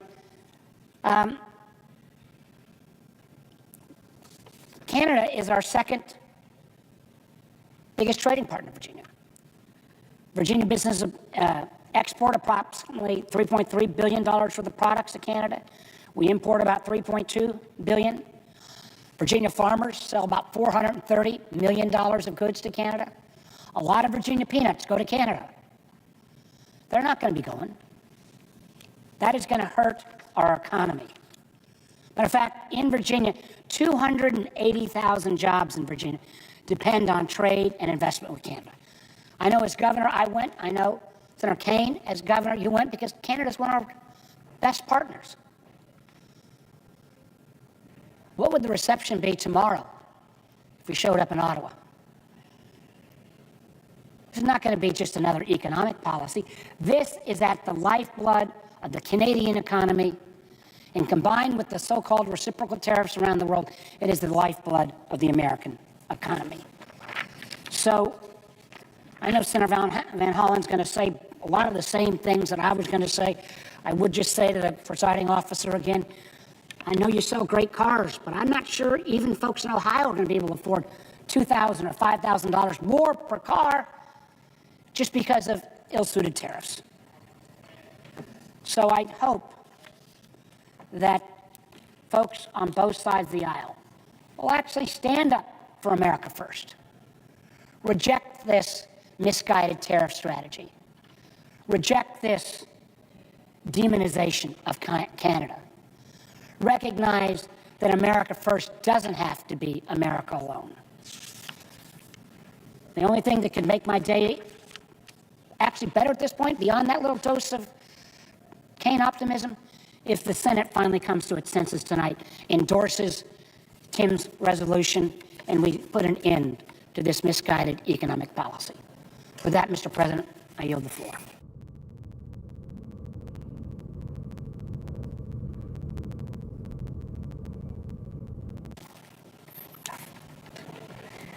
Mr. President.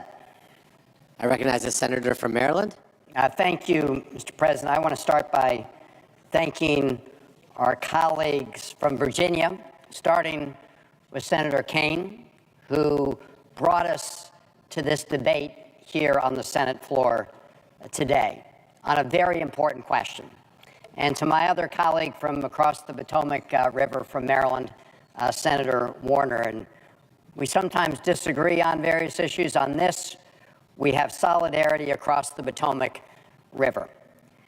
And that unity comes from a very simple result, which is we are here to sound the alarm about the trade war that Donald Trump just unleashed today. He calls it Liberation Day. If he had made this announcement yesterday on April Fool's Day, people would have thought it was an April Fool's joke. But this is no joke, and it's not Liberation Day. It is a national sales tax day, because that will be the result of the president's action. A sales tax on the American people, a national sales tax.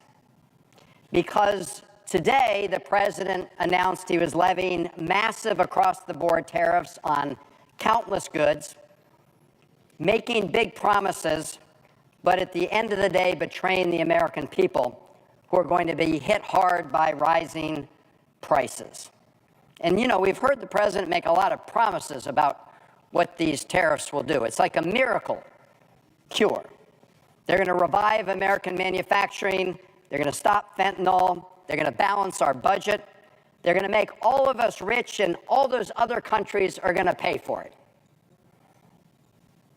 Problem is, none of that is true. Other countries don't pay these tariffs. We do. It is a sales tax on goods imported from other countries. American importers pay the tax at the border, and they pass the costs on to the consumers. What else are they supposed to do? And American manufacturers that put together products here in the United States but import some of the parts they use in those products will face higher costs, higher prices on the parts that they import. And they're going to have to pass on those costs to American consumers, so they're going to have to jack up their prices. When they jack up their prices, not only do American consumers pay more, but those American manufacturers and American producers, when they're exporting goods overseas, they're having to export at higher prices, and that makes their products less competitive overseas. And on top of that, it's a double whammy, because when you have these big tariff increases on products from other countries aren't just going to sit back and take it. They're going to respond. They're going to retaliate. They're going to put tariffs on American products that we export to their countries. And what will happen then? That means that an American producer exporting products overseas, whether manufactured products or agriculture products, their products are going to face higher prices in those countries. And they will be less competitive, and people in those countries will buy less of those American products. So that means here at home they'll have to lay off workers. It's going to hurt the economy back home in both those ways. You know, we saw a little mini version of this during the first Trump administration. Back then, Donald Trump raised tariffs on Chinese products, and China responded with retaliatory tariffs on many American farm exports like wheat and soybeans and pork. What happened? Well, American farmers sold less of those products overseas. They got more expensive. And you know how we know this was all a big fake out? Was when American farmers were not able to sell their products into China's market because of China's retaliatory tariffs, we bailed them out. We, the American taxpayer, we spent $23 billion in taxpayer money from the American people to pay American farmers not to be productive, more productive, they were productive. But because China raised tariffs on their products in retaliation for Donald Trump raising tariffs on theirs.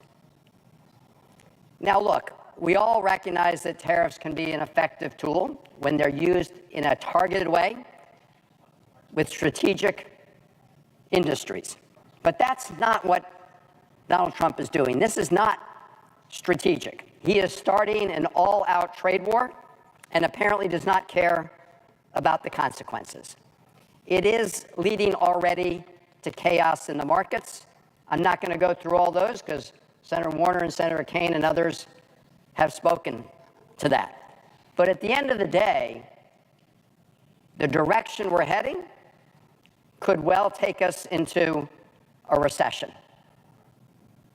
As Senator Warner mentioned, some of the president's people have said this is going to be $6 trillion worth of tariffs over the next 10 years, by far the largest effective tax hike in American history.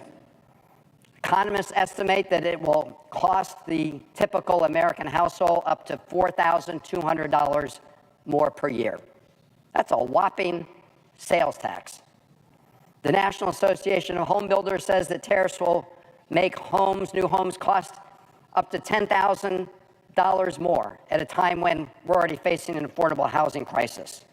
The North America's building trade unions sent a letter opposing these tariffs, saying, and I quote, "We are seeing construction projects slowing down, infrastructure investments being delayed, and economic momentum weakening, resulting in smaller paychecks, fewer jobs, and shrinking opportunities for skilled building trades and workers," unquote.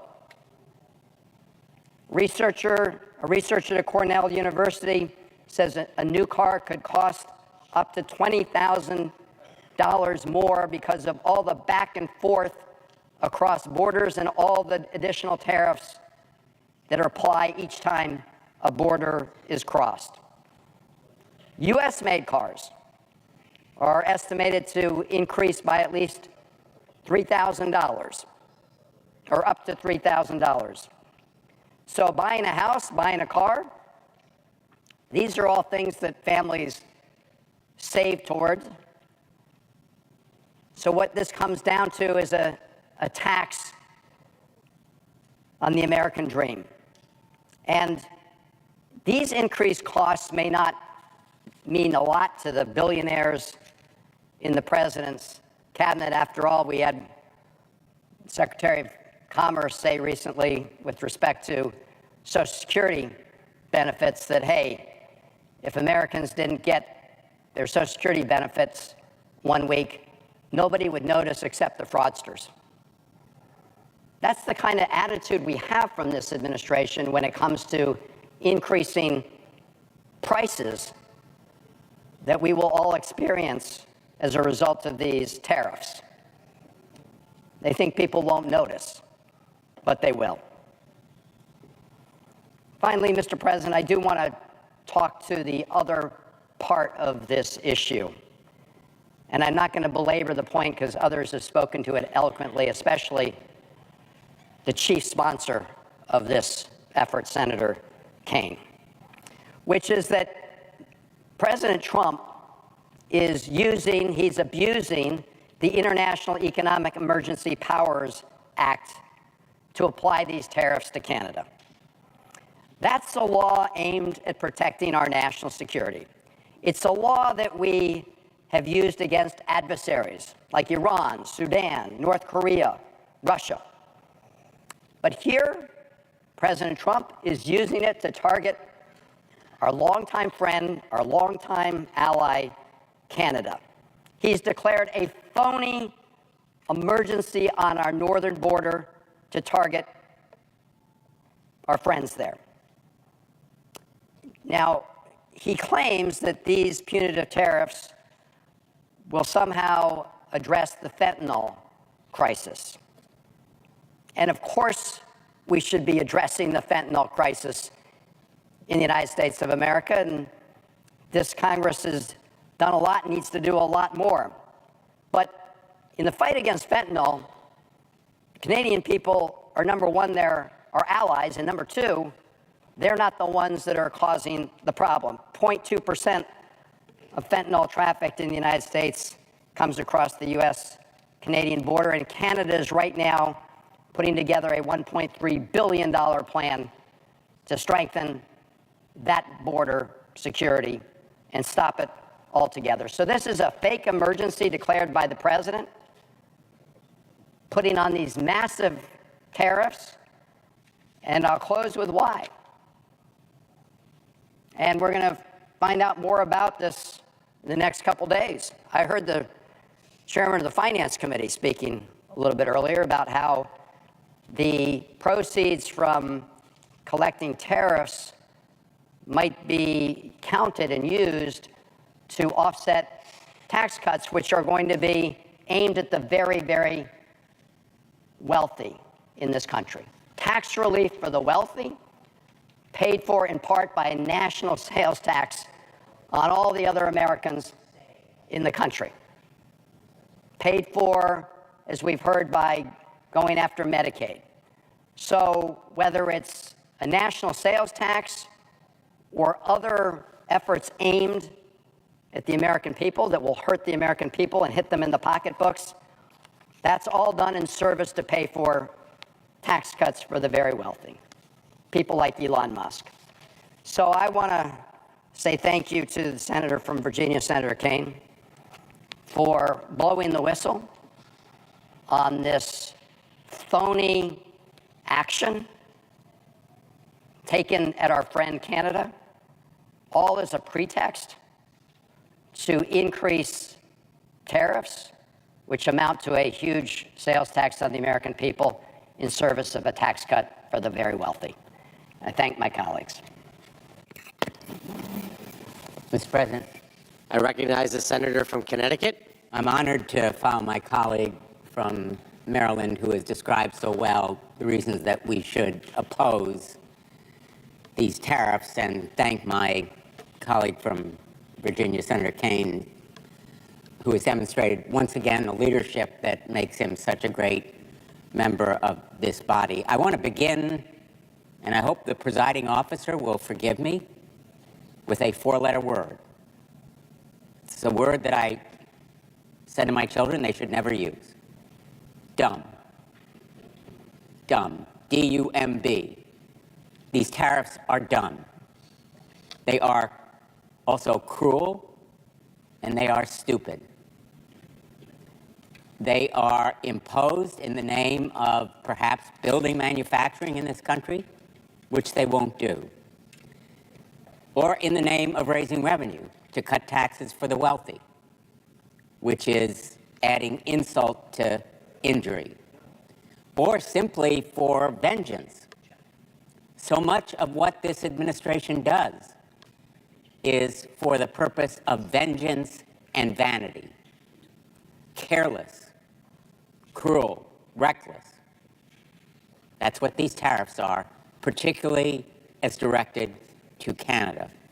Let's be clear.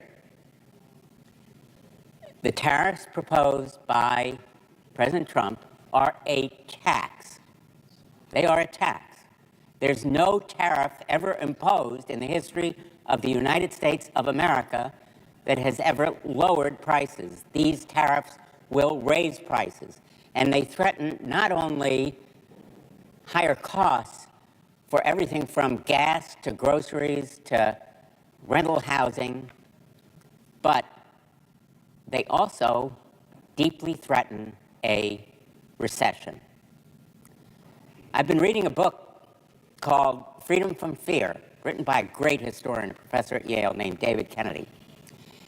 Freedom from Fear is about the events and the misdirection and mistakes that led our nation to the Great Depression. What began as a recession, what started as a Wall Street problem, became a global depression because the world failed to realize that even then our economies were connected. and that tariffs could hurt all countries when all countries adopted them, when a trade war ensued, and a trade war now is what we face. Canada has long been one of our nation's closest allies and trading partners. We have a bond with Canada that goes beyond simple economics.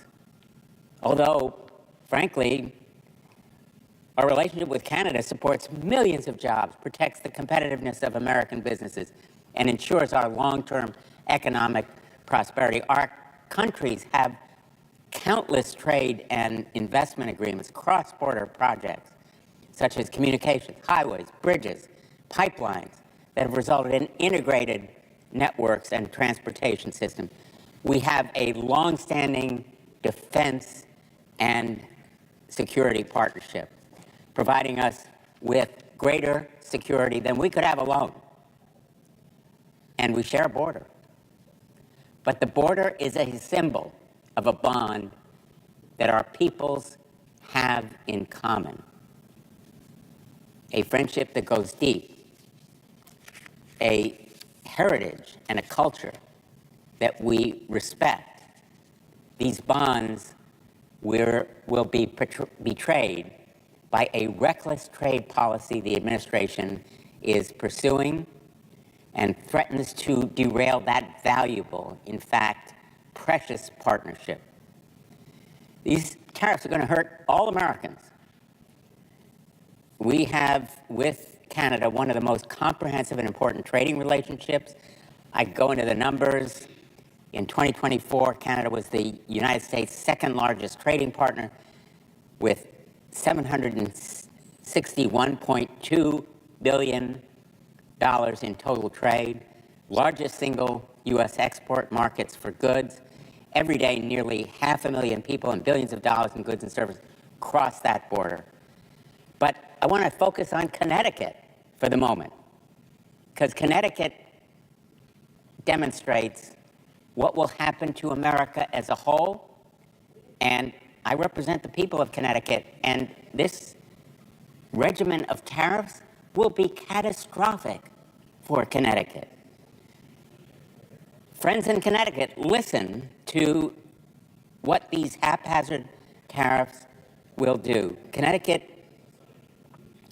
Canada is Connecticut's single largest trading partner, accounting for 20% of our total trade in 2024, including 13% of our imports and 13% of our exports and 25% of our imports.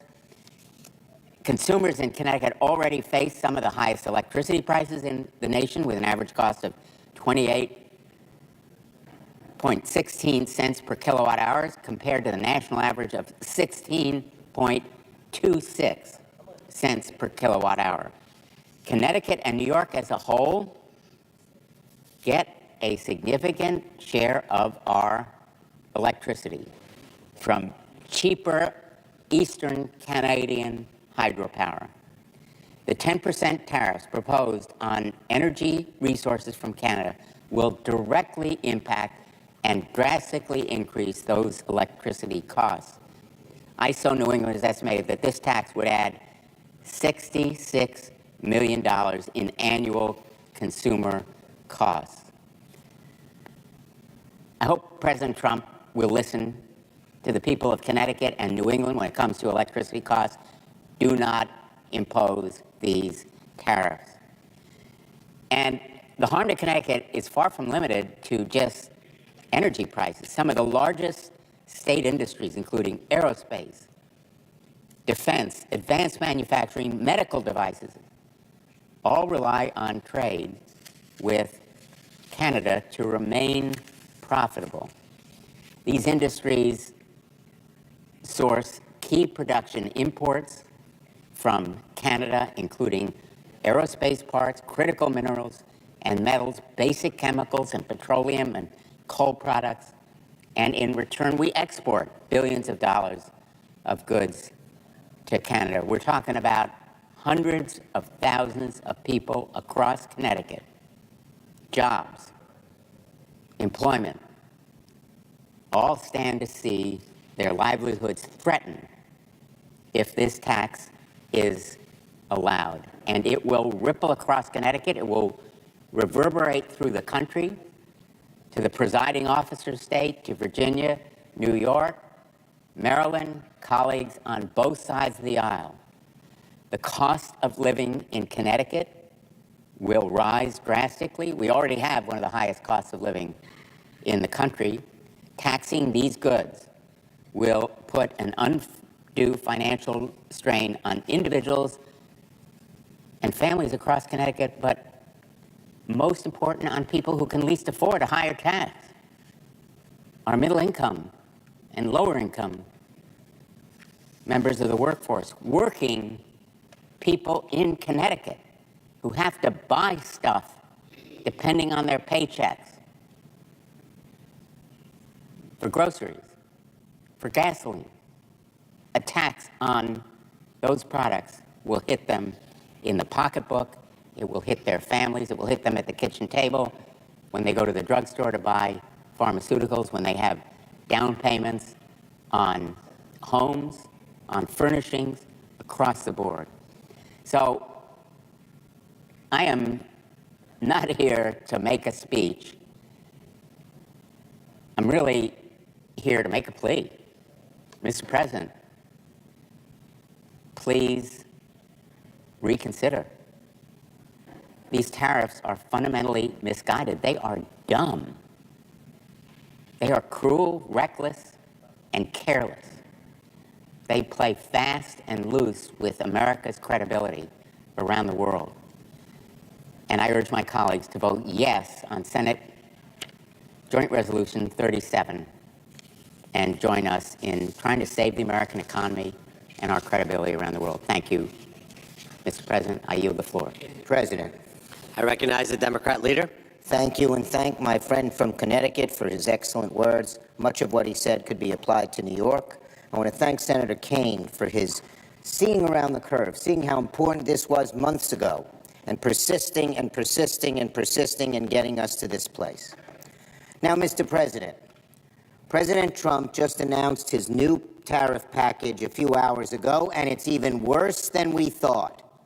In addition to the tariffs that he has already imposed, he now has a 10% across-the-board tariff on all products. What is this going to do to American families? It's going to clobber them. It's estimated that the Trump tariff will add about $5,000 to the average family's cost. And why is he doing it? To reduce taxes on the billionaires. They've said that. Navarro and he have said it over and over again that they want to reduce those taxes. It is outrageous.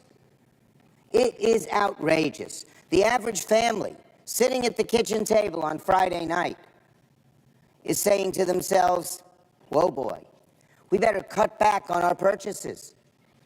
Maybe we ought not go out to the restaurant. Maybe we ought not to take that vacation we've been saving up for a year. Maybe we ought not to buy that new car.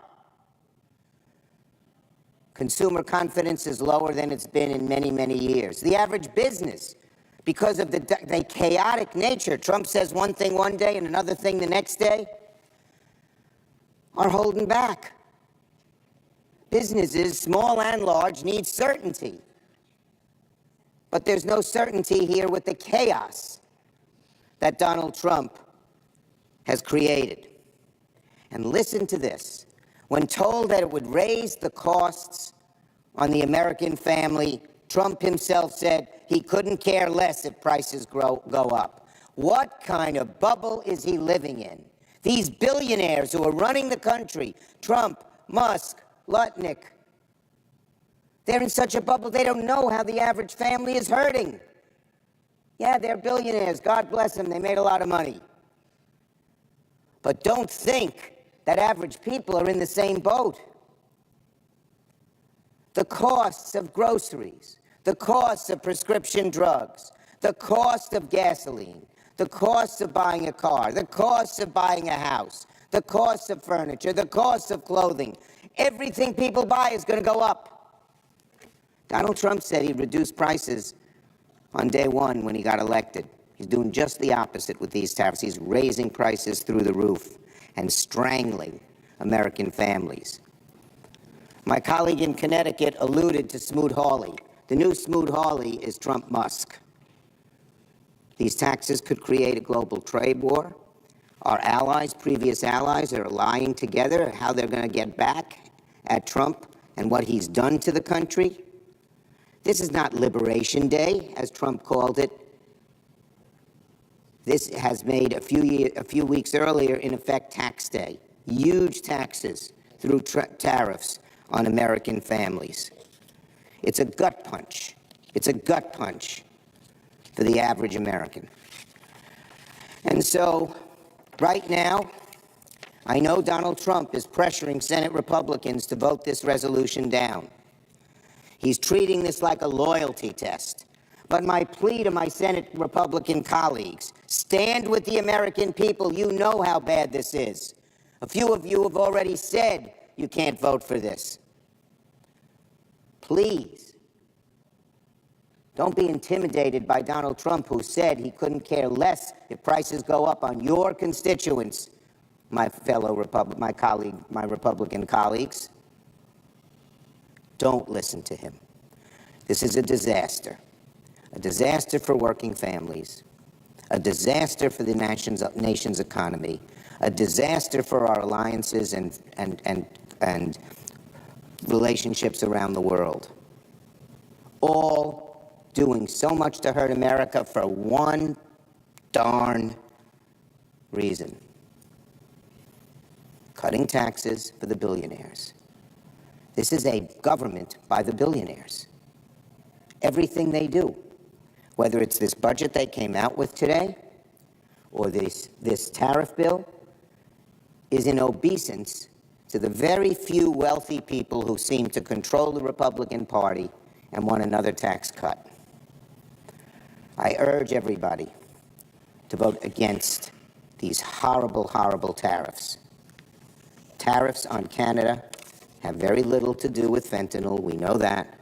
Tariffs on Canada and all the other countries he's now added to the list have everything to do with tax breaks, more tax breaks for billionaires. I strongly urge a no vote. This bill is worse than what we had thought. He made it worse when he announced what he was doing a few hours ago. I yield the floor. Mr. President. I recognize the senator from Massachusetts. Thank you, Mr. President. I thank Senator Kaine for his leadership on this issue. President Trump's new tariffs are not Liberation Day, they're Obliteration Day. They are going to be remembered as something that raised taxes on every American consumer, had foreign countries then attack businesses all across our nation, all without a plan from President Trump to have an end game. President Trump is just making this up. And we're going to have to wait to see how he responds when Europe attacks us, when Canada attacks us, when Asian countries now attack us. He's inviting an attack upon the American economy, even as American consumers have to pay higher taxes. So we're at just the dawn of the equivalent of an all-out war, trade war, with every other country in the world. And who's going to pay the price? American workers and American taxpayers. They're the ones who are going to pay the price. So, Mr. President, I rise tonight to speak about the outrageous calls we have been hearing to impeach federal judges who have ruled against Donald Trump. And that's right. Donald Trump and his extremist MAGA supporters think that if a federal judge dares to rule against the president, that judge should be impeached. Recently, Trump tweeted that Judge James Boasberg, the chief judge of the federal district court here in Washington, D.C., should be impeached because he ruled against Trump's use of the Alien Enemies Act to deport alleged Venezuelan gang members to El Salvador without any due process. Elon Musk whose Department of Government Efficiency has been on the losing side of several recent judicial decisions, has referred to federal judges as evil and called for, quote, a wave of judicial impeachments. In the other body, MAGA extremists have taken up the cudgel and filed articles of impeachment against federal judges who have ruled against the president, and then they receive political contributions from Elon Musk for doing so. And just last week, Speaker Johnson even suggested eliminating entire federal courts because their judges have dared to rule against Donald Trump. These calls for the impeachment of judges and elimination of courts are just the latest salvos in a broad attack on the courts, on lawyers, on the rule of law by the president and by his allies. I come to the Senate floor today to condemn this dangerous and un-American onslaught against the judiciary and legal profession and urge my colleagues on both sides of the aisle to speak out against it. Federal judges confirmed by the Senate and given life terms under the Constitution during good behavior are not like contestants on The Apprentice. You don't get to fire them because you don't like the way they are doing their job. The president and his acolytes don't seem to understand this. With each call to impeach judges, they disregard and disrespect the Constitution, its separation of powers, its checks and balances, and its establishment of three co-equal branches of government, one of which is a judiciary whose principal job, as the Supreme Court explained more than 200 years ago in Marbury versus Madison, is to, quote, say what the law is, to say what is constitutional. And that is precisely what the courts have been doing. Since retaking office, Donald Trump has issued a series of executive orders that are blatantly, patently, and obviously unconstitutional and illegal. Trump's illegal belief that he can supersede the Constitution and the laws passed by Congress with an executive order has spawned more than 100 lawsuits against his administration. And federal judges across the country, judges appointed by Democrat and Republican presidents alike, including Donald Trump himself, are doing the same job that judges have done in our country for centuries.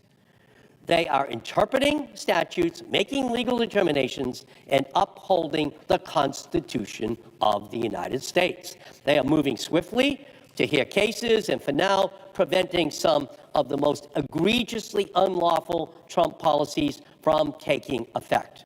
Revoking birthright citizenship? Blocked. Freezing all federal funding? Blocked. Pulling down public health websites? Blocked.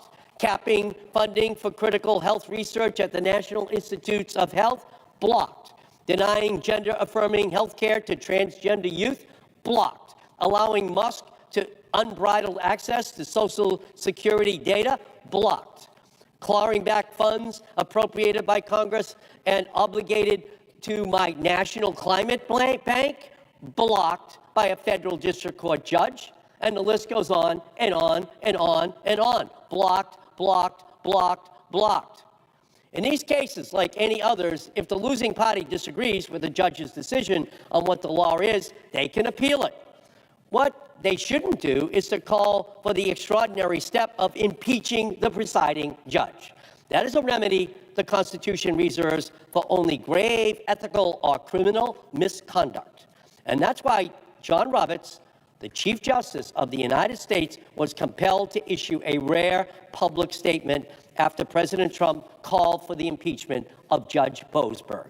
Without referring to the president directly, the Chief Justice nonetheless rebuked him, explaining that, quote, for more than 2 centuries, it has been established that impeachment is not an appropriate response to disagreement, and that, quote, the normal appellate review process exists for that purpose. Unfortunately, the MAGA extremists calling for impeachment of judges or the elimination of the courts don't care about this. The Constitution, centuries of judicial norms, the rule of law, they only care about one thing: fealty to Donald Trump. The baseless calls for Chief Judge Boasberg's impeachment confirm that. This is a judge who is a Yale Law School graduate, who cut his teeth as a successful homicide prosecutor, who was first appointed to the bench by a Republican president more than 20 years ago, who was confirmed to the federal bench in a 96-0 vote, and who was named by Chief Justice Roberts to a seat on the United States Foreign Intelligence Surveillance Court, where he served a 7-year term, including as the court's presiding judge. Yet, this is the judge, widely respected throughout the judiciary and legal profession, who President Trump calls a, quote, radical left lunatic, a troublemaker, and an agitator. That's Trump talking about Judge Boasberg, just because he ruled against the administration in a preliminary decision, which, by the way, a 3-judge panel of the D.C. Circuit Court of Appeals last week upheld on review. So while Trump's ad hominem attack on Judge Boasberg was typically baseless, it and other attacks like it leveled against other judges are no less dangerous.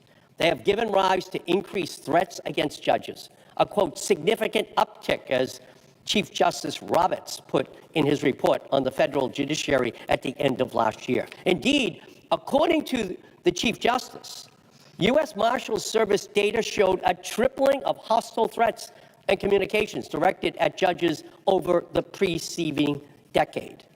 Recently, judges have also experienced the swatting of their homes, the delivery of pizzas to their homes, actions intended to send the message, we know where you and your family live, where your children are.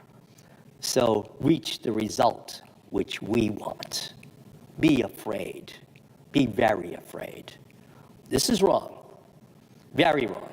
It is dangerous. It is intended to pressure judges in their decision-making. It puts lives at risk. It deserves the strongest possible across-the-board condemnation by all senators and all Americans. Instead, my Republican colleagues have been awfully quiet, fearful of upsetting President Trump, who has followed the Godfather Part 1 playbook and made them an offer they can't refuse. A primary opponent if they just don't go along. Well, finally, I have a few words about Donald Trump's unprecedented executive orders targeting law firms and individual lawyers who have litigated against him. These orders have suspended security clearances, canceled government contracts, barred employees from federal buildings, and erected other obstacles that prevent lawyers from representing their clients. Trump has even directed the Department of Justice to seek sanctions against attorneys who file frivolous lawsuits or engage in vexatious litigation against him. So with Donald Trump coming after lawyers and law firms, it's gut check time for law firms in our country, especially the big law firms that the president has targeted for revenge and retribution because of their lawyers daring to do their jobs and represented clients in cases against him. I commend those firms, like Wilmer Hale, like Jenner and Block, who are standing up, who are fighting back. And we need all law firms to stand up to this administration and to continue to stand up for the rule of law. And those that don't, especially those that seek to appease and accommodate the president out of fear that their bottom line will suffer grave risk, grave harm to our liberties, will in fact depend upon the lawyers who take difficult and unpopular cases, often against the government, and zealously representing their clients in those matters. I'll conclude with this. The attacks on our judiciary, the calls for the impeachment of judges, and the attempts to intimidate and retaliate against lawyers who dare to stand in defense of the Constitution are not just an assault on individuals. They are an assault on the very foundations of our democracy. The courts are not pawns in a political game. The rule of law is not up to negotiation. If we allow this dangerous precedent to take root, if we tolerate threats against judges and lawyers who fulfill their constitutional duties, we set the stage for the erosion of the checks and balances that have safeguarded our nation for over 2 centuries. This is not about protecting one man. This is about protecting the principles that ensure justice and fairness for all Americans It is time for all of us as a nation to rise above partisan interests and defend what makes us strong, our commitment to the Constitution, to the independence of the judiciary, and to the rule of law. And I urge my colleagues, all of my colleagues, and every American to stand in defending these sacred institutions, not for our political health, but for the health of our democracy itself. I thank you, and I yield back, Mr. President. I recognize the senator from Rhode Island.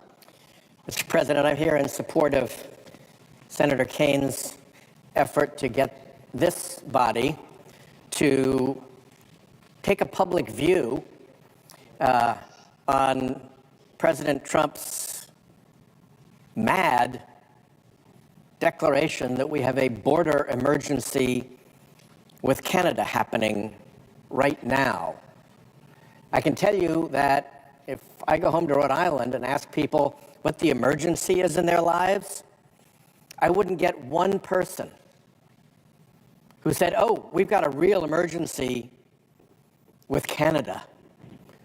They're a huge threat. That whole Canada situation, boy, that's dangerous. This is nutty stuff. And it's dangerous stuff economically. Just in Rhode Island, Canada is our largest international trading partner. 22% of Rhode Island's exports are to Canada. And we import from Canada as well. And when the tariffs get reciprocated by our Canadian friends after this ridiculous behavior by President Trump, then that's going to affect all Rhode Islanders. We buy a lot of energy, for instance, from Canada. And that's going to raise costs for Rhode Island families. It's a direct hit to people's pocketbooks. And as has been pointed out, this is just a shady way to hit Americans in the pocketbook, to raise revenue, so that this phony baloney budget resolution we're about to have to deal with can open up revenues that they can then use as a justification for lowering taxes for the billionaires and the big corporations who already pay way too little in taxes. Some billionaires pay no income taxes at all. The corporate share of America's revenue has gone from about 30% of America's revenue down to single digits. That's just a huge sucking sound pulling out of America's revenue, the revenue of corporate entities, and it's not the mom and pop flower store. It's the huge multinational that goes and pretends that it's doing its business in Ireland or the Cayman Islands or someplace and hides profits. This is a tax racket against the American people that is now being propped up and made worse by a tariff racket against the American people. And the excuse is one of the dumbest ones ever, that the emergency is fentanyl. Well, Rhode Island was at the heart of the opioid epidemic. That's why I worked with Senator Portman to pass the CARA bill, the biggest addiction recovery response bill this body has ever passed. I take this issue deadly seriously. Not the president. Not the president. 0.2% of the fentanyl in America comes across the enormous Canadian border. If you did it like per mile of the American border, it would be unmeasurably small. And over this fake excuse that there's a huge fentanyl problem, 0.2%, they're going to dump enormous new expenses on American families. People have called this a sales tax, and it kind of is, because what it does is it raises prices. It raises prices because the money that the federal government takes in has to be recovered. And it gets recovered from families, from people who are paying higher prices for imported goods or higher prices for the domestic freeloaders who are going to raise their prices to match the imported goods, just the way the fossil fuel industry raised their prices to match the foreign prices of fuel after the Ukraine invasion and so gorged themselves that they made the biggest profits off the American people in the history of corporations. It was the biggest gouge ever by the scoundrels of the fossil fuel industry, and now we're opening the door for this to happen across all industries. American families are going to be hurt, and they're going to be hurt hard, and it just puts revenues on the books that the Republicans can then use to go and do what they really want to do here, which is to make sure that all their billionaire cronies, everybody who's surrounding Trump, all the pals in the cabinet, all the ones who write the big checks to the super PACs and who fund Republican politicians, that they don't have to pay taxes anymore. It's Leona Helmsley Day here in the Senate. Taxes are just for the little people. This is a disgrace, and I hope there'll be a few voices on the Republican side to recognize that considering the Canadian border to be an emergency is preposterous. I yield the floor. Mr. President. I recognize the senator from Delaware. Mr. President, I rise to bring the attention of this body to a broken promise by our president. Our president promised in the campaign and recently in an address to all of us here in Congress to make America affordable again, to deal with the high prices of groceries, of fruits and vegetables, of housing supplies, of energy, to deal with high prices.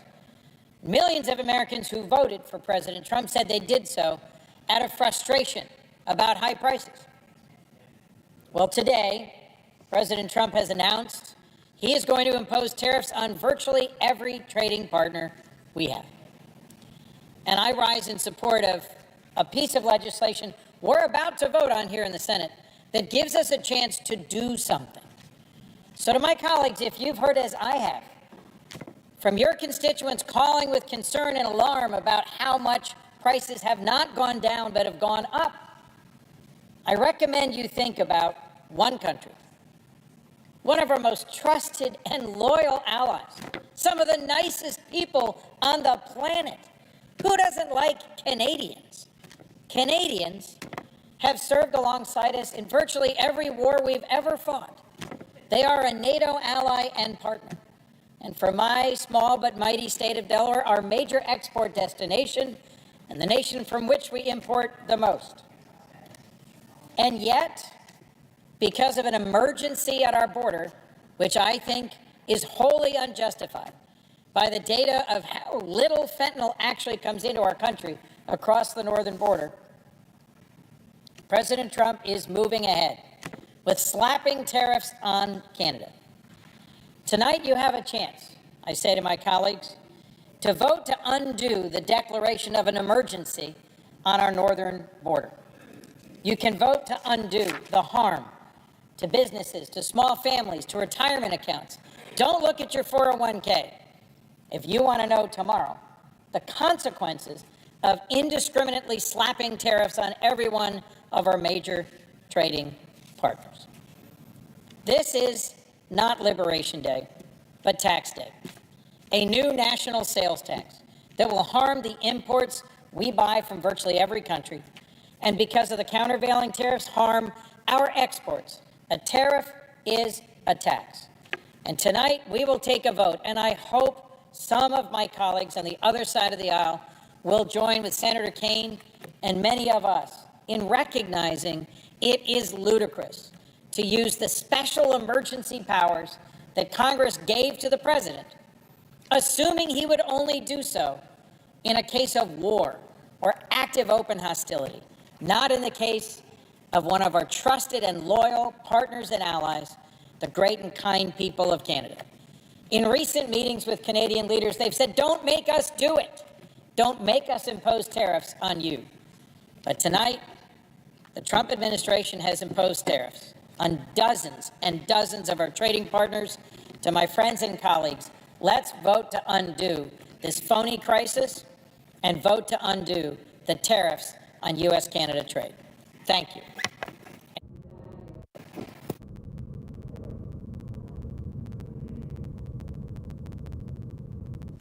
Mr. President.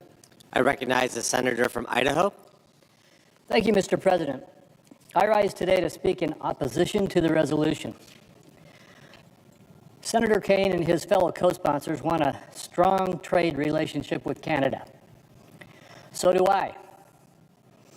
I consider, like President Reagan, Canadians to be not just friends and neighbors and allies, but kin, who together with us have built the most productive relationship between any two countries in the world today.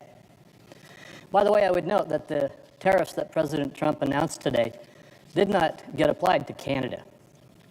What we're talking about here today, however, in Senator Kaine's resolution, is not about our trading relationship. It is about the emergency stemming from fentanyl and illegal immigration. Senator Kaine and the other co-sponsors are challenging the how, meaning the means of what President Trump is doing, the threat of tariffs, through which President Trump addresses a national emergency. The Senate, however, is set up to vote on this proposal, however, today, on the why, whether an emergency exists. Under President Biden's watch, the number of people arrested on the northern border rose more than tenfold from 2022 to 2024.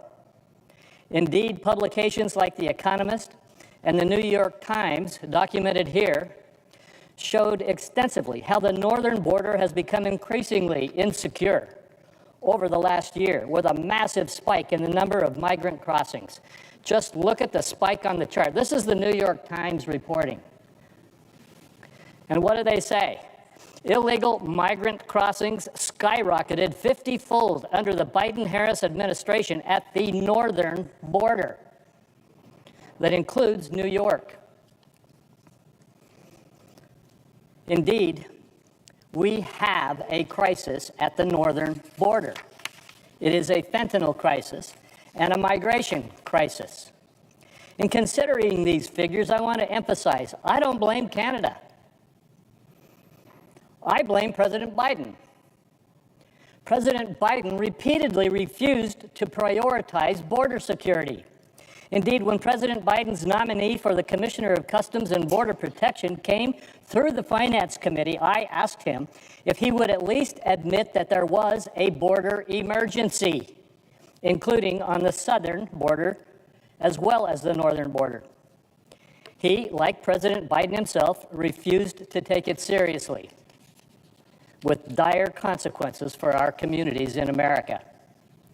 When President Biden and Prime Minister Trudeau met last year, the Biden administration's top priorities included encouraging both countries to increase climate spending and advance diversity and inclusion.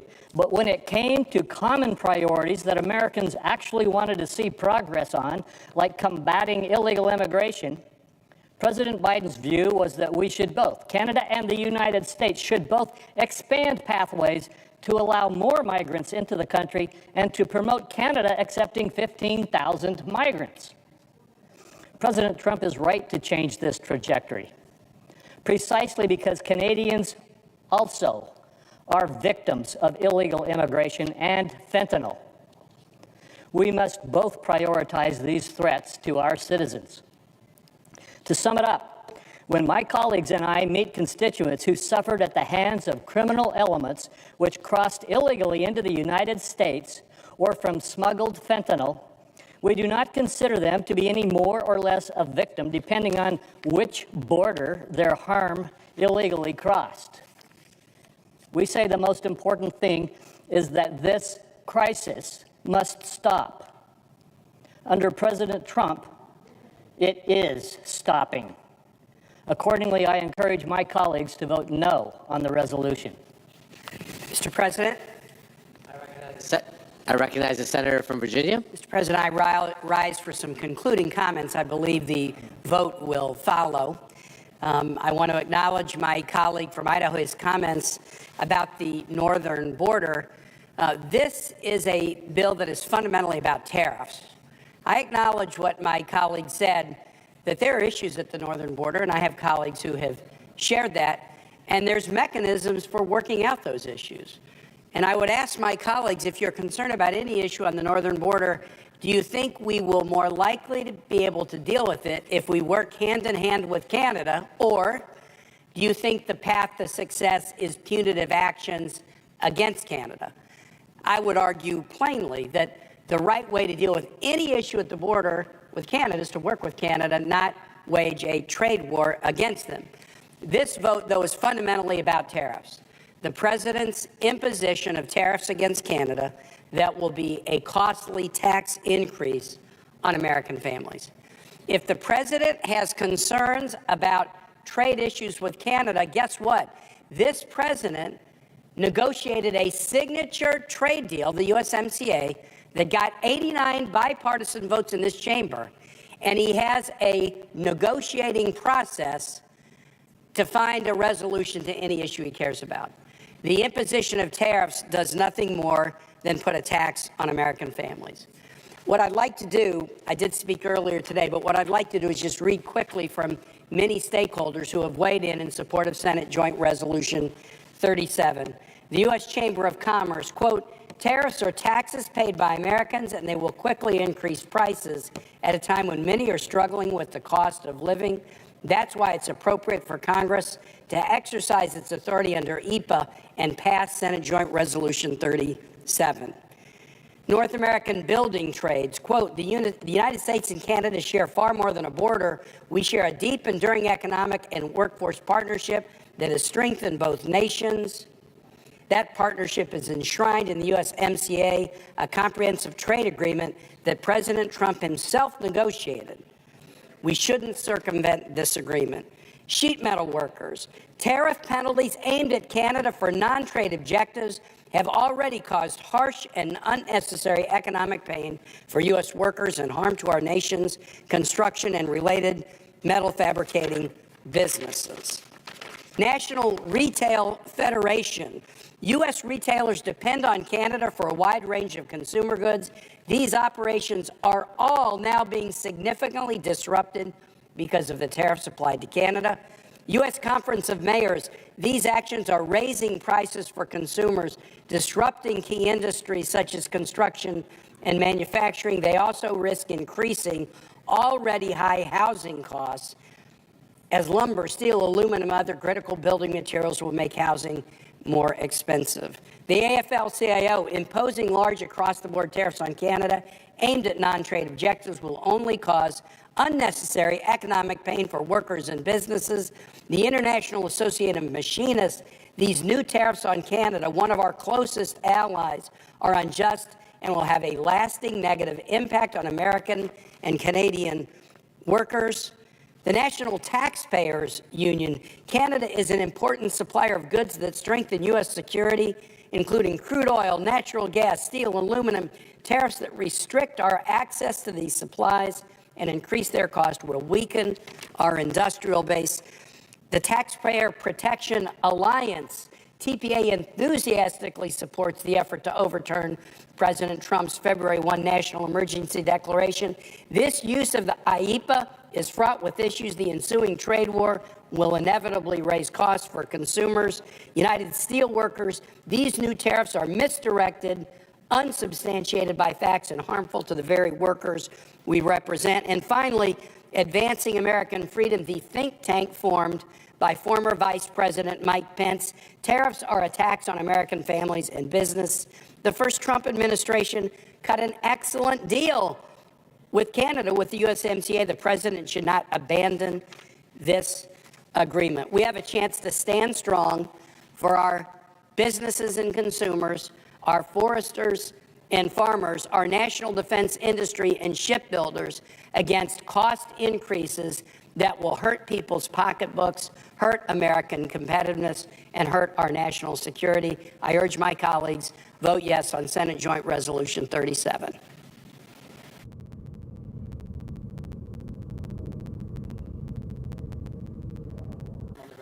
I will yield back all time on the resolution. All time is yielded back. Under the previous order, the clerk will read the title of the joint resolution a third time. SJ Res 37, terminating the national emergency declared to impose duties on articles imported from Canada. The question occurs on passage of the joint resolution. That's the yeas and nays. Is there a sufficient second? Is there a sufficient second? There appears to be. Ms. The clerk Also will call the Brooks. roll.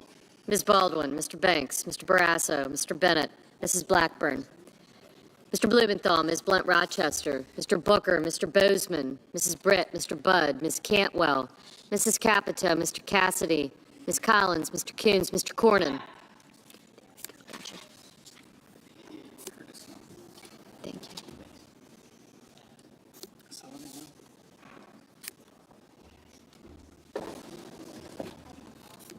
Ms. Cortez Masto, Mr. Cotton, Mr. Kramer, Mr. Crapo,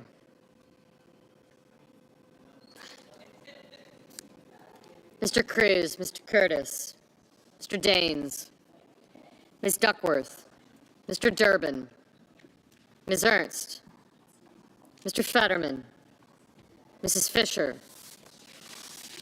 Mr. Gallego, Mrs. Gillibrand,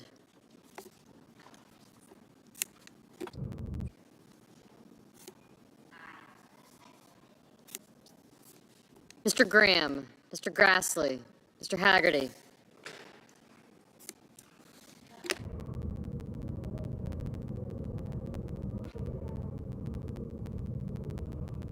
Ms. Hassan, Mr. Hawley, Mr. Heinrich,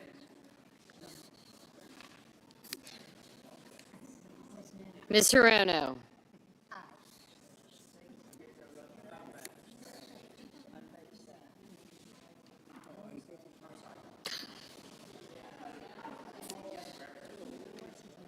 Mr. Hoven, Mr. Husted, Mrs. Hyde-Smith, Mr. Johnson, Mr. Justice, No.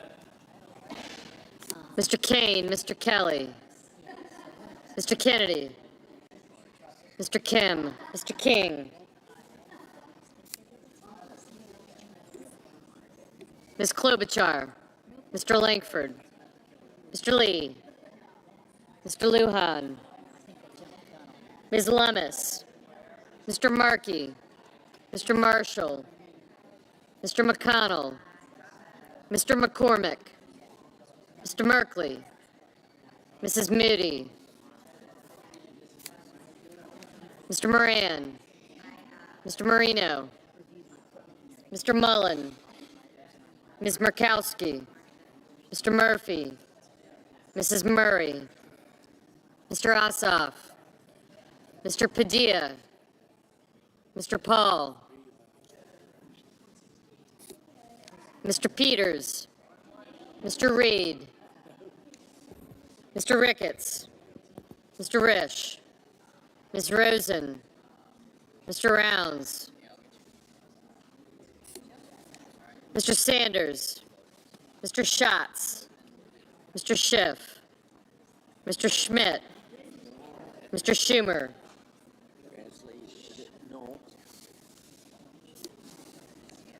Mr. Scott of Florida, Mr. Scott of South Carolina, Mrs. Shaheen, Mr. Sheehy, Ms. Slotkin, Ms. Smith, Mr. Sullivan, Mr. Thune, Mr. Tillis, Mr. Tuberville, Mr. Van Hollen, Mr. Warner, Mr. Warnock,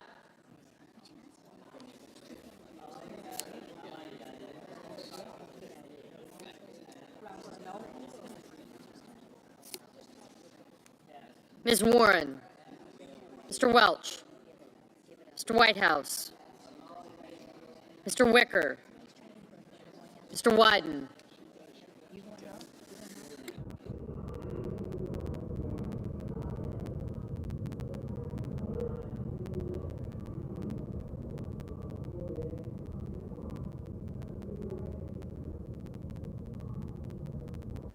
Mr. Young,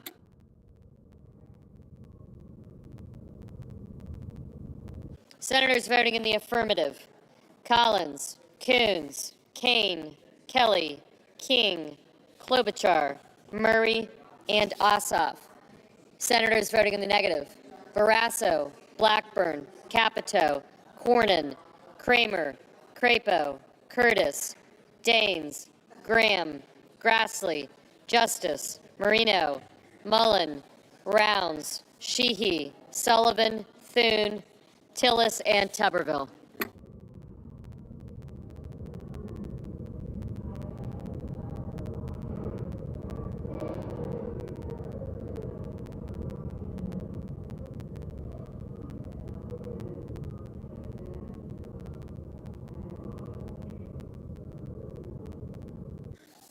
Mr. Cotton, no.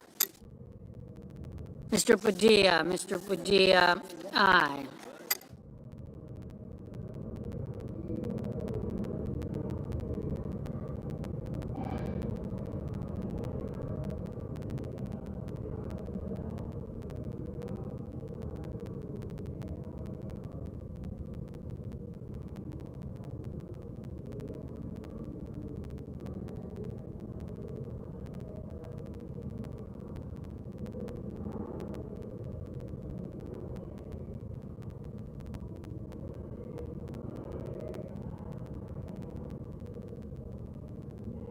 Mr. Kim, aye. Ms. Smith, aye.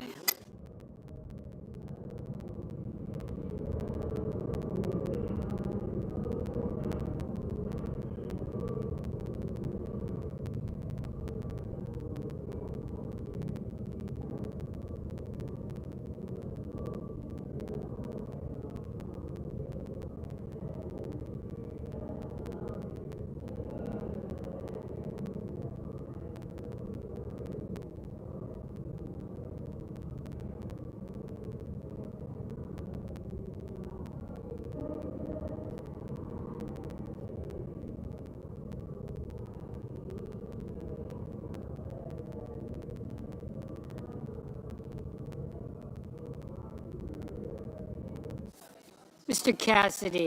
Cassidy, no.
Mr. Ricketts, no.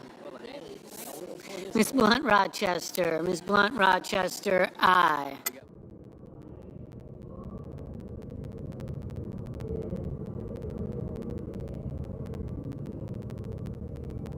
Ms. Cortez Masto, aye.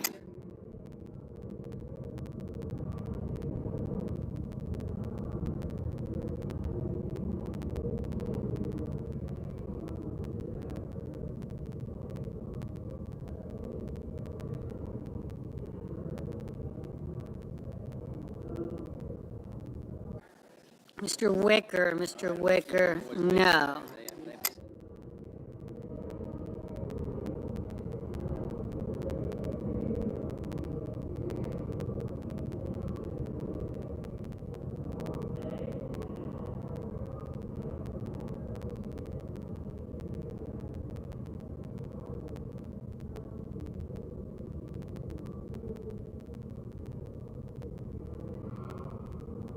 Ms. Cantwell, aye.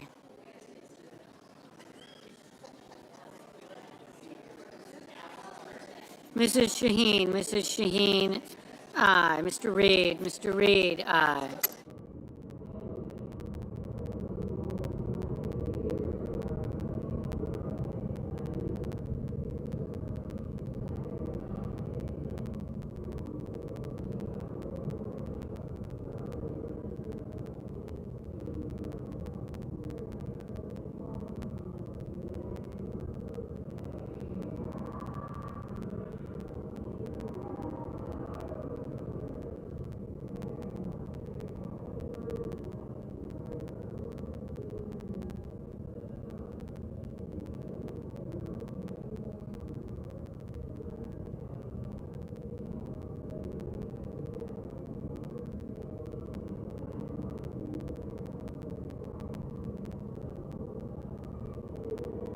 Mr.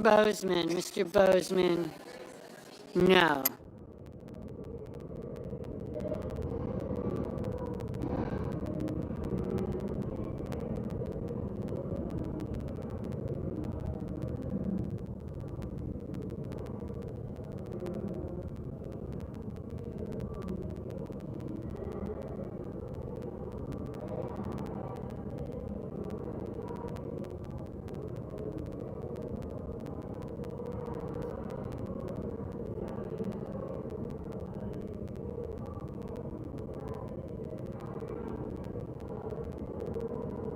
Mr. Gallego, aye. Miss Ernst, no.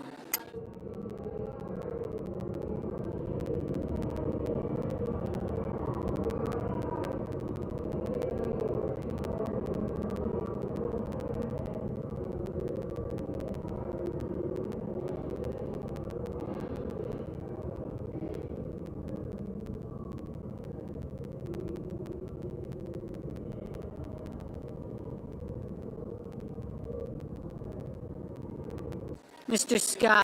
Scott of South Carolina, no. Mr. Ship, aye.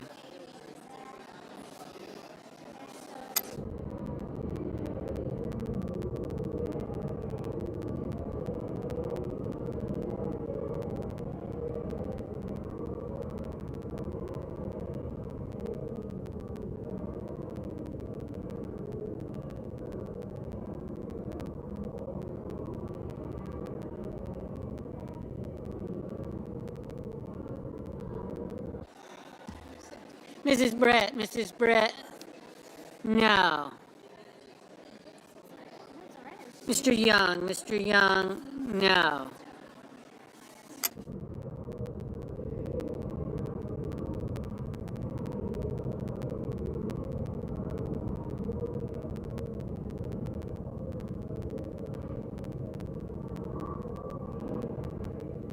Mr. Schumer, aye.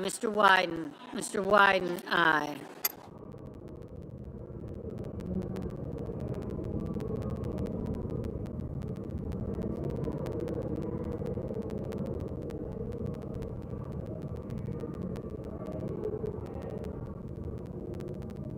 Mr. Durbin, aye.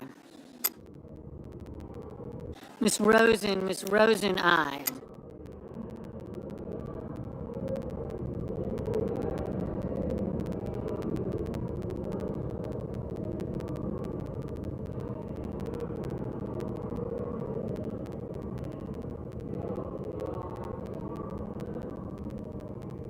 Mrs. Hyde Smith, no.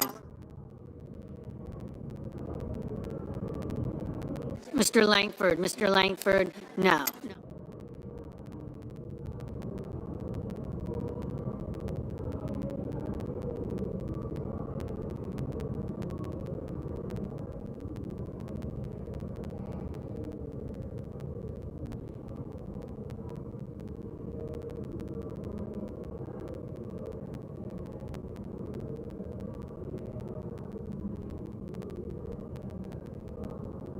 Mrs.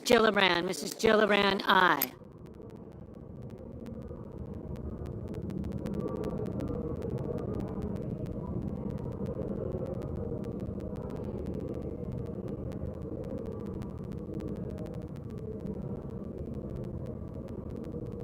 Ms. Baldwin, aye.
Mr. Husted, no. Mr. Schmidt, no.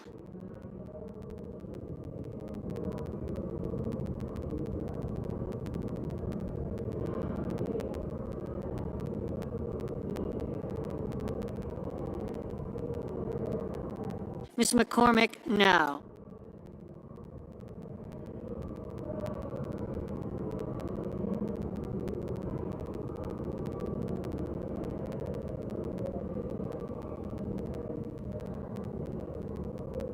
Mr. Warnock, aye.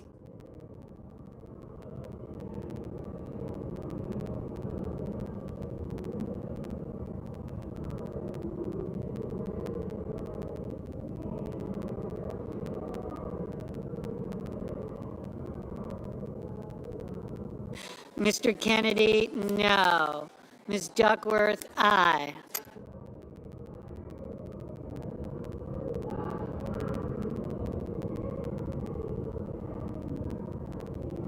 Mr. Hawley, no. Mr. Rono, aye.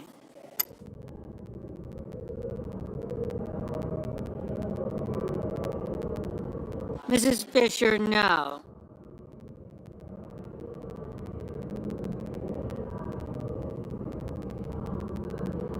Mr. Schatz, aye. Mr. Peters, aye.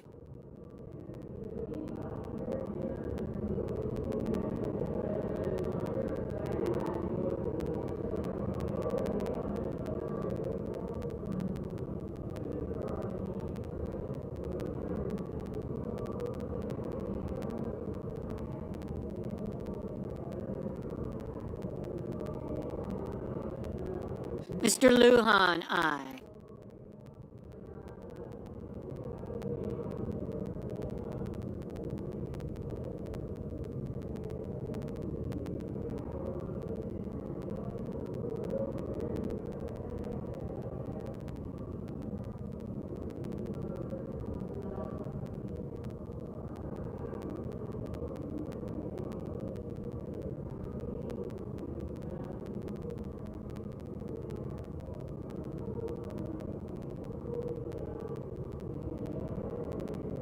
Mr. Whitehouse, aye. Mr. Risch, no.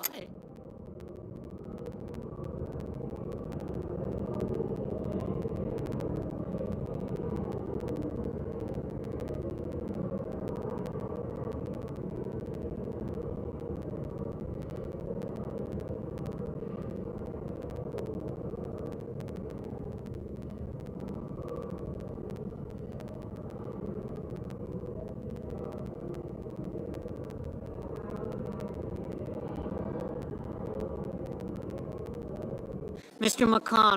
McConnell, aye.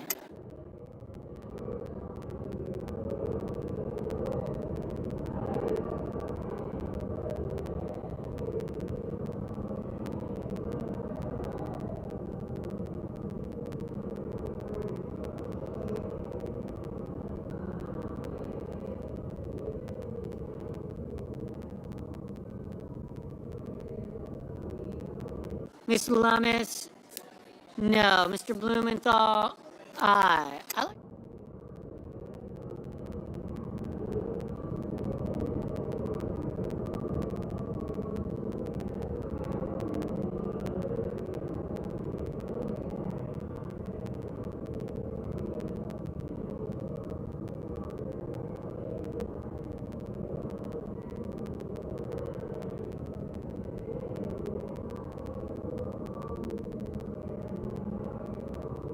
Mrs. Moody, no.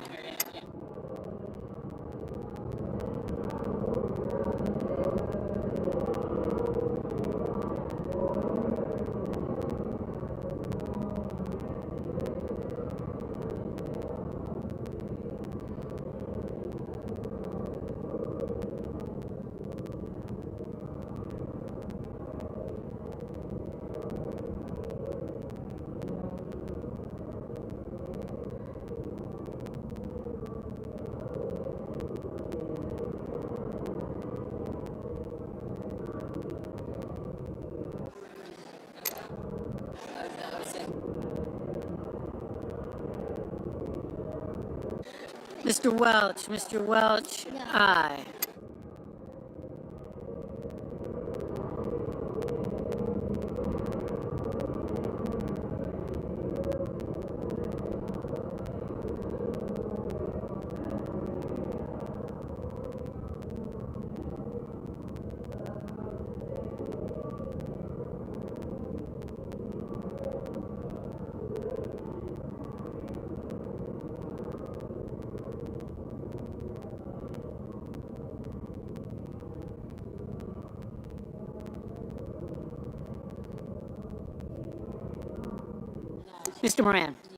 Mr. Moran, no.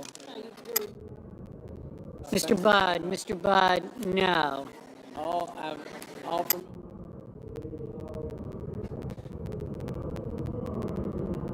Mr. Sanders, aye.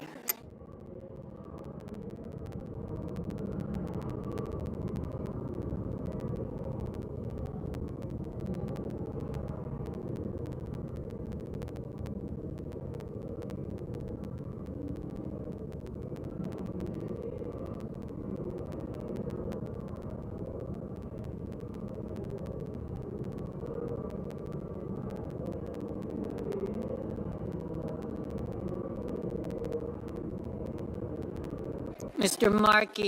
Markey, aye.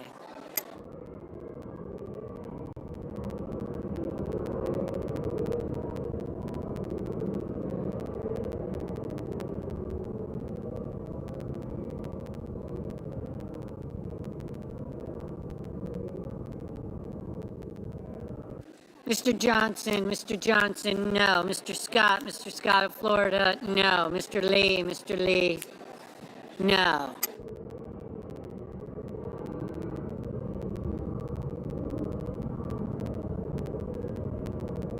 Mr. Murphy, aye. Yeah.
Mr. Fetterman, aye.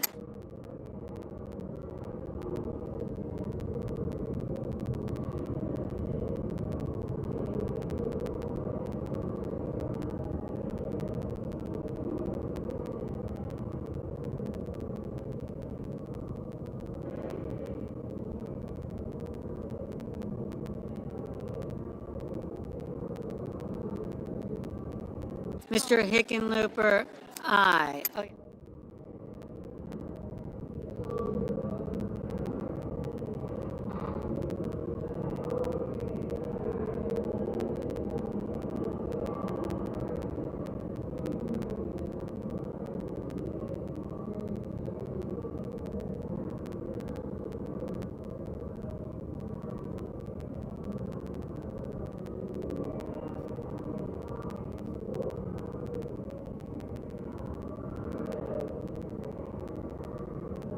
Mr.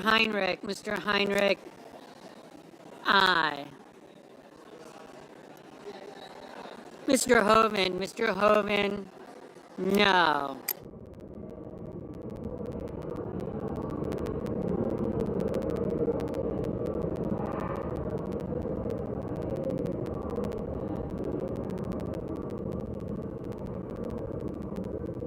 Ms. Slotkin, aye. Mr. Cruz, no.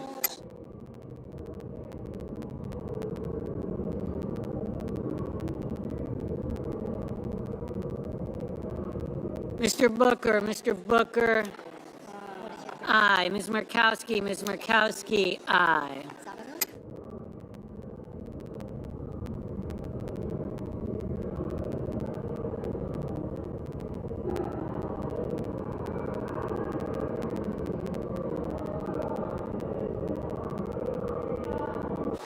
Mr. Banks, no.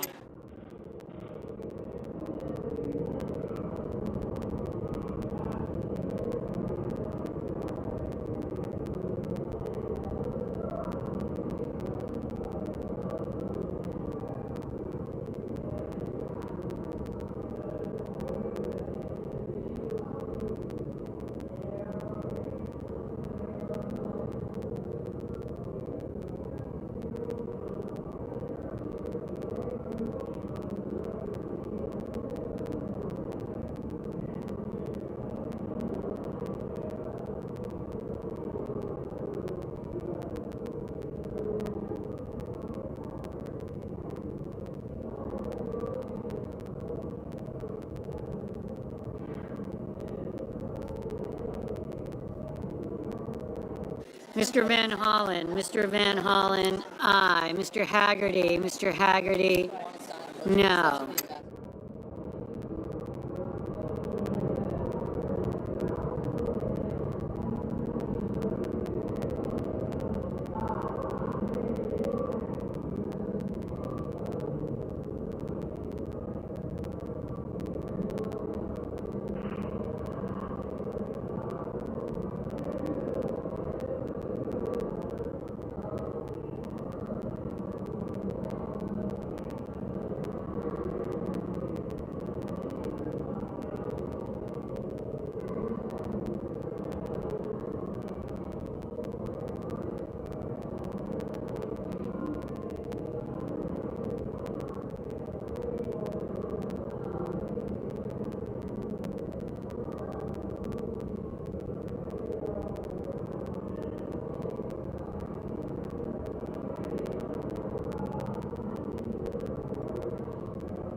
Mr. Warner, aye. Ms. Warren, aye.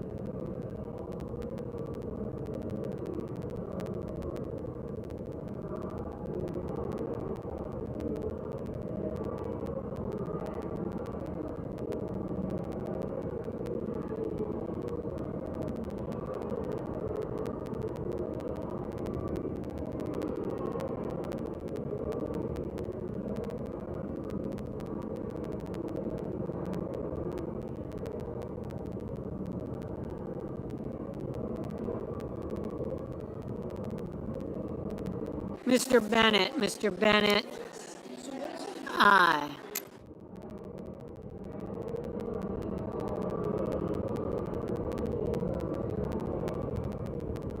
Mr. Merkley, Mr. Merkley,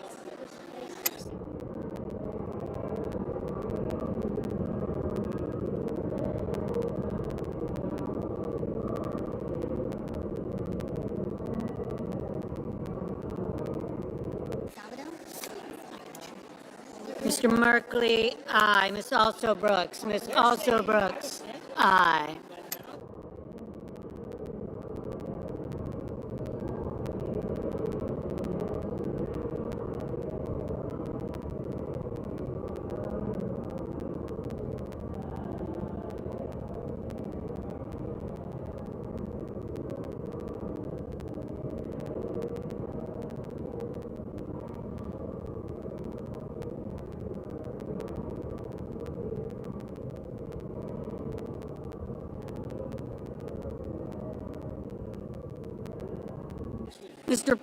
Mr. Paul, aye.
Ms. Hassan, aye.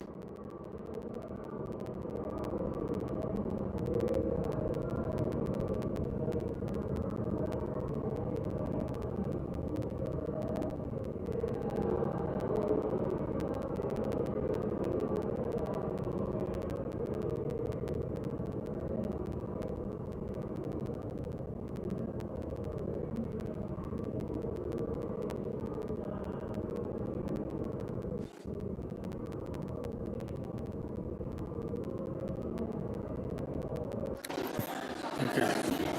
The yeas are, The yeas are 51. the nays are 48. The joint resolution's passed. The yeas are 51. The nays are 48.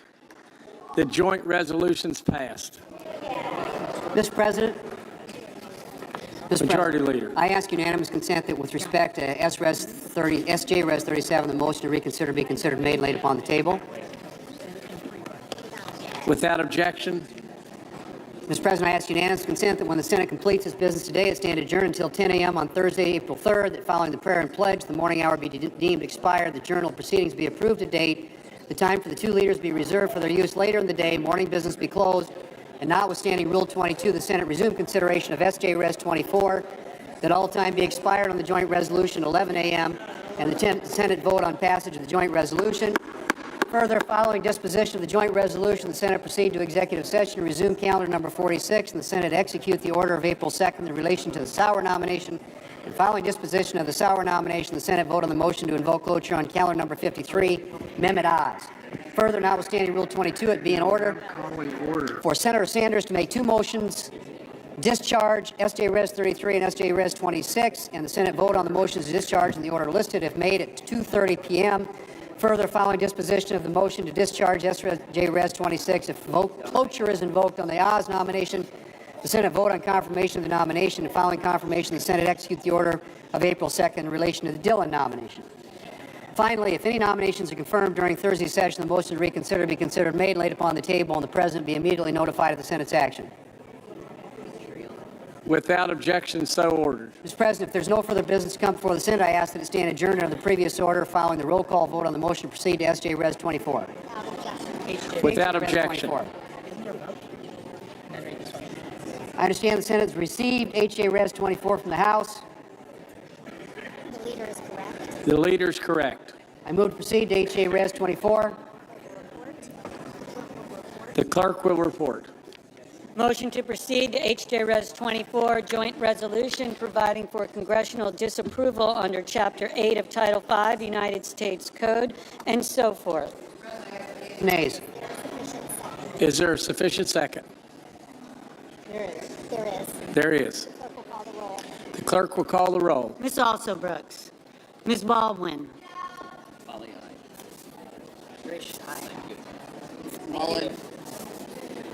Mullen, aye. Thank you. But I I have you certified.